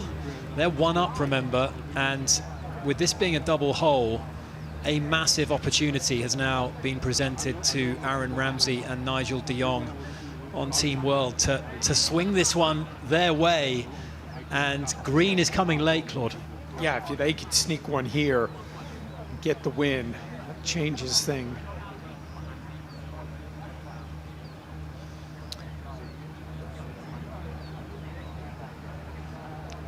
Again, this hole proving a tricky proposition for these players. It's only 459 yards. It's on paper, it's a gettable par 5, but if you get sucked into trying to bite off too much and go for that flag, as we've seen with 3 of these 4 players, the water awaits. Yeah, Nigel de Jong found the water as well, but Aaron Ramsey with the birdie putt.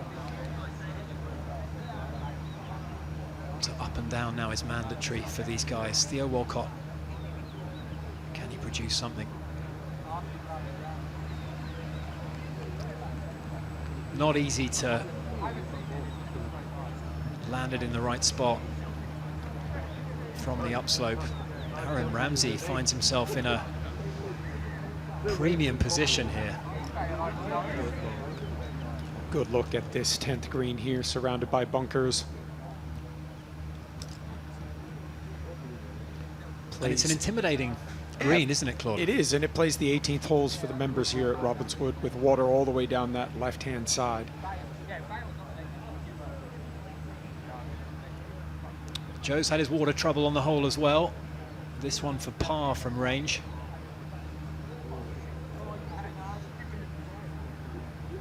We'd see some celebrations if this one drops.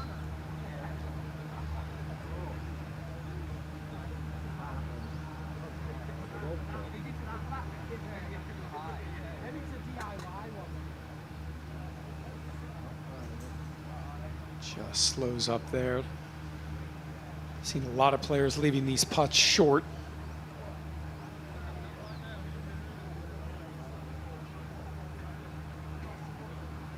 Well, we were looking for a response from Team World, and that's exactly what we've got. England made that great start through Fowler and Ince, but right now this could be a 4th consecutive score for the Team World. This is to win the match, and it's, well, it's fiery. Almost putted that off the green, and it's not what he wanted to do there.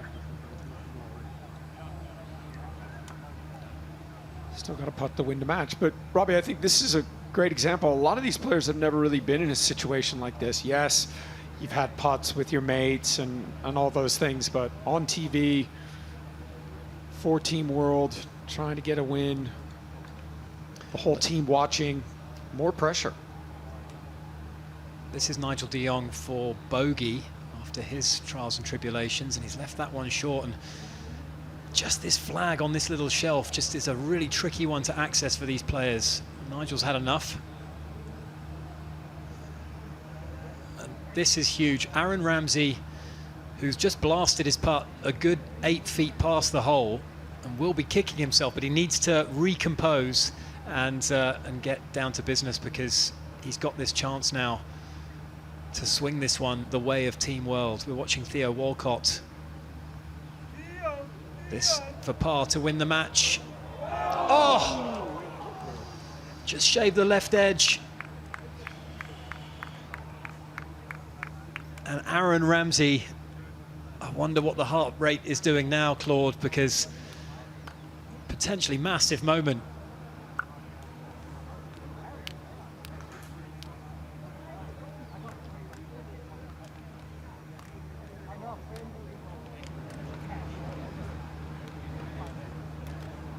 Delighted to be joined back in the studio by Nick, and of course we also have the captains who have been watching out on the course.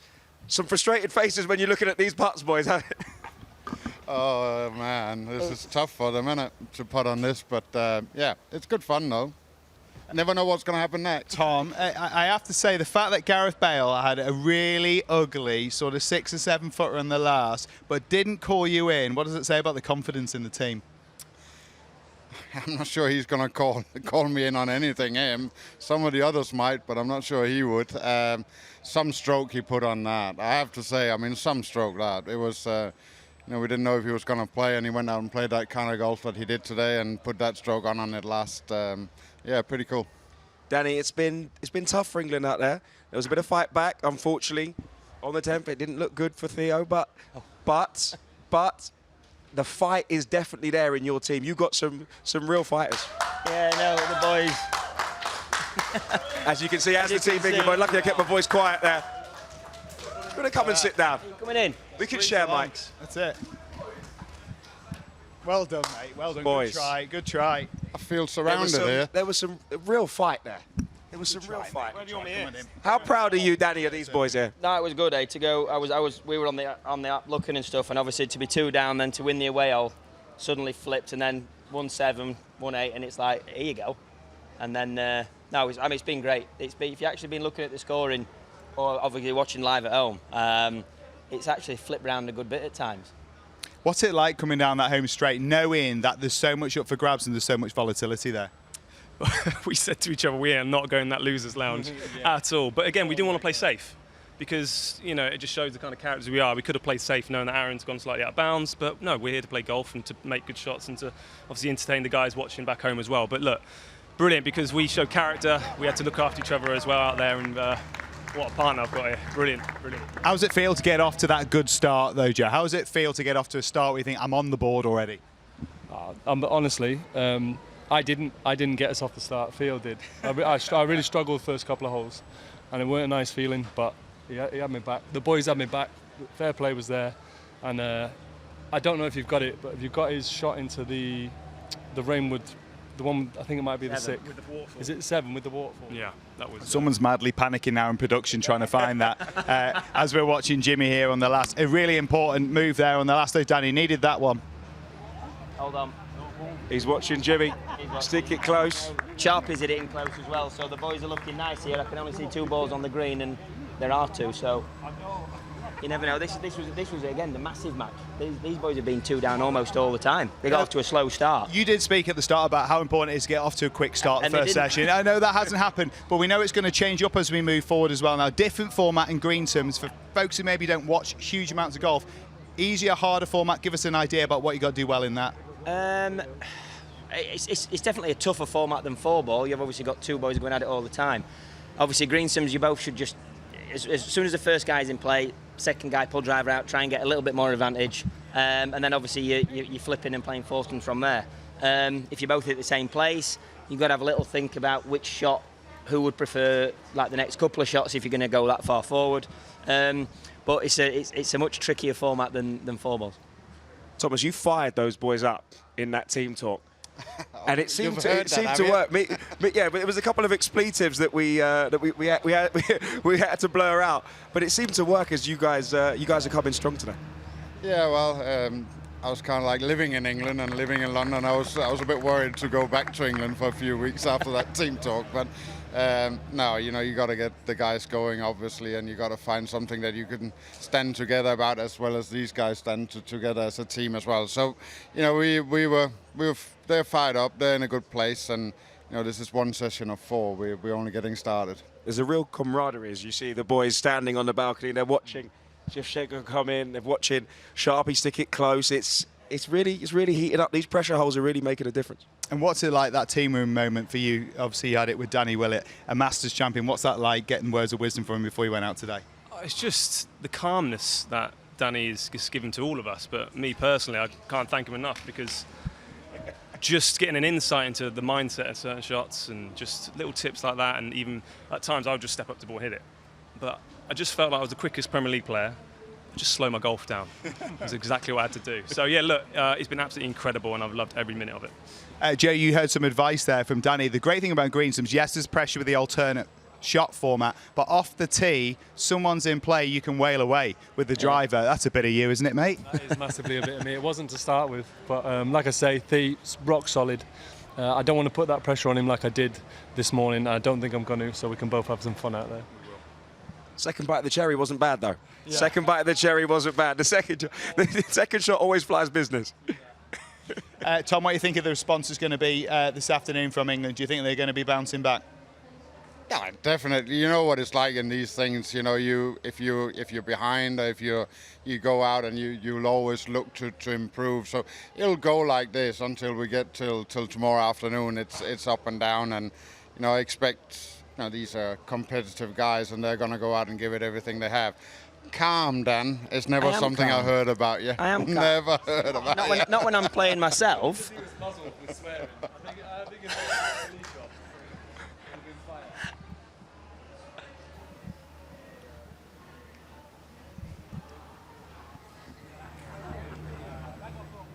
Really wonderful scenes out there for these closing stages in this first session.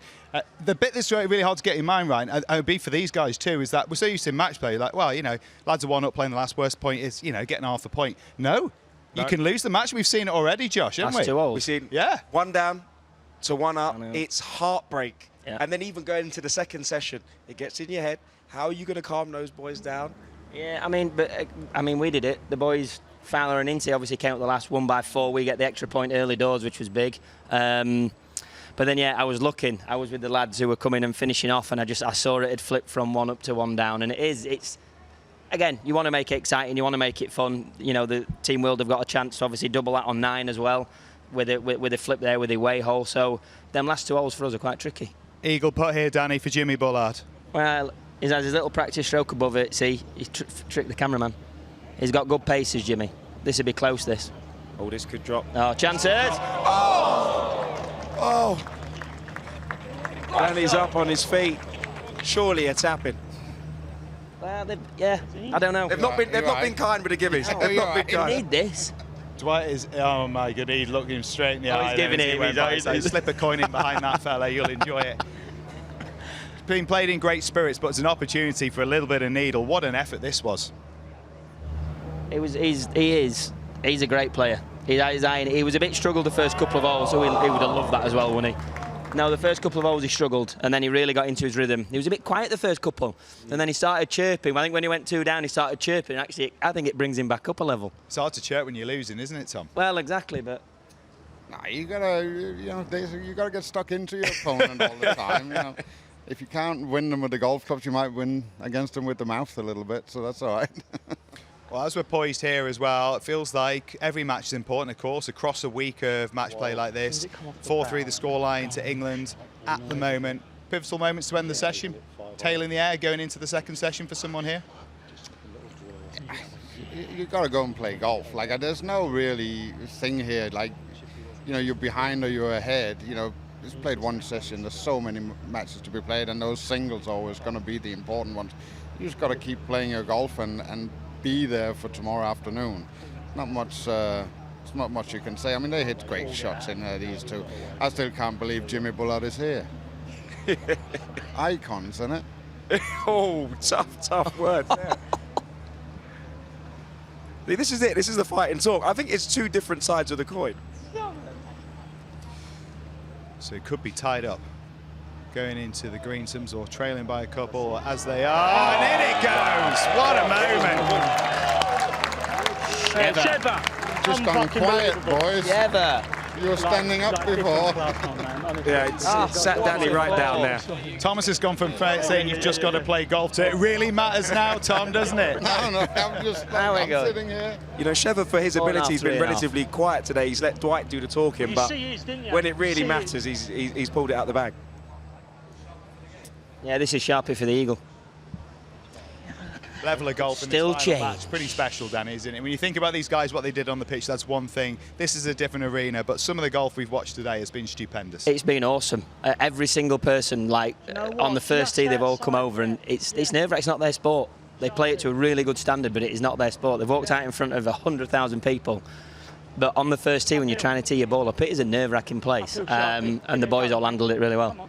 I mean, all in putts like that. Fingers crossed Sharpie can follow him in. Right over that spot, lad. Go on, right over it.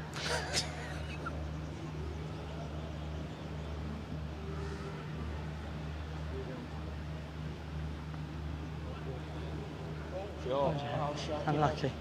Unlucky. Not short. Right. What a way to finish. Scary. What a way to mate. finish. Good scary. Well done, you enjoyed. Pretty good. That is well done.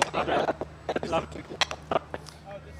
An honourable half in the end in the bottom game, and to be fair, between it was hard to separate the talent in a golfing sense between those four icons in that bottom match. And as it is, Josh, well, it threatened to be a bit of a landslide for Team Wells. It's pretty tight still going into the second session. There was a lot of green on that board. It looked like momentum was well and truly with Team World. All of them have come and sat in here, and they've sounded pretty confident. They've looked pretty confident.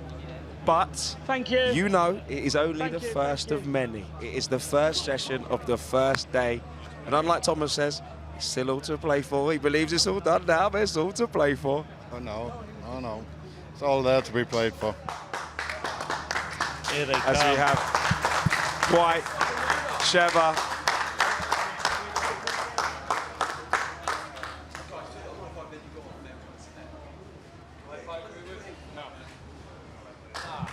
Brilliant golf. Fantastic golf. Good job, well done. You can jump in, yeah? Jump in, Jimmy. Come on, join us. Join us. Some putt to finish. Well done, mate. Well done, mate. The most confident man in the building, and he backed it up. Sharpie, excellent. Well done, Sharpie. Well, we've got a whole lot of talent here, haven't we? Wherever you want, proper golfers. I feel if anyone's going to get budged off these sofas, it might be me and you, Josh. We look at the icons that we've got company with. What's it like to be part of a clash like that? What's it like to be a part of that match? I mean, it's incredible. Be honest with you, it's high standard golf. Jimmy playing down so well. Sharpie was great. You know, Yorkie hold the eagle was unbelievable shot. You know, I think probably best what we can do. Fair result, Jimmy? Fair result, yeah, definitely. They kept the ball in play really well, the two boys. Me and Sharpie, we started well on one, and then we lost the plot 2, 3, 4. Like, completely lost the pot. He's boxed it from the furniture. I'm like, oh, wow, what's happening? And then it was to and fro all the way round. It was epic. It was blinded. Just before we come to you, Josh, I do have one more for you. Did you miss a ball today, Jimmy? Did I miss a ball? Did you actually miss a ball? Sorry, Dan. So sorry. I'm sorry, I've not heard about this. As in, no, yeah, yes, you have. I was just in flow state. And I know how hard it is for the skips. They've not hit a shot. And while I'm on, I back myself, Nick. You know what I mean? So Yeah, it would have been real tough for me to give up a shot for Dan. I know he's mustard, but you know that's what I'm here to do. It's shots, mate, and I love it. It's belief, Jimmy. It's belief. Yorkie, as Jimmy described it, you hit one from the furniture, back up against a tree, leg in a bush. Talk me through that shot. Yeah, listen, I've par 5. Not sure what hole it was, but good recovery shot from where we were. I kind of didn't realize that tree really came into play. There was just this one little tree down the left-hand side. Anyway, we just had enough. I could get my clubs behind it, and I just trusted. You know, I just trying to get up and down, obviously, because of par 5. Jimmy knocked it in close. Lee is somehow making a remarkable recovery as well. And so I needed to stay in play, but I didn't expect it to come out like it did, and it was brilliant. It was brilliant. Sharpie, I mean, some quality of golf. You feel the pressure there because, you know, we look at Team England and some of the standout players, but the Team World boys really did come to play. No, the standard was unbelievable. I mean, we went down, I think their par 3. Yorkie had a putt for birdie for the win. And then we got onto the 18th, we're like, right, this is what it's all about, down the last. And then to see Yorkie surprisingly pull his into the water, sort of give us a little bit of leeway, and then what a putt from Sheva. I did not see that coming, to be fair, but I think me and Jimmy have probably got away with one today. Yeah, I think it's a fair result. I think it's a real fair. Oh, you think? We've got away with Okay. That's more like it, boys. Yeah, look, it was just brilliant. What a putt as well. What a putt indeed. We'll nick this, but what a putt. Because he said that just trust your feeling, you know, and then don't look for the line, just trust your feeling, then go for. I get the feeling he's had one of the best moments of his golfing life. Right here. What a moment. Let's watch it. You get to relive it.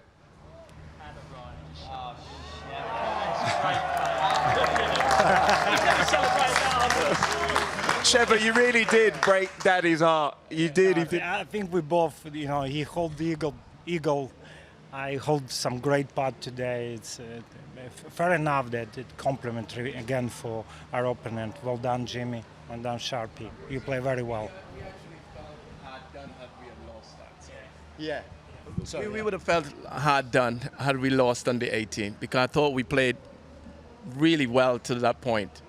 I had a putt really to kind of make sure we got that little. Raised the edge as well, didn't he? I'm thinking, oh, it's him. Yeah, he didn't trust his caddy.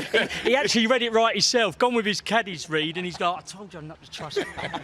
Lads, we could stay. This is proper golfers chat. This, I mean, this happens all over the world after a round. I'm remembering it better than it really was. But actually, to be fair, that was as good as it gets. You could say it was one of the moments of a career, perhaps in a golfing sense.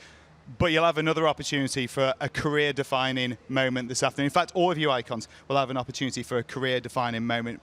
Part of our afternoon session, yes, it's the green slippage. Yes, it's really close in this matchup, but it's also the $10 million swing. All of the icons, one shot at glory, and $10 million split between charity, of course, for them, and for 3 lucky viewers at home. We'll be all part of that, and we'll look forward to bringing it to you. $10 million swing. You won't want to miss it.